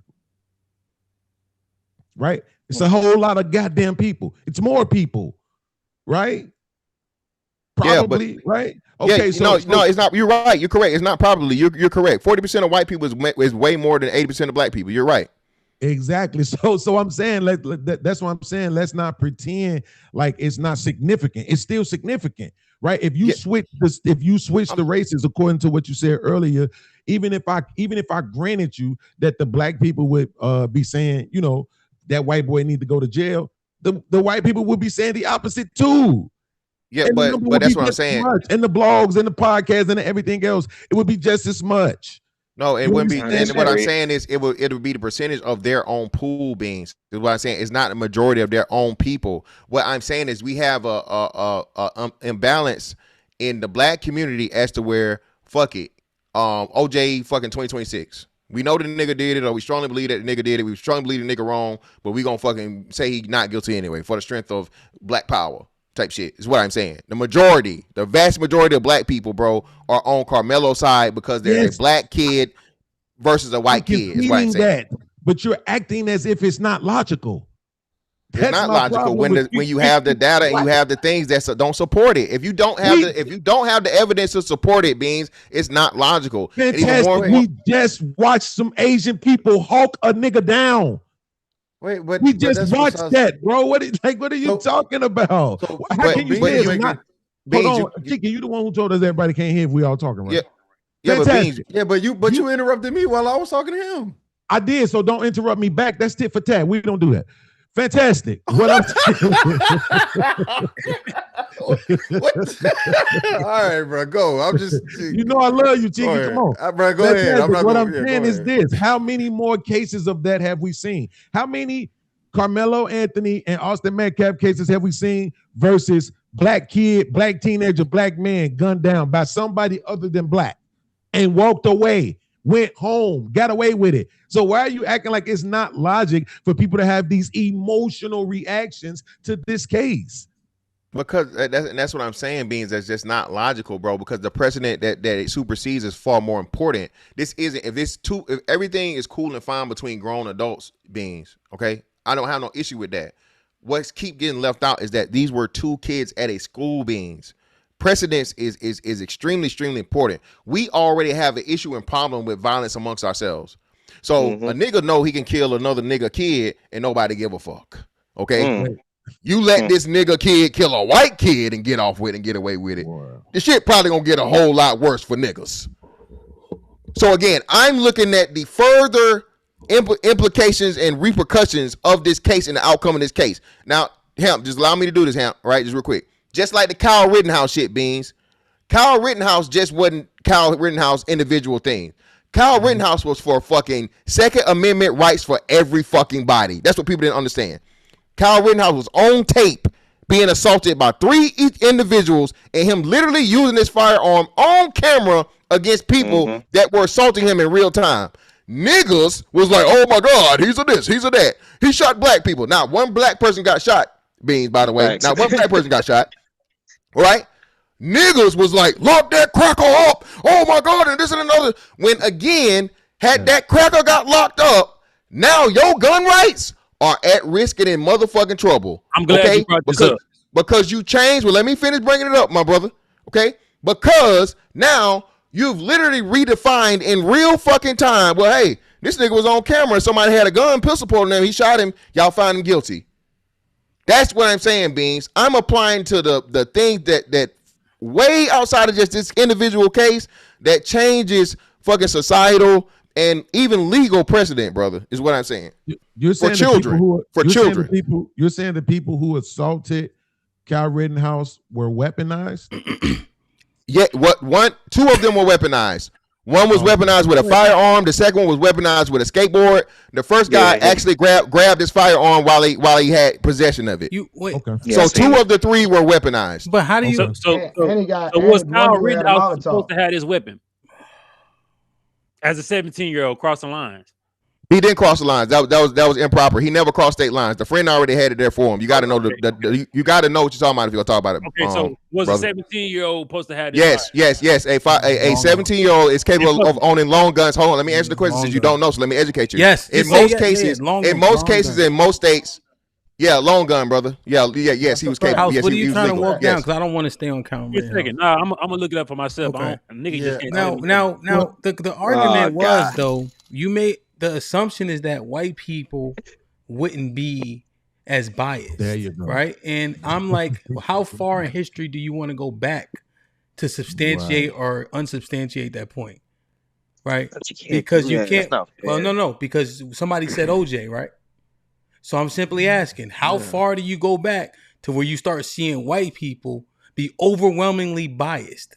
When do you stop the part of them erring on the side of themselves? Well, if we look, I don't think we have to look far. OJ was a split. If we saw a recent 100%. Well, 100 a split for who? Black people over here, white people over there. Yeah, I agree. But niggas, what were the niggas? And rightfully so, right? I remember I watched this in the cafeteria. Well, he wasn't guilty. He wasn't guilty. It looked like the niggas was right. So now, how far do you want to go back to where you start seeing people be racially biased for murder and etc.? How far? Yeah, no. That's what I'm saying. So, we have to look at a local case, and I'm trying to think of a recent case where you had that dynamic. Let me just slow you down, right? Looking for a time frame. I'm saying Mr. Beans said something. And you said, no, white people, if we reverse the roles from my question, white people wouldn't be as biased. And I'm saying, how do you substantiate that? If you look through history, they've always been very much biased, just like you're seeing. No, and that's what I'm telling you, Ham. We have to look at recent cases that had dynamic and see. Well, you said go back, so Well, you would go to the nearest. Hold on, you would go nearest, then furthest. I'm saying, correct? I'm If we saying, going how back, do you? How long? How hold on, far hold on, was hold on. OJ? I'm saying, how do you prove that with history saying otherwise? What makes you say that? For them? What makes you say that? Well, it's not for them. It's about and that's the thing. I'm taking the for them shit out of it, right? What I'm saying is, if you look into cases that have happened recently, like Sonia Massey, right? Sonia Massey, let's use that. Cops, white cop, right? Cops, white cop. There were far more fucking white people being like, "Hey, man, that's fucked up. Buddy's a piece of shit." So on and so forth. La la la. Right. You had more coons, okay, that were out here for back the blue and whatever, so on and so forth, Hamp. So that's why I said we're gonna do what you say do. Let's do that, and let's start. I can't substantiate. We start recent. I have and to then take move your back. word from the Sonia Massey shit. I ain't really assessed that many white boys. It makes sense. I think a better example. What about George Floyd? They were very racially. Very George very Floyd. The dichotomy. That was the biggest support of white people. That was the biggest support of white people for a black person ever. That would literally destroy your fucking argument. I tried to stay away from that. You got George Floyd. Let's say Sonia Massey. Sonia Massey is kind of an outlier to me. I mean, that shit look how it looked. I don't know. I see it different, but I didn't. But no. I mean, you gotta get in the box. I haven't assessed what was white people saying about Sonia Massey, But I'm just looking at just throughout history. Yeah, but if you're saying, but even though, you can't run for that one. So the white lady who called the boy a nigger, she raised $1 million. Yeah, and that was by a very, very small portion of motherfuckers. That's extremist racist people who donated, right? Extreme racist motherfuckers. That could be one person. Hold on. It wasn't. Well, it wasn't one person. Yeah, it wasn't one person. I know. Okay, I guess. It's about who donated, right? You have people that speak out, just like on the panel right now. You'll have way more chud getting white support, and you have a few white boys like, nah, that's dumb. And they're saying that's dumb because he's going about what he's doing the wrong way, not that what he's doing is wrong. Let's make no mistake. You feel me? So that's why are we saying that though? Well, because I heard this. What's that boy name? He looked like a kid, but he not. I don't like Nick to say Fuentes? his name because they Fuentes. ain't paying no bills over here. You don't want to say his well, name. you just asked the nigga name. I know. I was reprimanding myself. You talking about Neil Hamp? No, stop. No, Please you know you're talking about. We know you're talking about. Either way, go ahead. Yeah. And so he's saying, listen, him bothering people is stupid and foolish, right? But he don't disagree with niggas being chimps and shit like that. He's saying, yo, the path you taking is working against us. They're not saying that they disagree. So that's different. And I'm just asking, how far can we go back? Can we go back to Emmett Till and Rosewood, George Stinney? How far can we go back to where we say white people haven't been acting how they acted? That's not what I am well, not how saying is it that not? they're. Oh, sorry. Go ahead. Well, let me answer. Because they've changed. This is what Beans was trying to walk down. No. Listen what I'm saying, and this is what I said, and I think I'm not saying white people. I'm not saying Beans conceded. I think Beans sort of agree with me to a certain degree, right? Beans is correct in saying the 40 to 80 volume is still I understand a vast. Yep. Yeah. Right. My argument is, again, it used to be the same for them, 100 or 99-1, to now it's shifted to more of a fucking to where it's in most cases 60-40. And in like the at the very least 60-40 to where you don't got all these racist ass white folks to where a nigga did it and a nigga deserve to die and they want to hang a motherfucker from a tree. Are you talking about? Beans, this is my last one. You can have it back. Beans, this is my last one. You can have it back. Right? It's largely speculation. Right? So if we speculated, shit, it's 60-45.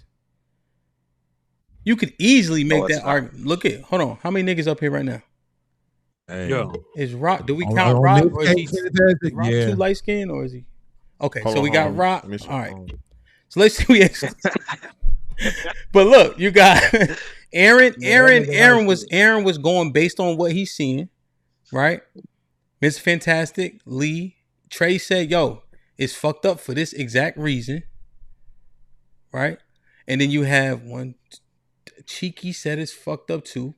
Right? Cheeky said, based on the law, based on what happened, it's not going to work. The panel might be 50-50.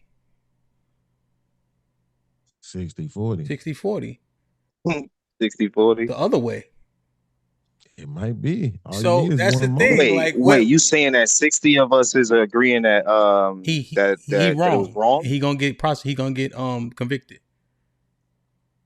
Right. Oh. You know how you made that example? How they said Chud, the dude said Chud was wrong based off the way he did Going it. about it, yeah.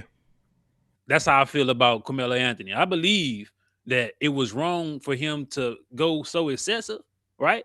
But I do believe also he was protecting himself out of fear. So if he does get charged, I don't want to see him get charged for something premeditated. I don't believe it's premeditated. There You know what I'm saying? Premeditated is And not. Premeditated is not in the thing. Premeditated is not a requirement in Texas. We're talking about, bro. I already know that. I'm talking about premeditated So if as you an knew that, why would you intent, say it? not as a charge. Yeah, He's already charged. Premeditation is no, he's arguing. He's just saying the outcome. He's saying he don't think the outcome should be that of something. Yeah, but that's that would what be I'm saying. considered Premeditation doesn't come into sentencing We or any of those things, though. I don't think. That's the point. We understand that. He's just saying that he don't my bad for words meaning things, nigga. My bad for niggas caring about words, but then all of a sudden niggas not caring about words. It's not that, but understanding means more than that. Hold on. Yeah, that's what premeditated mean. It don't matter, brother. You got it. All right, I know. Yeah, let's move premeditated. away The from that. definition, Let's move you away got from that. premeditated in law. Yeah, right. Yeah, let's move away from that because I looked it up. Go ahead. Well, Hamp, I looked it up, right? To your point when you said that they just rolling it all up in one. This shit looks so dumb. It's like we're just going to convict you, basically. Because it says deadly force in Texas, right? It's the what constitutes deadly force in Texas? Force that is intended or known, right? Now there goes your intentional part that I was talking about earlier. But then it says, or that is capable of causing death or you see what I'm saying? So to your point, like you said, they just wrapped it all in one. You know what I'm saying? Like we're gonna get the conviction regardless. Yeah. Basically, they on some fair shit. We're gonna get these convictions. It's gonna boil down to if the jury think that Carmelo intended to take his life. If they don't feel like he intended to take his life, he getting off. But that's the point. To Fantastic's point, if the instructions are also that it is capable of causing death or serious. Yes, that's all you need. You don't need intent. That's all you don't need intent. That's all I was trying to tell you. You don't need intent in Texas. You don't need intent. I'll put you like this. I think best case scenario, Hamp, you know I'm not a fan of jail, right? So I really don't want nobody to go to jail, really. But I think best case scenario is the judge just gives him a shorter amount of time, like really short. Yeah, give him 5 years, give you some credit served. 5 years? It ain't gonna be 5 years. That white boy ain't giving him 25 years. He took somebody's life. I know it's Texas, right? So that's what I'm saying. Like I can't really, I can't debate with somebody that's. Hold on, real quick, Fantastic. I can't debate with somebody that's arguing the law, right? Because the law don't always make sense. Right, I'm talking about morality though more often. Yeah, Beans, and that's what I'm saying. And Beans, what I'm saying is these racist ass white folks. I'm telling you. Remember, I told y'all this. His saving grace is gonna be that white father who lost his son that asked for leniency and has to give him a second chance. That's what's gonna save his ass. And then there's a statute that we just discovered. When was it? Hamp Friday, as to where hot blooded. Pretty much like a in the moment thing reduces it down to so they have a punishment phase. So what's it Hamp? Yeah. It's a conviction. It's a conviction. Then it's a punishment. Texas has a punishment phase. Yeah. So when they find out, and I think this definitely applies. I think this is something we all agree upon. Again, I don't believe Carmelo intentionally planned on killing nobody that day either. I don't think he had no whatever. I said this time and time again, but I'm a coon if I say anything other than kill the cracker. You know that it's whatever with you weird ass niggas, right? I don't believe that he's this horrible kid. The dude has an upstanding whatever. I think that he was a dumb kid that did the dumbest shit you could possibly do, and now we're here, unfortunately, right? So, but now it drops down to from however many, I forget what the minimum is, but the maximum is 20 years. I see him getting but I think it's highly likely, okay, of him being found guilty. I see him getting like no less than like 10 years, bro. No less than 10, even though they can max him out at 20. And still, I think a big part of it is going to be, Austin Metcalf's family saying, vouching hey, they, even though whatever, vouching. Yeah, that's so the they way still vouching for him. No, Miss Fantastic speculation is that the father is going to come and be like, hey, listen, this is a situation. This kid shouldn't be prosecuted to the full extent. Give him grace. That's what Mr. Fantastic is speculating. Well, he already did. Well, HAMP, there is precedent because he did it already. Okay. He did it already. Yeah, I seen that. He did it Is the he first still time. doing that. that? So essentially, No, he's not doing it in the moment. No, no, but he's I'm not saying, doing but it he now, already but did he that. said it, right? They may use it. No, okay. So yeah. essentially, right? Yeah, I heard what he said. Hey, The assessments. y'all know what I wanted to point out with the witnesses? Oh, hold on. Let me just say this, House. You got the floor, okay? So essentially, the assessment is this, right? You have the murder one. Beans, like you just stated, you read for yourself, is kind of jumbled up. What will happen is he'll get convicted of murder one, and then he'll use each section for his penalty. You know, so they'll use, well, this was a hot-blooded. He didn't mean to do it based on the intent. So the intent is actually important, even though it's not in the conviction statute. It'll be in the penalty assessment. In which case he'll say 10 years, 20 years. So it does matter to the grand scheme if convicted, you know? Go ahead, House. House, after you go, I just want to get Rockstar in because he's been waiting patiently. Trey hasn't said nothing in a little bit. I remember. Mont, you good? You came back? Did they tip you this time? You ain't even hear what I said. I'm situated. I'm situated. All right, let me get Rock and then Mont in, and then House, you can circle back. Rockstar. Yo, am I good? Yes, sir. What's popping? Chilling, man. What's up, panel? What's up, fellas? It's goody. Yeah. I've been watching the show, man. Both sides got a lot of valid points. My thoughts on it is that this is definitely one of them cases where, to me, the assumptions or thoughts on the case I respect the most will be more of the people that's more down the middle when it comes to it. You know what I mean? I don't think he deserves to, get charged with, I do think that he's gonna get found guilty. But I also would assume that he'll get the least amount of sentence. You know what I mean? But at the same time, I want to say this, bias is not necessarily okay, but it's acceptable and respectable to me if it's admitted bias. And in this situation, when it comes to Blacks that have some type of bias towards this case, because I know for a fact that if the races were reversed, that bias wouldn't be there. But man, let's be real, man. It ain't right, but I fucking understand the bias. I do. You know what I'm saying? I mean, history gives credence to that, right? So if he walks away scot-free, don't get no time, I'm not gonna lose no fucking sleep. I'm not. I'm be like, hey, oh well, shit, they've been getting away with that shit with us forever, right? It's not right, but I understand. Now, also at the same time, what I don't agree with is when we devalue, when we let our bias devalue the life of the other person. He didn't deserve to die either, man. These were two children who made two bad decisions, and unfortunately, there are consequences to everything. One lost his life. He shouldn't be putting his hand on nobody, right? Because you can't tell nobody how to fight or flight. And two, he unfortunately took a life. And we live in a country where you just can't go around loosely taking a life and say, oh, I'm justified. It don't work like that, right? We're supposed to be the land of where, there should be some type of order in the chaos. But at the same time, I respect some of y'all that have the bias, like, hey, shit, hey, shit, tired of these goddamn crackers and shit, we just had an Asian man get away with running a nigga down. You know what I mean? It don't make it right, but I understand. I just respect it more if you admit those biases.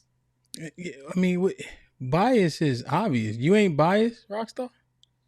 No, yeah, I'm saying, but when I hear some people talk, some people don't want to admit that bias. See, like, HAMP, you admitted your bias. Yeah. I admit my bias. Not everybody on this panel has admitted their bias. They're using putting things in front of it to deny their bias. And I'm like, it's okay. Yeah. Just admit it. Yeah. You know what I mean? Point him out. Yeah. Who you talking about? Point him out. I'm generally biased, right? This case, I've been making assessments about reasonable doubt, but I just want to make sure people thoroughly understand.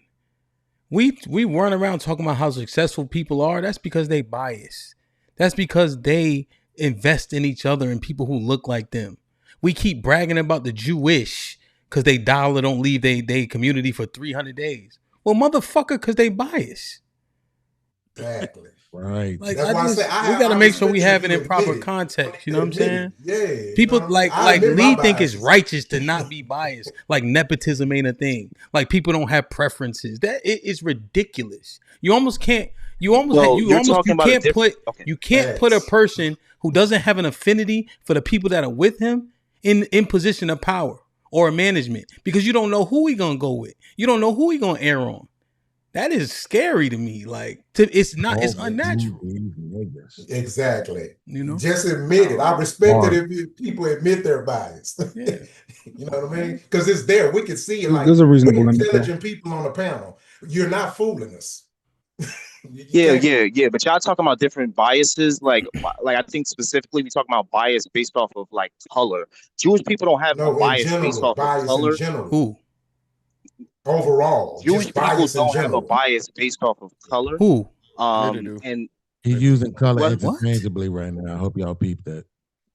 You gotta know these black men that want to see white behavior objective towards our shit. It's revealed within their dating and they mating statuses. Nigga, Right. I'ma always be biased towards a black issue that isn't cut and dry. I'm gonna give you an example. The dude that took the girl life on the train, the Ukrainian woman. I'd never be biased of an evil act like that, because we see that's wrong. But when you come with these nuances, nigga, I'm always gonna put my money on black, bro. Always. I'm not about to be objective with the people that haven't been totally objective towards us when it comes to anything, laws, economic, you know what I'm saying? All type of shit. But you want us to being biased off color. crazy as hell. Here's my thing to that house of hypocrite. There's nothing wrong with that, right? But let me explain to you how I use my bias, right? There's consequences to everything. My bias, how I use it, I'm going to use it to the best of my maturity and also to the best of my benefit and not to my detriment. So to me, when you base it off what you just said, that would you have a high percentage chance of that bias being more to your detriment, and I think that's unhealthy. Based on what? It's not gonna be to my detriment, because I just said when it comes to something that isn't cut and dry.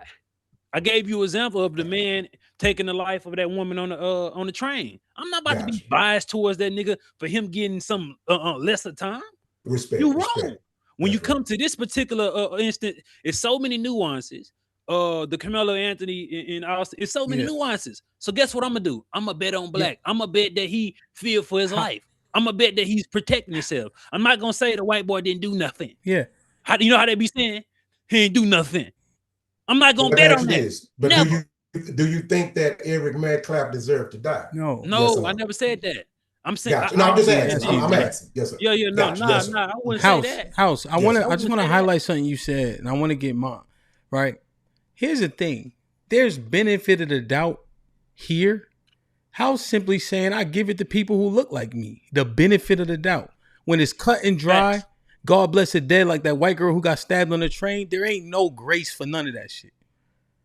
That could be my daughter, my wife. That could be any fucking body.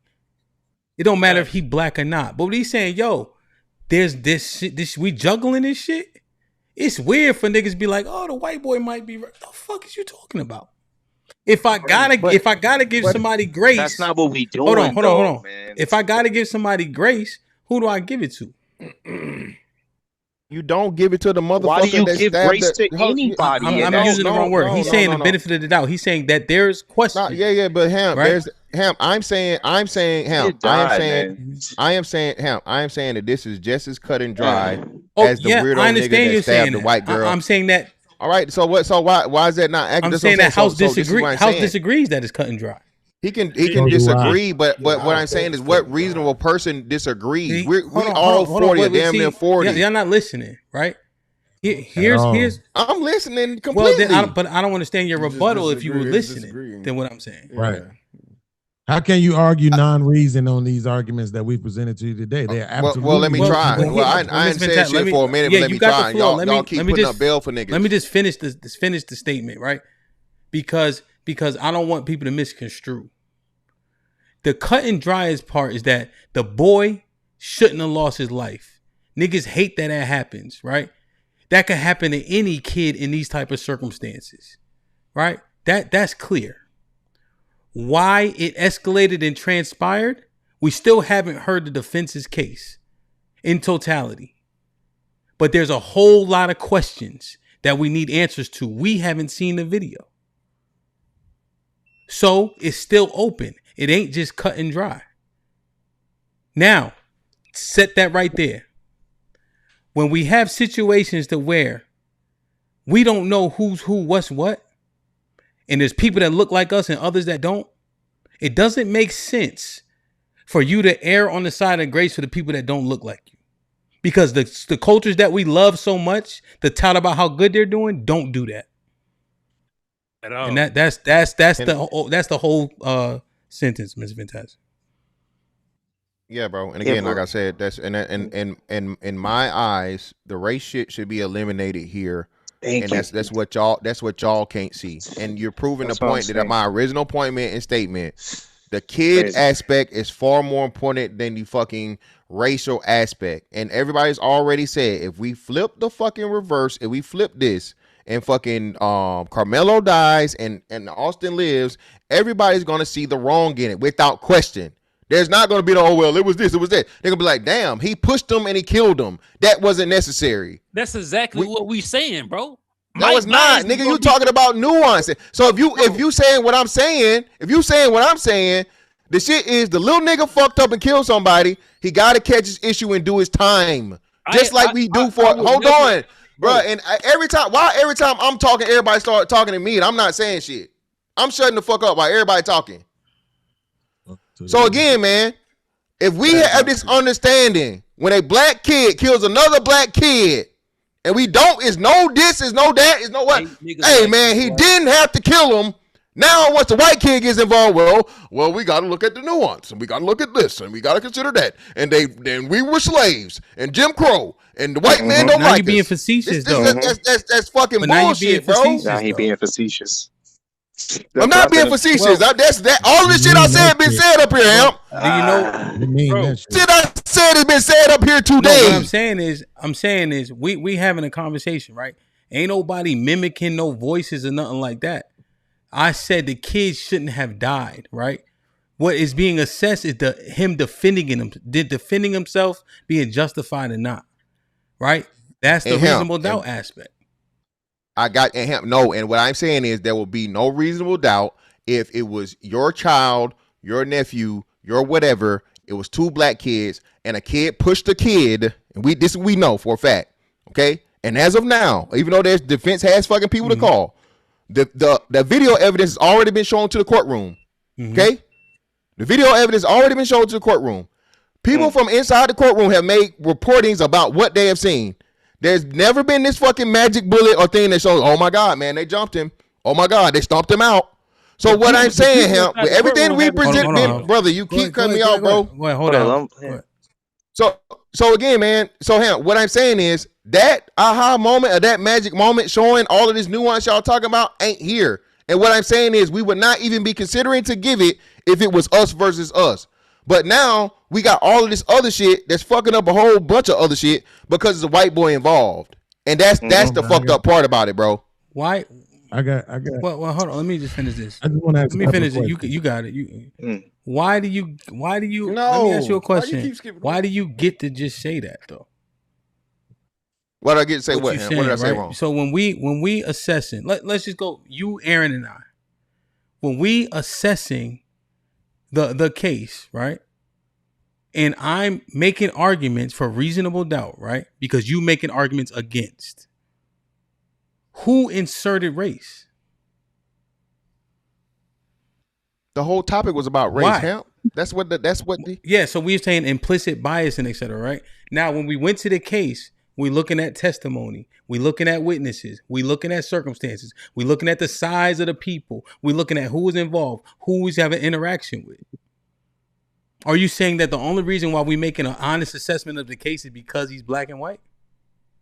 Yes, that's exactly what I'm saying. 10,000 fucking percent. Are you saying that's you saying that? Now, based on the that's me saying it and standing on it 20 toes down. Now, if we making the assessment, right? How do you substantiate that? I substantiate it by it being you can't. I'm saying when you, Aaron, and I was up here talking about it. What do you mean? When it was just us, right? When we looking at the assessment, we looking at the facts, we looking at the weapon, we looking at this, that, and the third. How is that racially motivated if we saying they can create reasonable doubt with X? Yeah, HAMP. The trial now that the trial's here, you're correct. The trial is here, so the trial has to be had. Mm-hmm. What I'm saying is the court of public opinion is what I'm speaking to, and black people's concern, involvement, or care about it. What I'm saying is niggas don't ever give a fuck when a nigga kill a nigga. There is no, did he do it or did he this and did he that? And there's none of this detail needed. There's none of this shit, right? Once you get the white boy involved, now everybody fucking Perry Mason and a judge.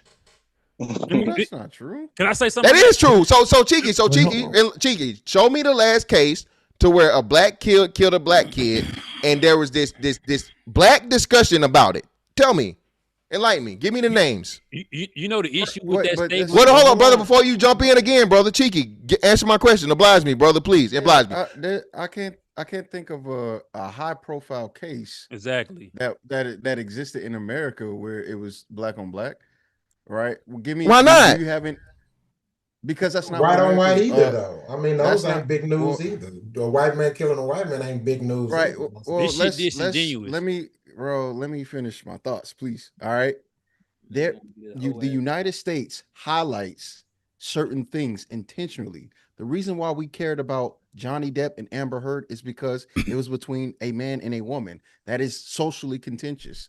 The reason why we're highlighting this, the reason why George Floyd and all of that happened, because it was highlighted based on the society at large in the United States controversial issues, which is race and gender. So of course we don't see a lot of white on white cases where you're gonna see a whole bunch of white people arguing over something, right? There's plenty of serial killers that I'm sure got trials going on right now, but nobody's talking about that, and they're white. The same reason why we're not going to there's a high profile case for a black thing. The only high profile case is Diddy, and black people is not on Diddy's side. You're kind of making a fantastic point. Because you are right. Wait, hold on. I've been trying to push back on this nigga for a minute. Yeah, but you've been talking for like 30. Yeah, everybody been talking. So now I'm hold up. That was a crazy pause. I don't do the power shit, bro. I don't play them games. Anyway, my point is fantastic. The Diddy document, or the whole Diddy case trial, that was a black man. It involved black people, and it was high profile. And guess who was commenting? Black America. So this idea that we only care about a certain thing, no, we only care about it because it's being projected into the masses, like sold to us. And it's being done in a right, and it's being done in a way that is very controversial, because that's what America and news cycles and everybody within the social whatever, that's how we're driven. So yeah, instead of making it race, I'm gonna say this, Cheeky, and then I'm let everybody move around. Cheeky, you know what? Another was a high profile case that was actually had national coverage, not just state coverage. Right? The Julio Fulio trial. Julio Fulio trial was a national thing. Niggas didn't care. Yeah, niggas didn't care. No, but niggas commented on it. Niggas did not care. Didn't care though. You get what he's trying to say? Niggas didn't care. Again, Cheeky. Can we let's be honest and have the conversation? I'm saying what I'm saying for a reason. Niggas did not care. You have to. Niggas did not care. But they care when Pop Smoke got killed, though. What does not care? Right. But he's saying not care, but not providing any additional definition to what does not care mean. Just even like, so if we were to look at Cheeky, I'll just say his name and we're gonna move it, right? Let everybody go. Cheeky, if we were to look at, because you know they track social media topics, like trending topics and shit, I promise you for a fact that the Julio Fulio shit is not nowhere near the trends and the numbers and to generate the social media movement or conversation that what's the name did. So with that being the case, what about the white lady that died on the train and they kept pushing that? Why were white people pushing that? Because a black man killed a fucking white woman in cold blood for no reason. Okay, and then he got out of jail like 42 times. Black people, that was the bigger thing, was like the jail reform. because he And yeah, did you see black people? Did you see black people caring about that? Yes. Yes, we did, because it made us look bad, and it helped support the narrative. It helped support the fucking narrative that we were these pieces of shit or criminals. Wait. I don't understand why we overcomplicating this. This is very simple, bro. At the end of the day, as black people, yes, we want to give this kid the benefit of the doubt. There's no evidence that this was just some random gangbanging street kid. This is what I wanted to ask. 2 questions really quickly, if you don't mind. This is fantastic. If we move this case to all other 50 states, would you have the same take? Just yes or no, so we can move past it. What you mean? Would you have the same take? He killed a kid. He need to be punished. Yes or no? Yes. Okay, cool. Big Aaron, here's my question to you. When I was 17, because he was 17 when he stabbed the kid, right? Yes. Yeah. Okay, and we calling that a kid, right? So when I was a kid at 17 years old, 17. right? I got into it with this guy over his girl. I'm walking down the street with his girl. He see me with the girl. He bail out on me on some bullshit. He ain't do nothing, but he left. But the girl was like, I seen her, and she was like, I seen her like a day later, and she was like, yo, he said when he see you, he gonna fuck you up. So when I saw the dude, one day I'm walking down the street, I saw the dude standing outside her house waiting on her. My brother was on the next block at his chick crib. I went, got my brother. We ran up on the dude, and as soon as we got to the dude, he ain't waste no time. Actually, that's not true. She was standing out there talking to her auntie by the time we got back. When the auntie got in the car and pulled off, I said to dude, now you said you was gonna fuck me up when you saw me. He immediately pulled out his gun.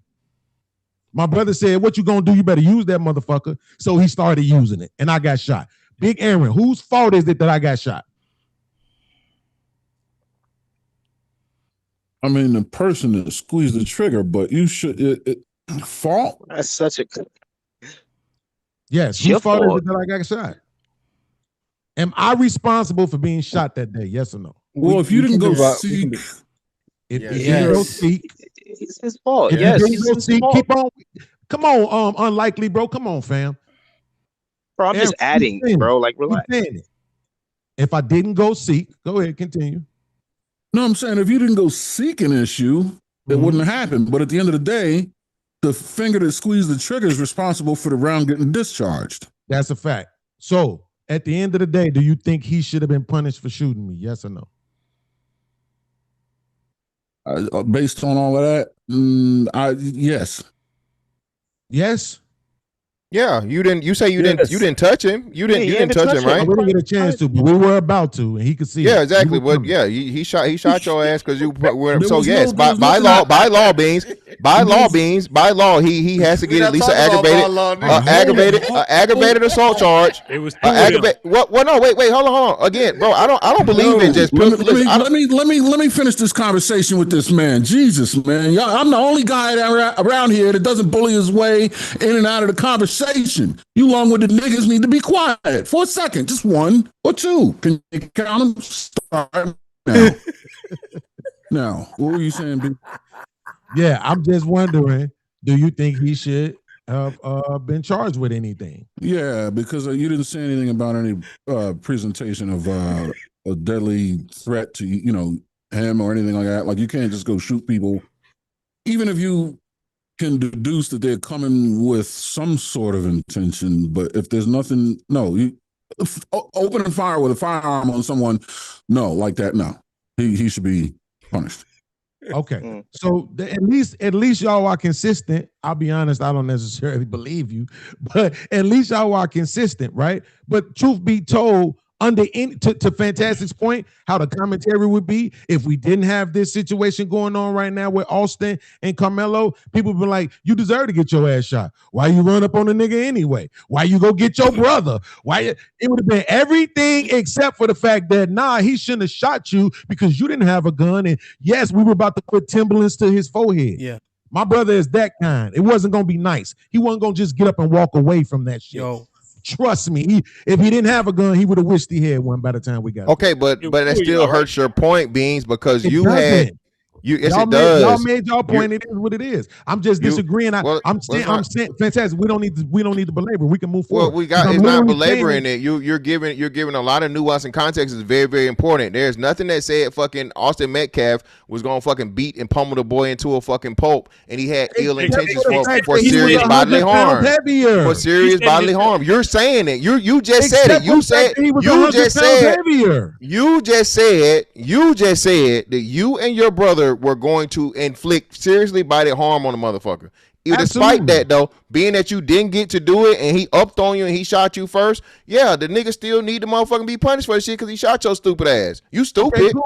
Okay, cool. But Mr. Fantastic, here's my question though: Is I beat your bitch ass not provocation that I'm gonna beat your bitch ass? Yes, it's provocation. Okay, then, so wait a minute. So that don't mean I get to kill you, Beans. I'm gonna beat your bitch ass. That's the same thing we was arguing about the night. Beans, that does not give me grounds to kill you. Hold on, Mr. Fantastic. Let's go back and forth. Let's not overtalk. That's the same thing I argued about Carmelo's statement when he said, "See what happened." That also doesn't mean I'm going to kill you. Yeah.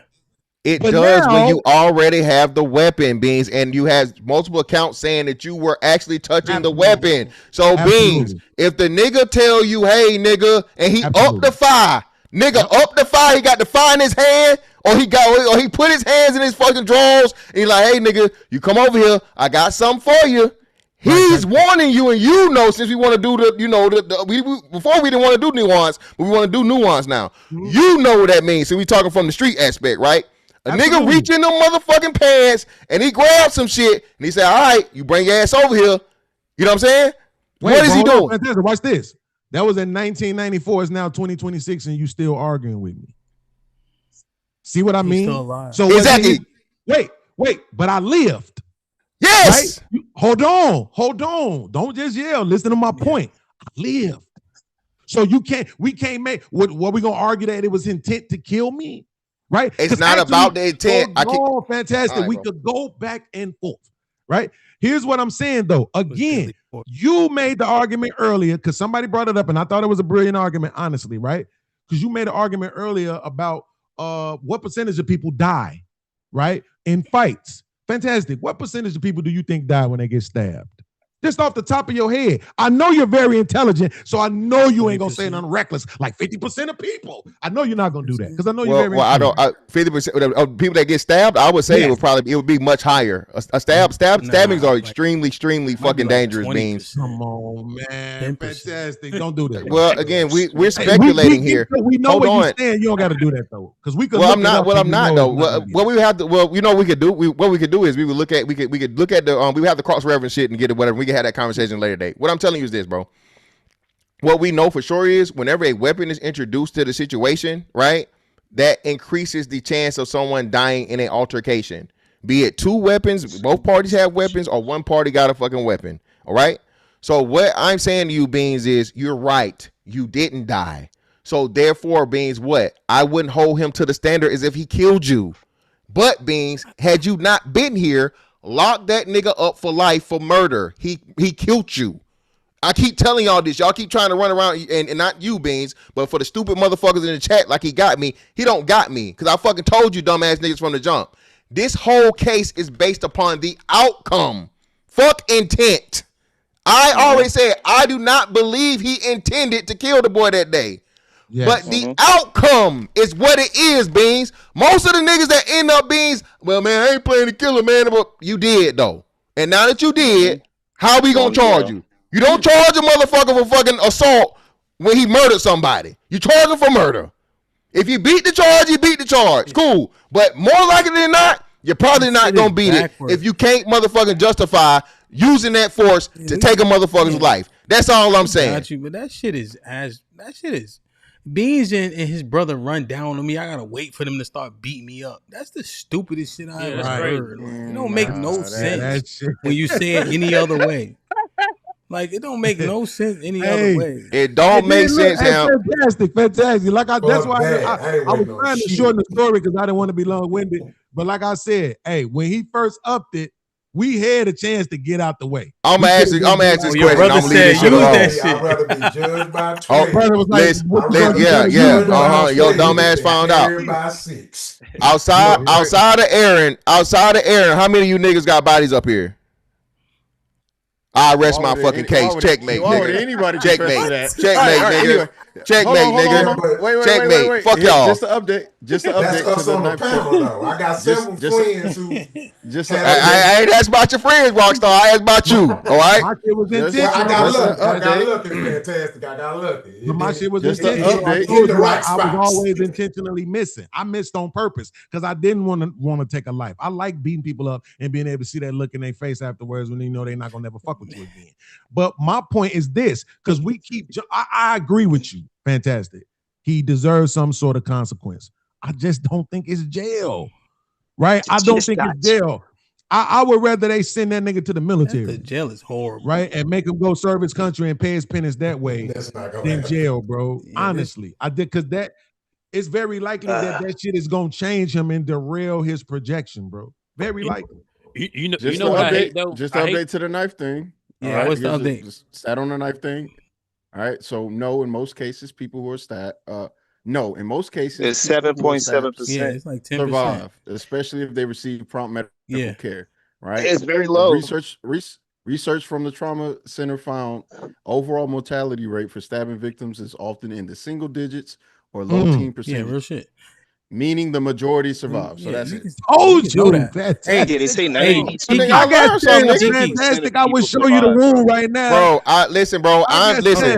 Beans. Just real quick, and y'all got it. Beans. Niggas told me that niggas told me that the nigga with a knife is more dangerous than a nigga with a gun between a nigga and a knife fight. If that's that, and that's real shit. They teach you that. Yo, that's what I'm saying. So fuck it. That, and you got the floor house. I just want to say this real quick. That exists for guns too, right? Think about what you've heard. You'll have a fucking 100-car pileup, 2 people dead, 50 people injured. You ever heard of that? They shoot. They do a drive-by. 1 person dead, 10 people shot. That be happening a lot if you just assess what you heard, like, you know what I mean, throughout your life and all that. Go ahead, House. I gotta go soon. Mm-hmm. Yeah, nah. I think any nigga try to use the we don't care about black people when crimes happen against black people and you black, you just anti-black. Because these communities, when they lose somebody at the hands of somebody that's black, those communities most definitely care. Now, mainstream legacy media is not going to prompt these messages when it comes to us, you know what I'm saying, doing things to each other. Like Beans made the point, and somebody else made the point about how sensationalized different crimes are happening with different groups.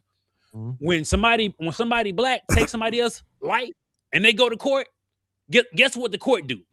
They give that victim's family justice when they black. You have never heard a nigga getting off at a high clip for taking somebody's life. So when you use the argument, black people don't care, that's a fucking lie.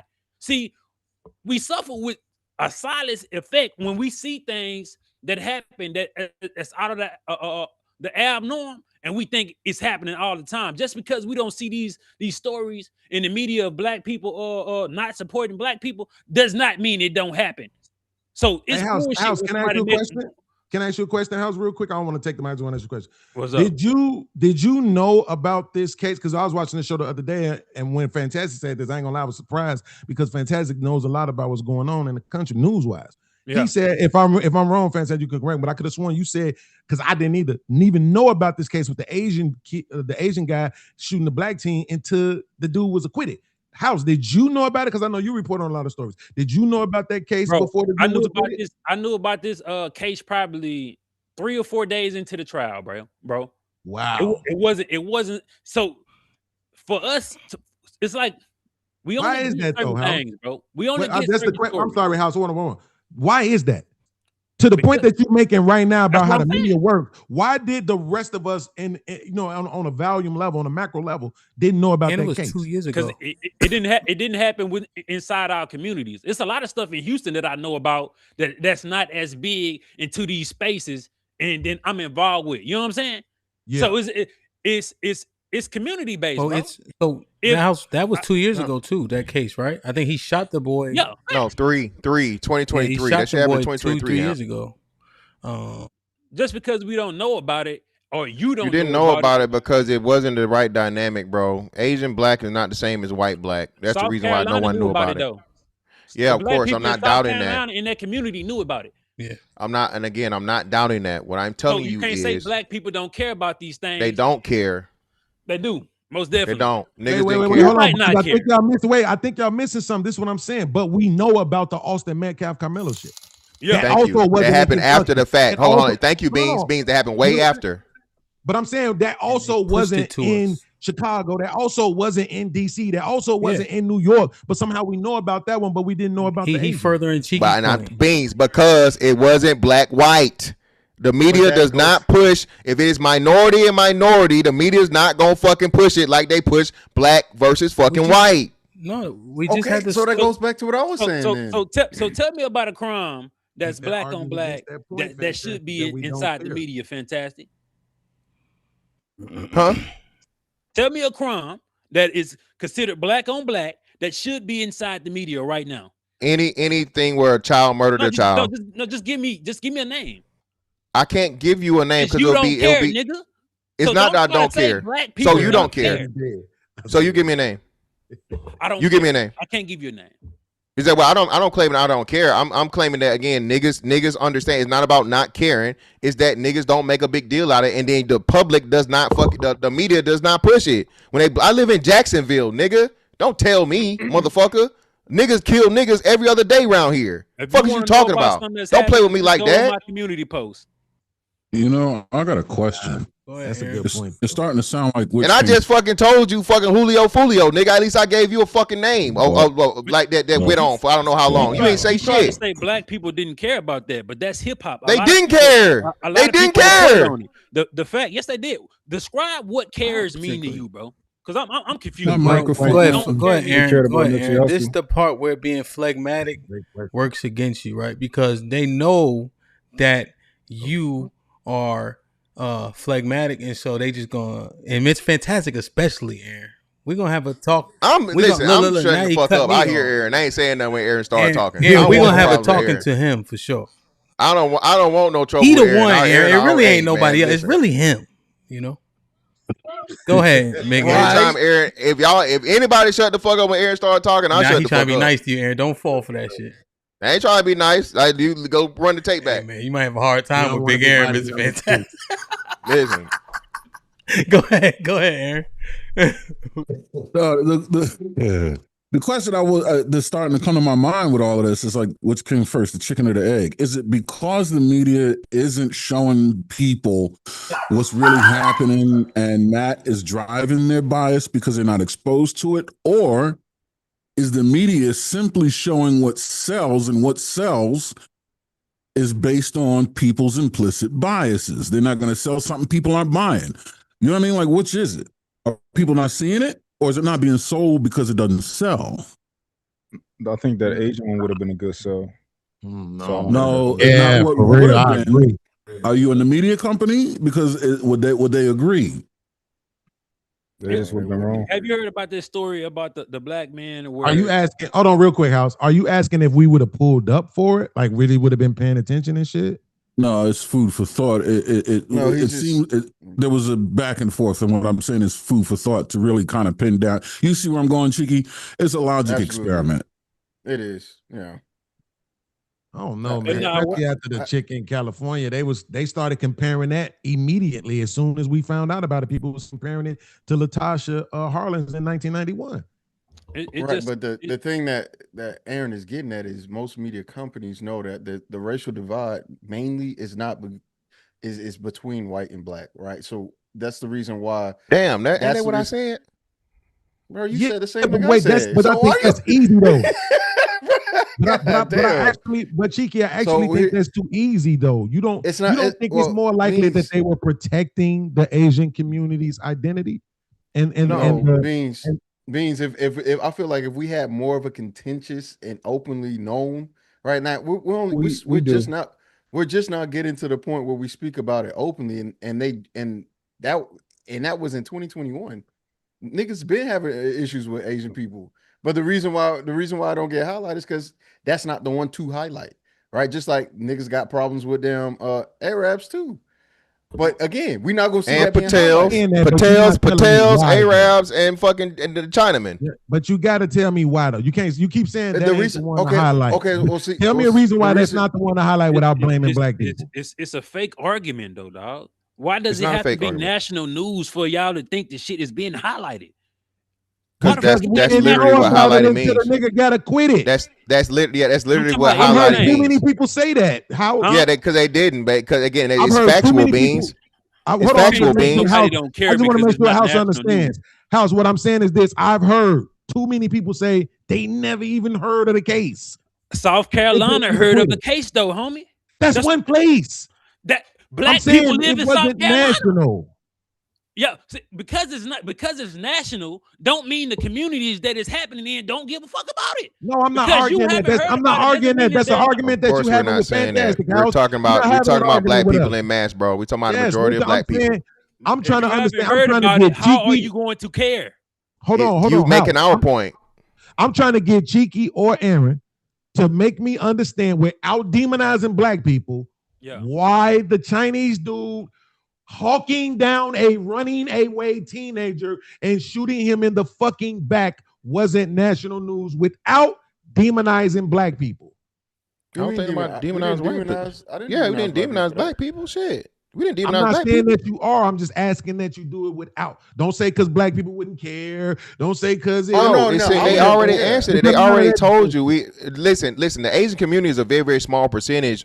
Beans. So you got to think. You're not gonna move numbers with a black Asian dynamic. Once you do black white, that's the majority population of the thing with historic racial tensions and so on and so forth. That is the biggest seller of the media. That's the biggest bleed and lead is black versus white.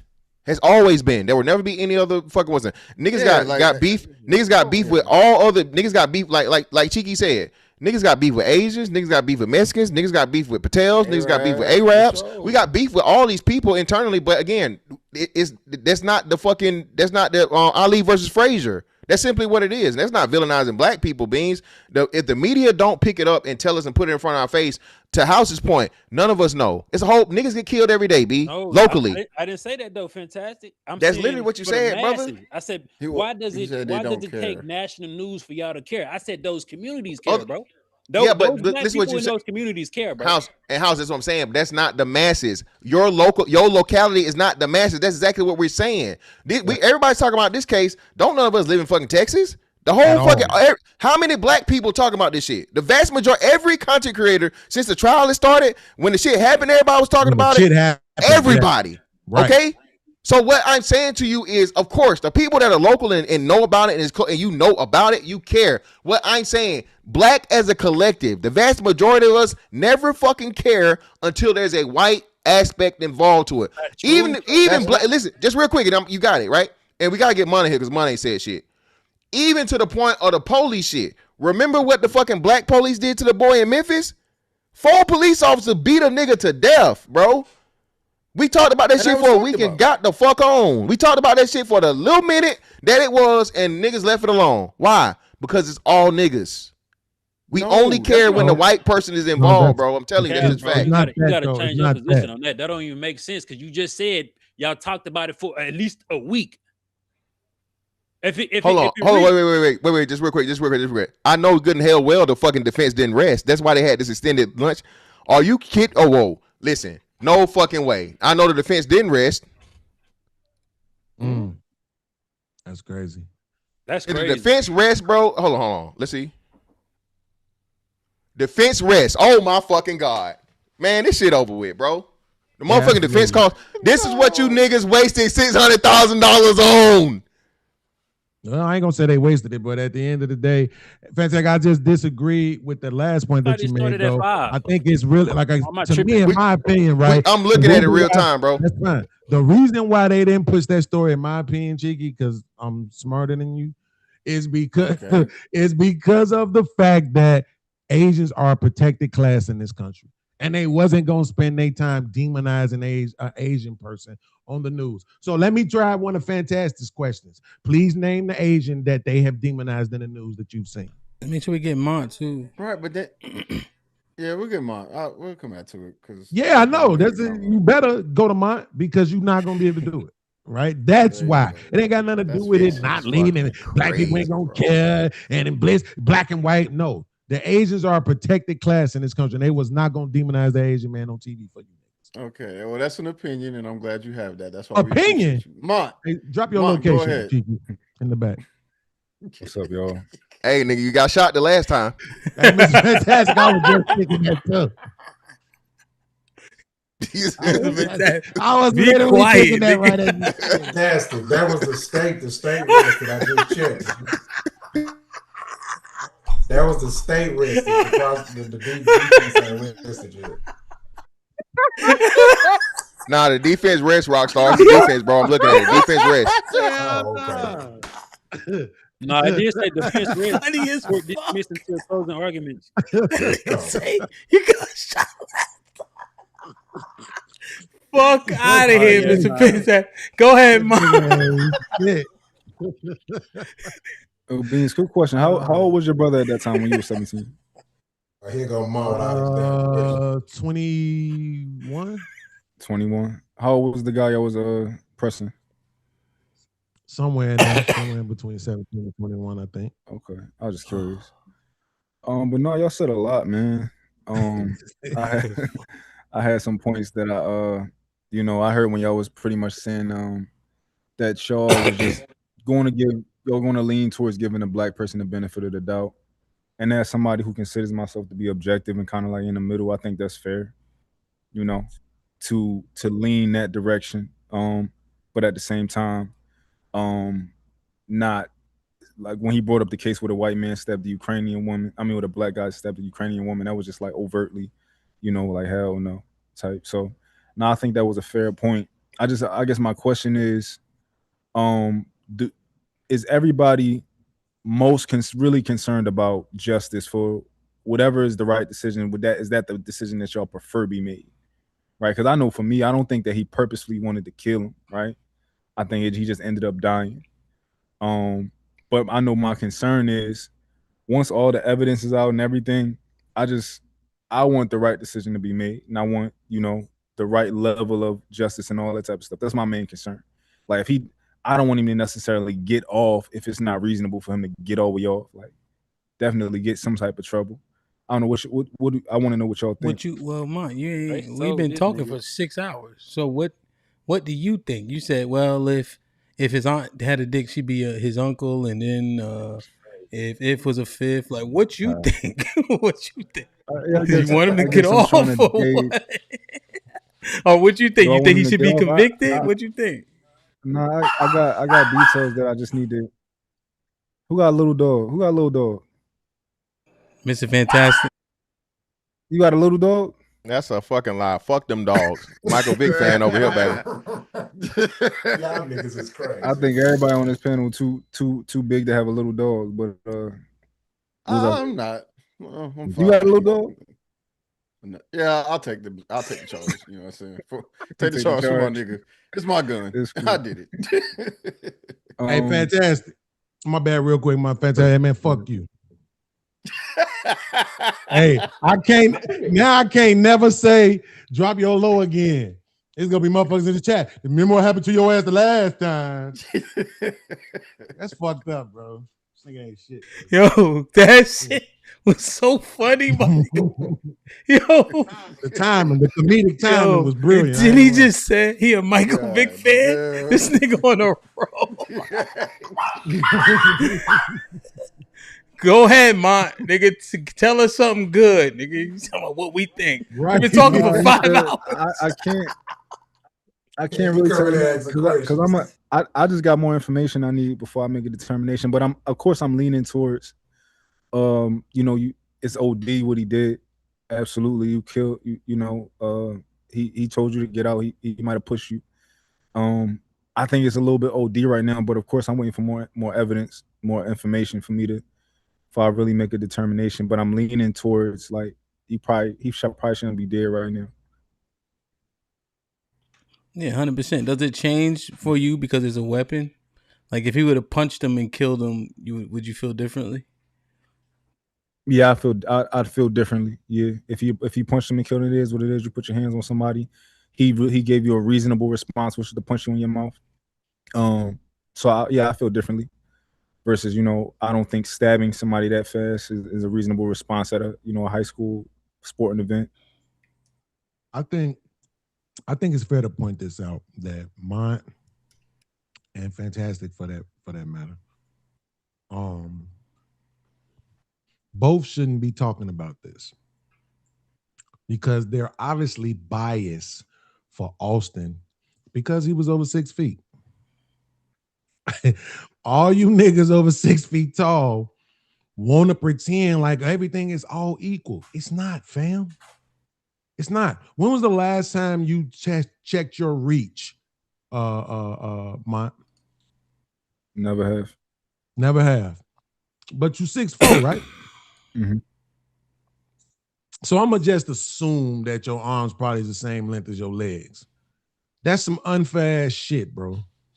Right? To ask somebody, I don't know how tall Carmelo is, but I heard somebody say earlier that boy was 130 pounds.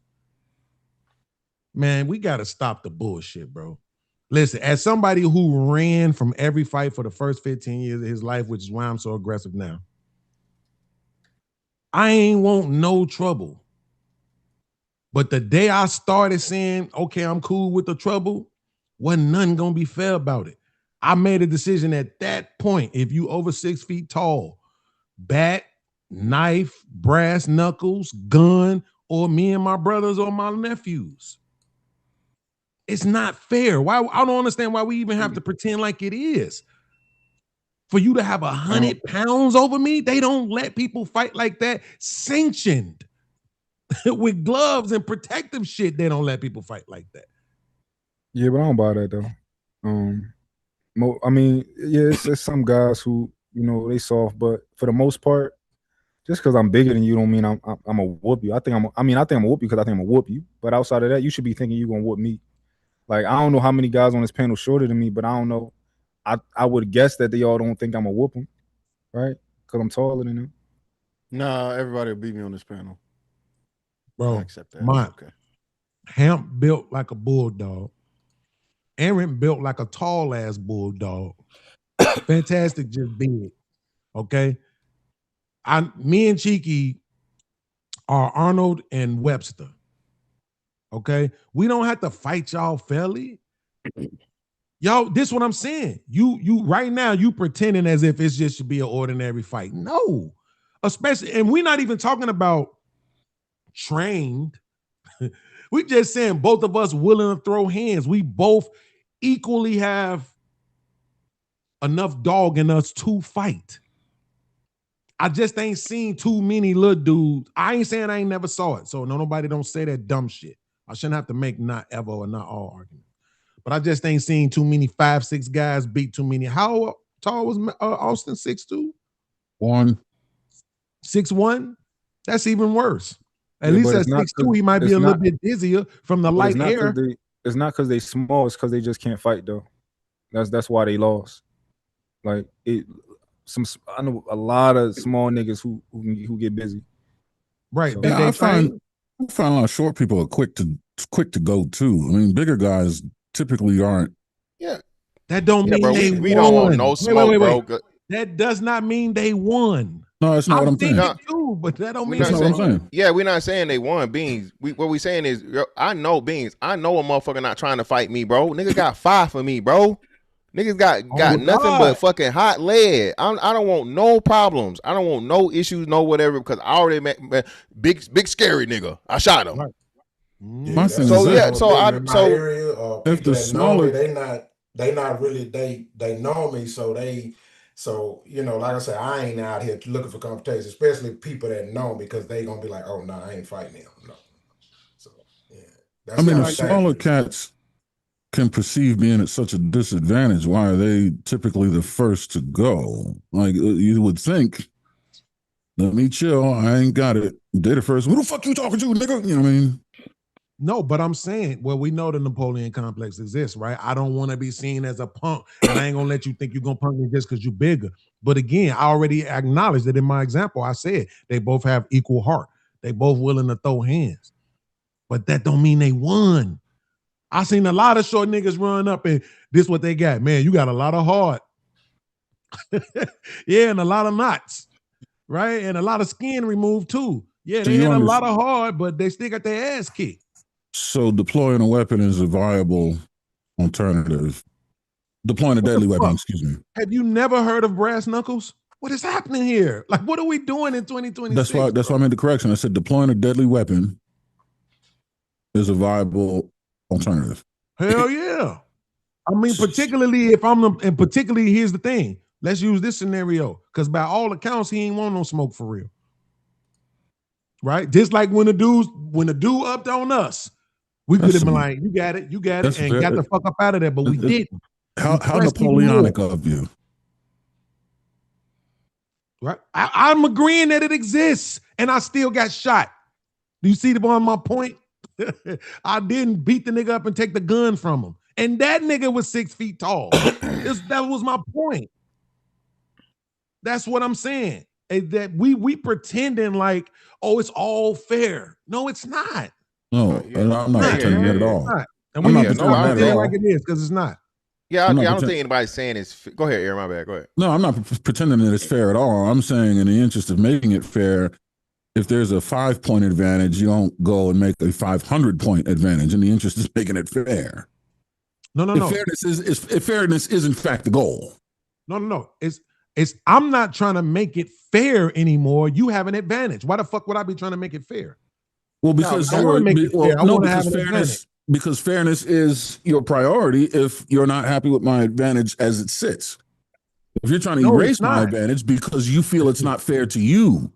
Right, exactly. But I'm not fair. Right. So fairness is in the conversation. If it's not fair to you, you want something to equalize, but you end up not equalizing. You end up turning the tables irreversibly, which is no longer fair to the other person, which means fairness is not in your lexicon, really. That's the point.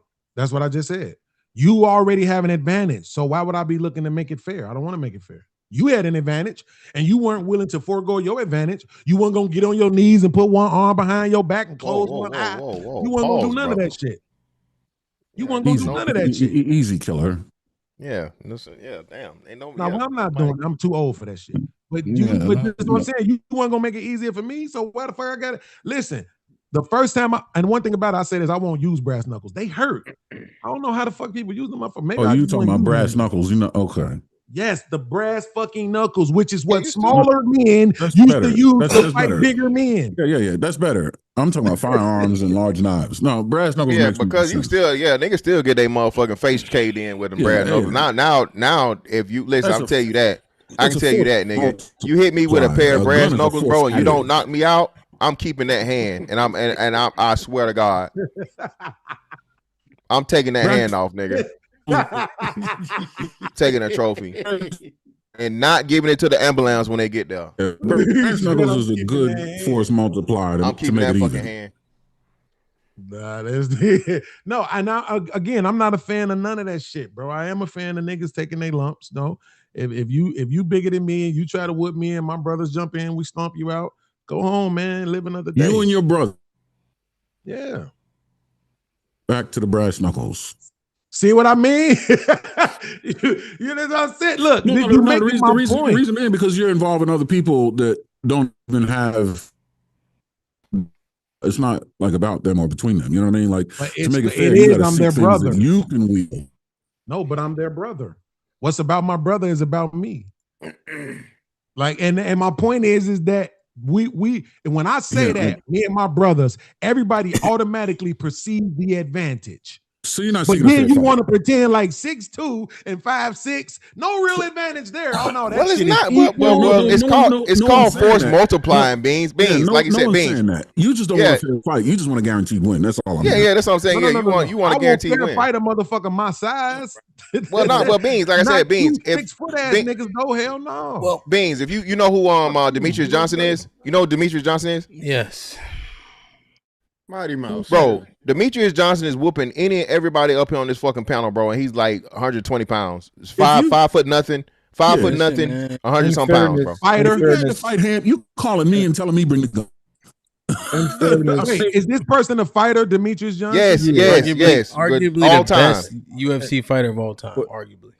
In See fairness, how we went to somebody that's Johnson trained. is a We're trained talking fighter. about regular here's ass what I- people in the street who ain't never been trained at nothing, bro. This is what I'm talking Here's about. what I Regular ass people ain't never been trained. Just two niggas with the heart to fight. One of them 5'6", 130. The other one 6'2", 220. The size advantage is That's equal. That's a it's fair a real fight. You know what's size crazy matters about at that that point. statement, Hey, what I'll say is, You know what? Oh, go ahead, Rockstar, real quick. Don't gloss over it like that. Oh, Hemp my bad. said and said with that same passion that you call us out for being fat with.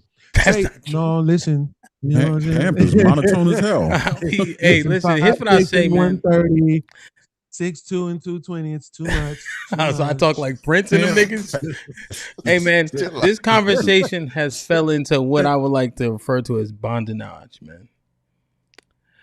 So let me read these super chats. I don't know what that means. Right, it is the second new word he used today. Educated nigga, man. And I so- don't know what that means. God damn, them Encyclopedia Britannica showed up, huh? I don't know every word. So I'll read these super chats. We'll do some final thoughts. We shall cease. All right, 1 second. That nigga been fantastic. You remember what happened Think last about this time? damn word he said. I'll be laughing about that What the shit all word called day, again? nigga. Bond what? Bondinage, man.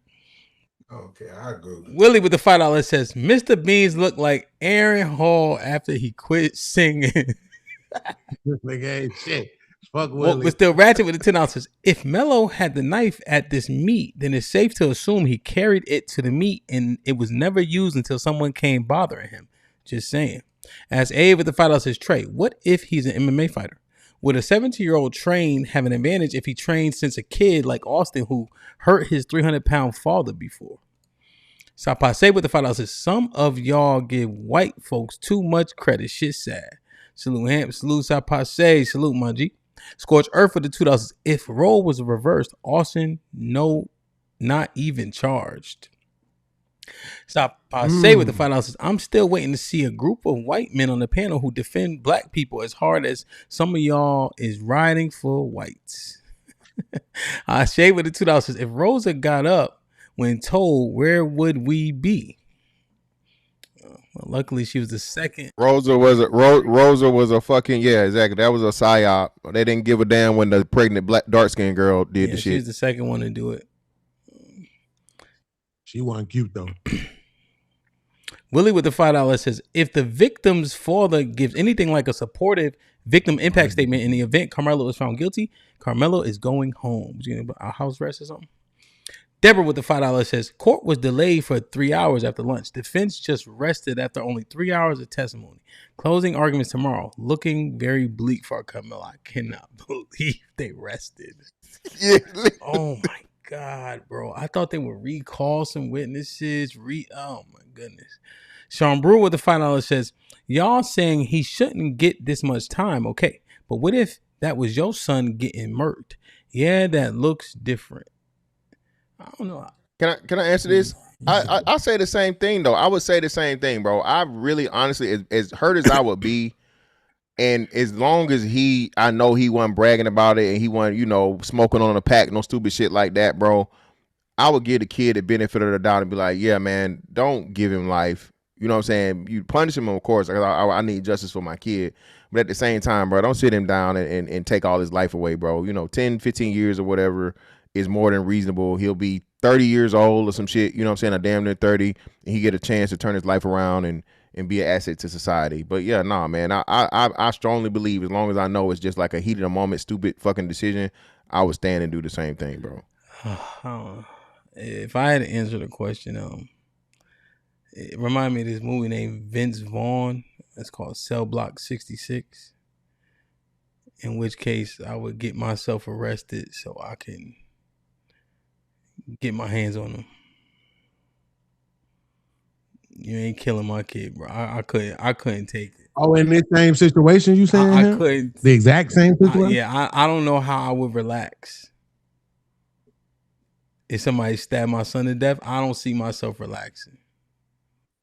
Even another kid, even if I understand it, like I just. No, I'm just saying a kid though. Of course, not like grown man or whatever. I'm saying still, you will remove like the kid shit. It'd be hard. It'd be hard to be like his dad, like how his dad is like, his kid. I'll probably have to stay silent, because because it depends what's true, right, Mr. Fantastic? If Chugga Wugga's a bully, I could see it. If he's coming to defense of others, because that's the two arguments, right? Then I couldn't even talk. You know what I mean? Like I wouldn't even be able to like live with it, like sleep, So again, it just matters what's right, what's true, what's in my head at that juncture. But I know my son. You see, that's the other thing. Does that dad know his son, which is why he has this level of, you know what I mean? Like I know what type of boy my son is. No, I don't think that was it. No, yeah, I think that motherfucker was trying to get favor. Maybe so, but that's the inconsistency, right? About like the mom or the dad, their son is a monster, and like he didn't deserve to die. Well, he just got finished shooting people, right? That's the part. But if I know my son, I know he was trying to be righteous in his effort. I couldn't even articulate, Brother Number with the $2. Oh, salute. Callie with the $5 says the collective can't care unless it's not national news because we won't hear about it. Are you saying we should be scrubbing other localities news stories if we cared? Yeah, I'm saying my bad. Go ahead. No, I think she was talking about House of Hypocrites. I think she was responding. No, that was I'm saying yeah. No, that was to me. It was to me. No, I'm saying you. Yeah, I'm saying you niggas don't even care about the local shit for real. You don't. I don't know. You don't care about the local shit because niggas get killed every day, and it because like what you call it, proximity, right? And it's just something that naturally happens. You're never going to eliminate this where there's no murders. You can't keep up with all of them, especially depending on where you stay. Like I said, literally here in Jacksonville, bro, somebody died at least once per week. So you know what I mean? Yeah, but fantastic. I think is one thing that you're missing on this one is that we have the expectation that if they catch them niggas done for. There's no expectation that they're gonna get off. We don't have to do a lot of whining about the shit. We already know, like in Chicago, they only catch half the shooters anyway. But when they do catch them niggas, they convict them. And ain't nobody going home. So that's what I'm saying. That's the difference. The reason why we complain and cry so much when it's some white shit is because historically the motherfucker. Yeah, Miss Fantastic. Yeah, but I think Beans is on point. Like when we see, like when the kids are getting shot, I don't know if you guys remember, what's her name? Sharissa Rudd, but she got kidnapped in Washington D.C. And there's a lot of little kids that go missing in D.C. This was like 10 years ago. Felicia Rudd, her name was. But like they couldn't Epstein class. They couldn't find her and etc. These people, like being said, Fulio out there saying, "When I see you laying on people's graves," right? So then they catch up to him. Niggas like it makes sense. Like this is almost like the mutual combat argument. But when we see little kids getting hurt, when the police raid the wrong house, shoot the little boy because it's the grown-ups in there doing dirt. I think you see people, feeling a way about that shit. We just got to know about it. The context definitely matters. Damn, man. Damn, did y'all have any updates on that? Remember that shit that happened in Philly, Fantastic? When all the motherfuckers were shooting from the porches and Nothing shit, happened. and all you see is people laying down. Three people died, and we don't know the rest. Yeah, we covered the hell out of that. We covered. Also, there was Beans. I gotta go. Damn. But did y'all hear about real quick in Memphis where the 4 black police officers beat the boy up? Beat the boy to death. I mentioned that earlier. We talked about it, but it was come and go. No. It's come and go. That's Freddie Gray was a long time ago. No. This was 4. Yeah, Freddie Gray was a long time ago. Oh, you talking about some new No. This like a year and a half ago. 2 years ago. 2 years ago. 2 years ago. 2 years ago. Essentially, with that is I actually covered it because all the officers were a part of Omega Psi Phi. Q's. So I did a they were I did Q's. a pre-record, I think, if I'm not mistaken. Did I do it live? I think I might have did both. But yeah, we covered that. No, you talking Cheeky, you talking about the boy who got killed while pledging. We covered that one too. And then No. I'm talking about the 4 cops Yeah. that went to Yeah, that I car. think I did it live. Because they had some. You did it live, but you because you was trying you got an email saying not to cover it. Yeah, like yeah. that They or something told like anybody that. who was a And member. so you try to make sure. Yeah. So they the whatever the presidents, they sent out saying, "Hey, stay away from this story," because it was all members of Omega Psi Phi. So that shit was interesting. How the shit get covered. And that to me, I think that just helps validate what I believe about the Asians. I don't think they will ever demonize them motherfuckers in the public. Mayo Monkey with the because I'll go ahead. I was just going to ask you. I thought that was you that told me about the gangs in San Francisco, but that might have been Aaron though. Yeah, well, we talked about the Hmong people before for sure, because we were talking about Gran Torino. You remember that movie with Clint Eastwood? The Clint Eastwood joint. And so the Hmongs and all that, yeah, they adopt like Crip blood ideology. So that's real. Yeah. The Hmong is like a small. I think it's next to Vietnam, or they're Vietnam. Yeah, something close to Vietnam. And so they Vietnam. are darker skinned Asians. So they do the gang shit. Where I'm from, we have a decent amount of Cambodians. They assimilate to black culture more so. So Mayo Monkey with the $10 says the defense presented no MMA testimony, medical testimony for an epilepsy excuse, or jumping claims in it's a case, or the 100 other false narratives that have been spread. The cope is real. See, white boy, he know where he stand. Yeah, but him, is he wrong if he's just alluding to factual things? Well, he's saying is cope, right? When things were being introduced in terms of, like, if the boy has been doing mixed martial arts for 17 years, right? So like, think about it. If me and you box, right, and this is in our background, and I punch and you punch, things are assessed differently.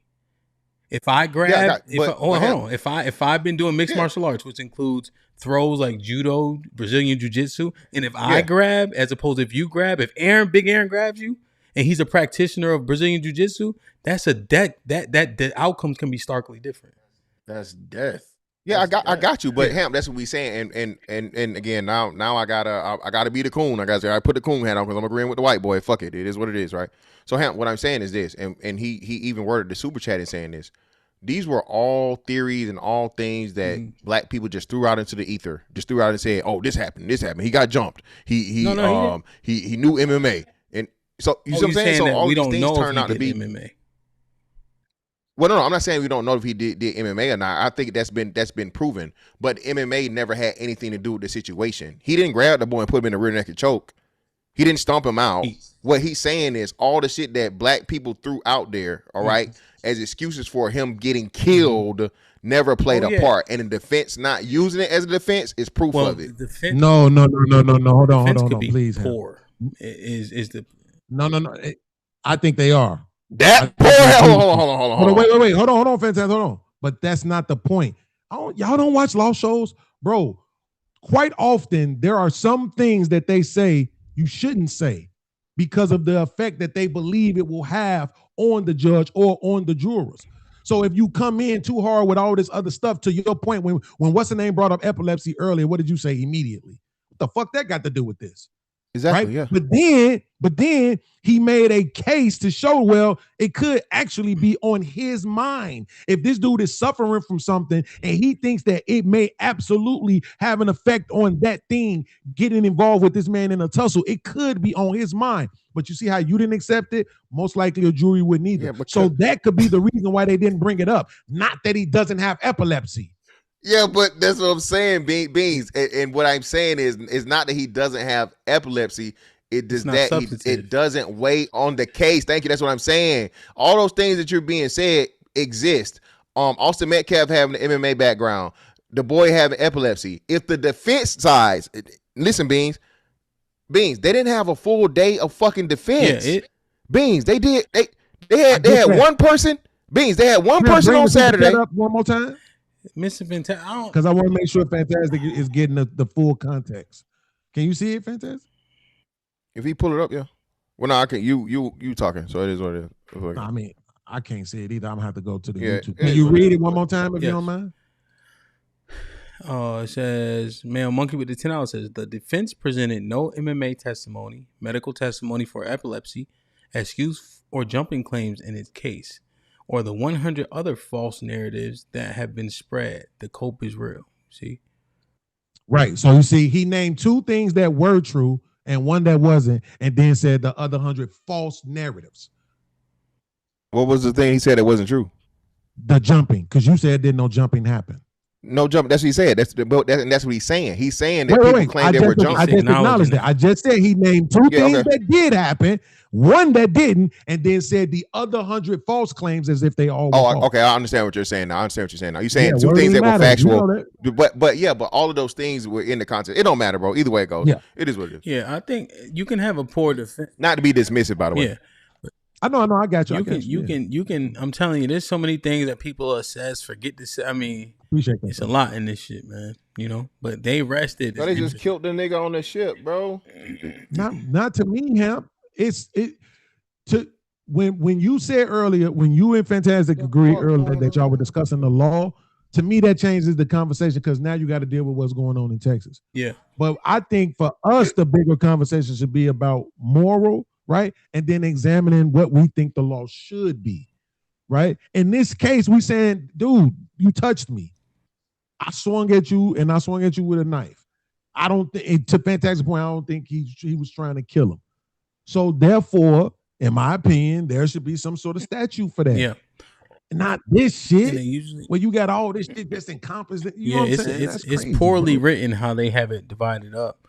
You know, most of us in our states have manslaughter for this, you know, but it's like this qualifies for murder in Texas. Even like South Carolina, there is no murder too. It's either murder or like voluntary manslaughter, which we were like, why is there no lesser included offenses? And we're like, oh, it don't have it, you know? So you be and they shit Hamp got the malice clause or whatever on it. So that's what they saying was the reason as to why they couldn't do it, even though like you said, the malice clause. Nigga, you got malice if you chase a motherfucker for 130 yards, nigga. Yeah, that was the key. And so it was just so the interpretation and enacting of these laws or lack thereof really makes a difference and impact, bro. Mm-hmm. It'd be damn near where the fuck you live at. Like you be like, do I want to live in this state with these laws? You know, real shit. That's a great point. Yeah. Go ahead, Rock. So your final thought, and we go around. Yeah. Okay. My final thought. I was gonna read this. It's a short text thread. My sister's a prosecutor for Harris County. So so let me, her word holds a little water. So I had asked, I said, sis, the Carmelo defense rested after 3 hours. I said, does that automatically thing for the defense or a good thing? I said, or what does it mean in most cases? She said, that's pretty normal if they didn't have that many witnesses and they have a strong case. She said, but the burden is on the prosecution and not the defense. So the defense doesn't have to put on as much evidence so which means that it's going to be harder for the prosecutor to win the case. And so I said, does that favor the defense or prosecution more from your knowledge and experience? She said, if it was veered properly by defense, then it's probably most likely not going to hurt the defense more than it will the prosecution. She said, but it just depends on the prosecution case and chief. So, I mean, just take it how y'all want. I'm just reading what she's told me because I was inquisitive about it. Yeah. No, 100%. I think it's fair. I think I appreciate her commentary because, and then sis said it like, if I'm already telling the truth, how much time do I need? And that's the burden is on who. So that's interesting. Yeah, that's interesting. Yeah. It just, to me, when I initially heard it, my response was to be shocked by it, kind of. I ain't gonna lie. Based on the prosecution's witnesses and such. And I didn't like, and I'm saying me as a lay person, I didn't like the cross-examination. So, but they know more than me. Beans, any final thoughts? Yeah, man. Look, like I said, man, I'm not really a big fan of jail. I think that's just like for the worst of the worst of the worst. I hope that they don't take this boy life away. I don't, and it really is simply because I don't think he meant to kill him. You know, I just think he wanted to just hurt the dude in a way to make a statement. But I do want to say shout out to Fantastic, Cheeky, Big A, my man Rock, everybody else who was on the panel, and of course HAMP. Very few places could have had such the great discourse that was had today on this topic. Y'all did an amazing job, fellas. Amazing job today. I'm proud of y'all, and I respect all of y'all. Appreciate it. Appreciate you, man. Appreciate you too, dog. I made an effort to do so, so I appreciate you recognizing it, you know. Snap. You know what I mean? Cheek, what you think? Yeah, I think what black people with a small majority or a small or minority of black people do is not representative of all black people. If somebody don't like you because you black, they don't need anything else. They don't need any motivators to not like you. So yeah, and also everyone does have a bias. It's just try to do your best to acknowledge it and use facts and evidence to find the right, just basically find the truth. That's it. Yeah. Mr. Fantastic. Yeah, man. Hey, great conversation today, bro. Like I said, at the end of the day, dog, I think this case means far much more than just what's at hand here. The people and parties involved. We don't need kids out here again, man, jumping to the ultimate executive decision of taking somebody else's life. And I think that's going to play a major role in the decision of the jury or whatnot, what have you. The same way, if he gets off, or if I won't say gets off, if he's found not guilty, either way, justice will be served, right? It is what it is. I'm not gonna go on this campaign and be like, he's a fucking murderer, because like I said, I didn't think there was purposeful intent for him to do it in the first place. I think it was a very poor decision, and I just, I think this gives us an opportunity to reset and teach our kids more about conflict resolution, bro, and how, again, one decision, bro, can change your life for fucking ever, bro. Okay, if you got a problem with somebody, you got something, come to somebody, tell somebody, talk to people, talk to your kids, people. All right, I'm sorry for shit being, but the big reason why that boy lost that case, or that fucking Chinaman got off, the boy had a gun, he had a mom and a dad, and somehow, some way, the boy, a 14-year-old black boy, had a gun, bro. So they were able to use the lie, what I feel like was a lie, that he somehow was running 130 yards and somehow turned around and pointed the gun at him, man. So please, man, be involved with your kids, bro. Know what the hell they got going on. And that's all I got. Aaron. Yes, sir. Excellent show. Appreciate everybody that came. Yeah, this is a tough conversation. I think it was done pretty well. I agree with Beans. What I'd like to leave everybody with is, in all manner of competition, no matter what it is, there's a threshold. And once you cross that threshold, you get into the territory of irreversible. You know what I mean? And if you get into that arena, the rules change. You just have to be prepared to deal with those rules. And that means if you're taking a life, while engaging in mutual combat, or if you're, doing something that can affect or impact lives permanently when engaged in competition economically, right? We're all going to have biases. We're all going to do each other favors. But once you start to create an effect that cannot be reversed and is detrimental to others, you got to deal with the rule set that exists over there, and you got to be able to justify your reason for walking in that arena, because it could be you. You know what I mean? So try to be as objective as you can, even though we all have our biases. Use them to your advantage, but don't go crazy. We all are humans. Wait till these aliens show up, and then you'll see fucking bias. I think it's interesting. I think what's instilled in you is going to uberly matter. I think that violence, to be able to be violent effectively, is necessary for men. I think the continence that men display is equally as important, right? You got to control your emotions and actions, you know, but you have to be able to exude extreme violence whenever necessary. But in order to do that at the right time, you have to control it. I think that most men should be meek in the earth in terms of proper conduct, decorum, being kind, cordial, chivalrous, and etc. That way, when you have to get to extreme violence, it's warranted and justified. Right? I think that's got to be the key. Hopefully, we can instill that into these next generations, because the continence that we display is mediocre quite often. You know, this is an unfortunate event, right? This is life altering, regardless, to Ms. Fantastic point, regardless of the outcome.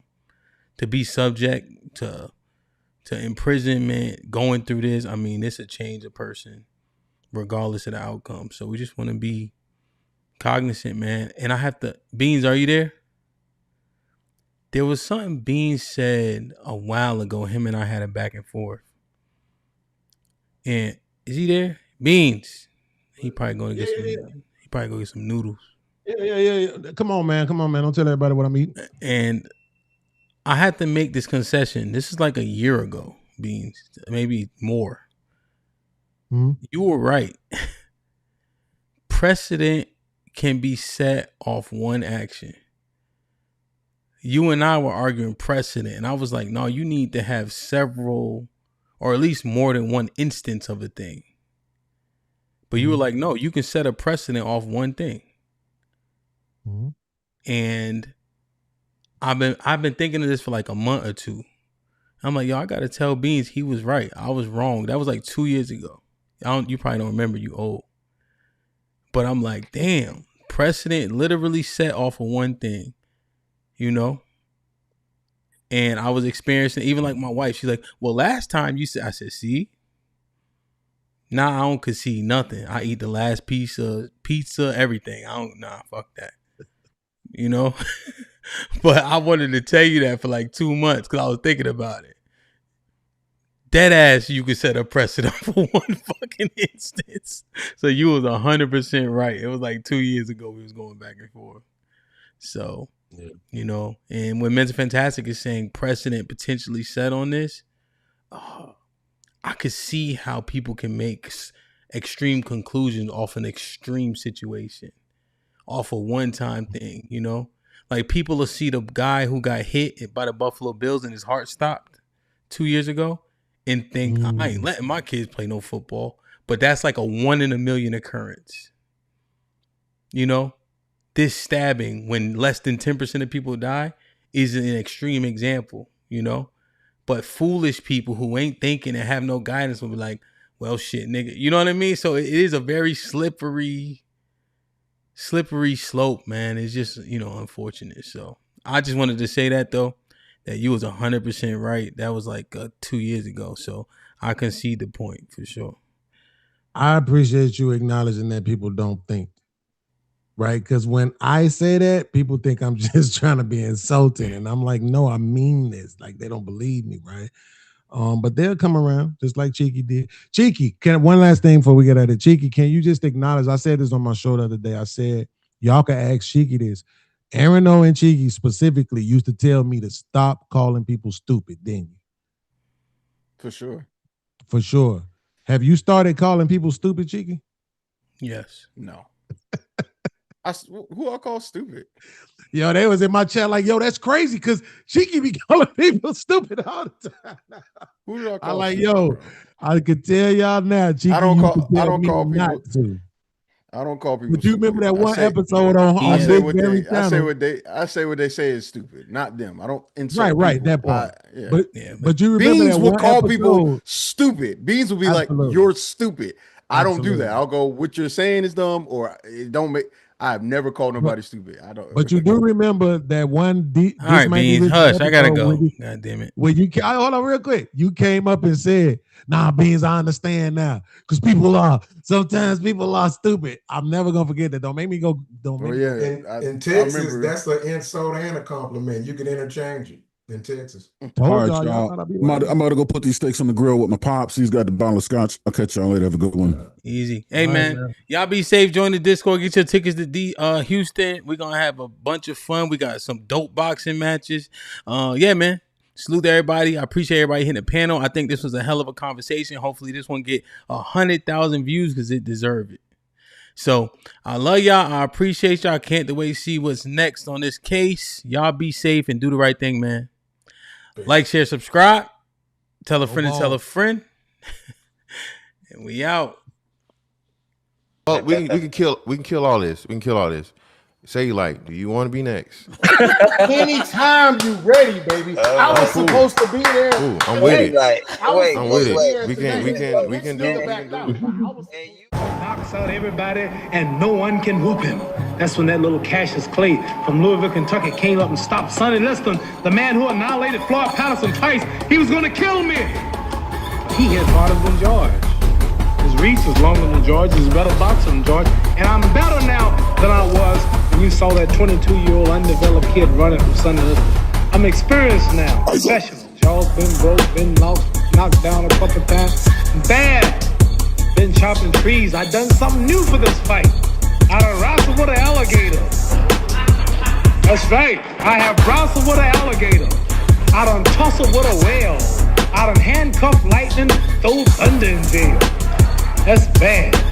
Only last week, I murdered a rock, injured a stone, hospitalized a brick.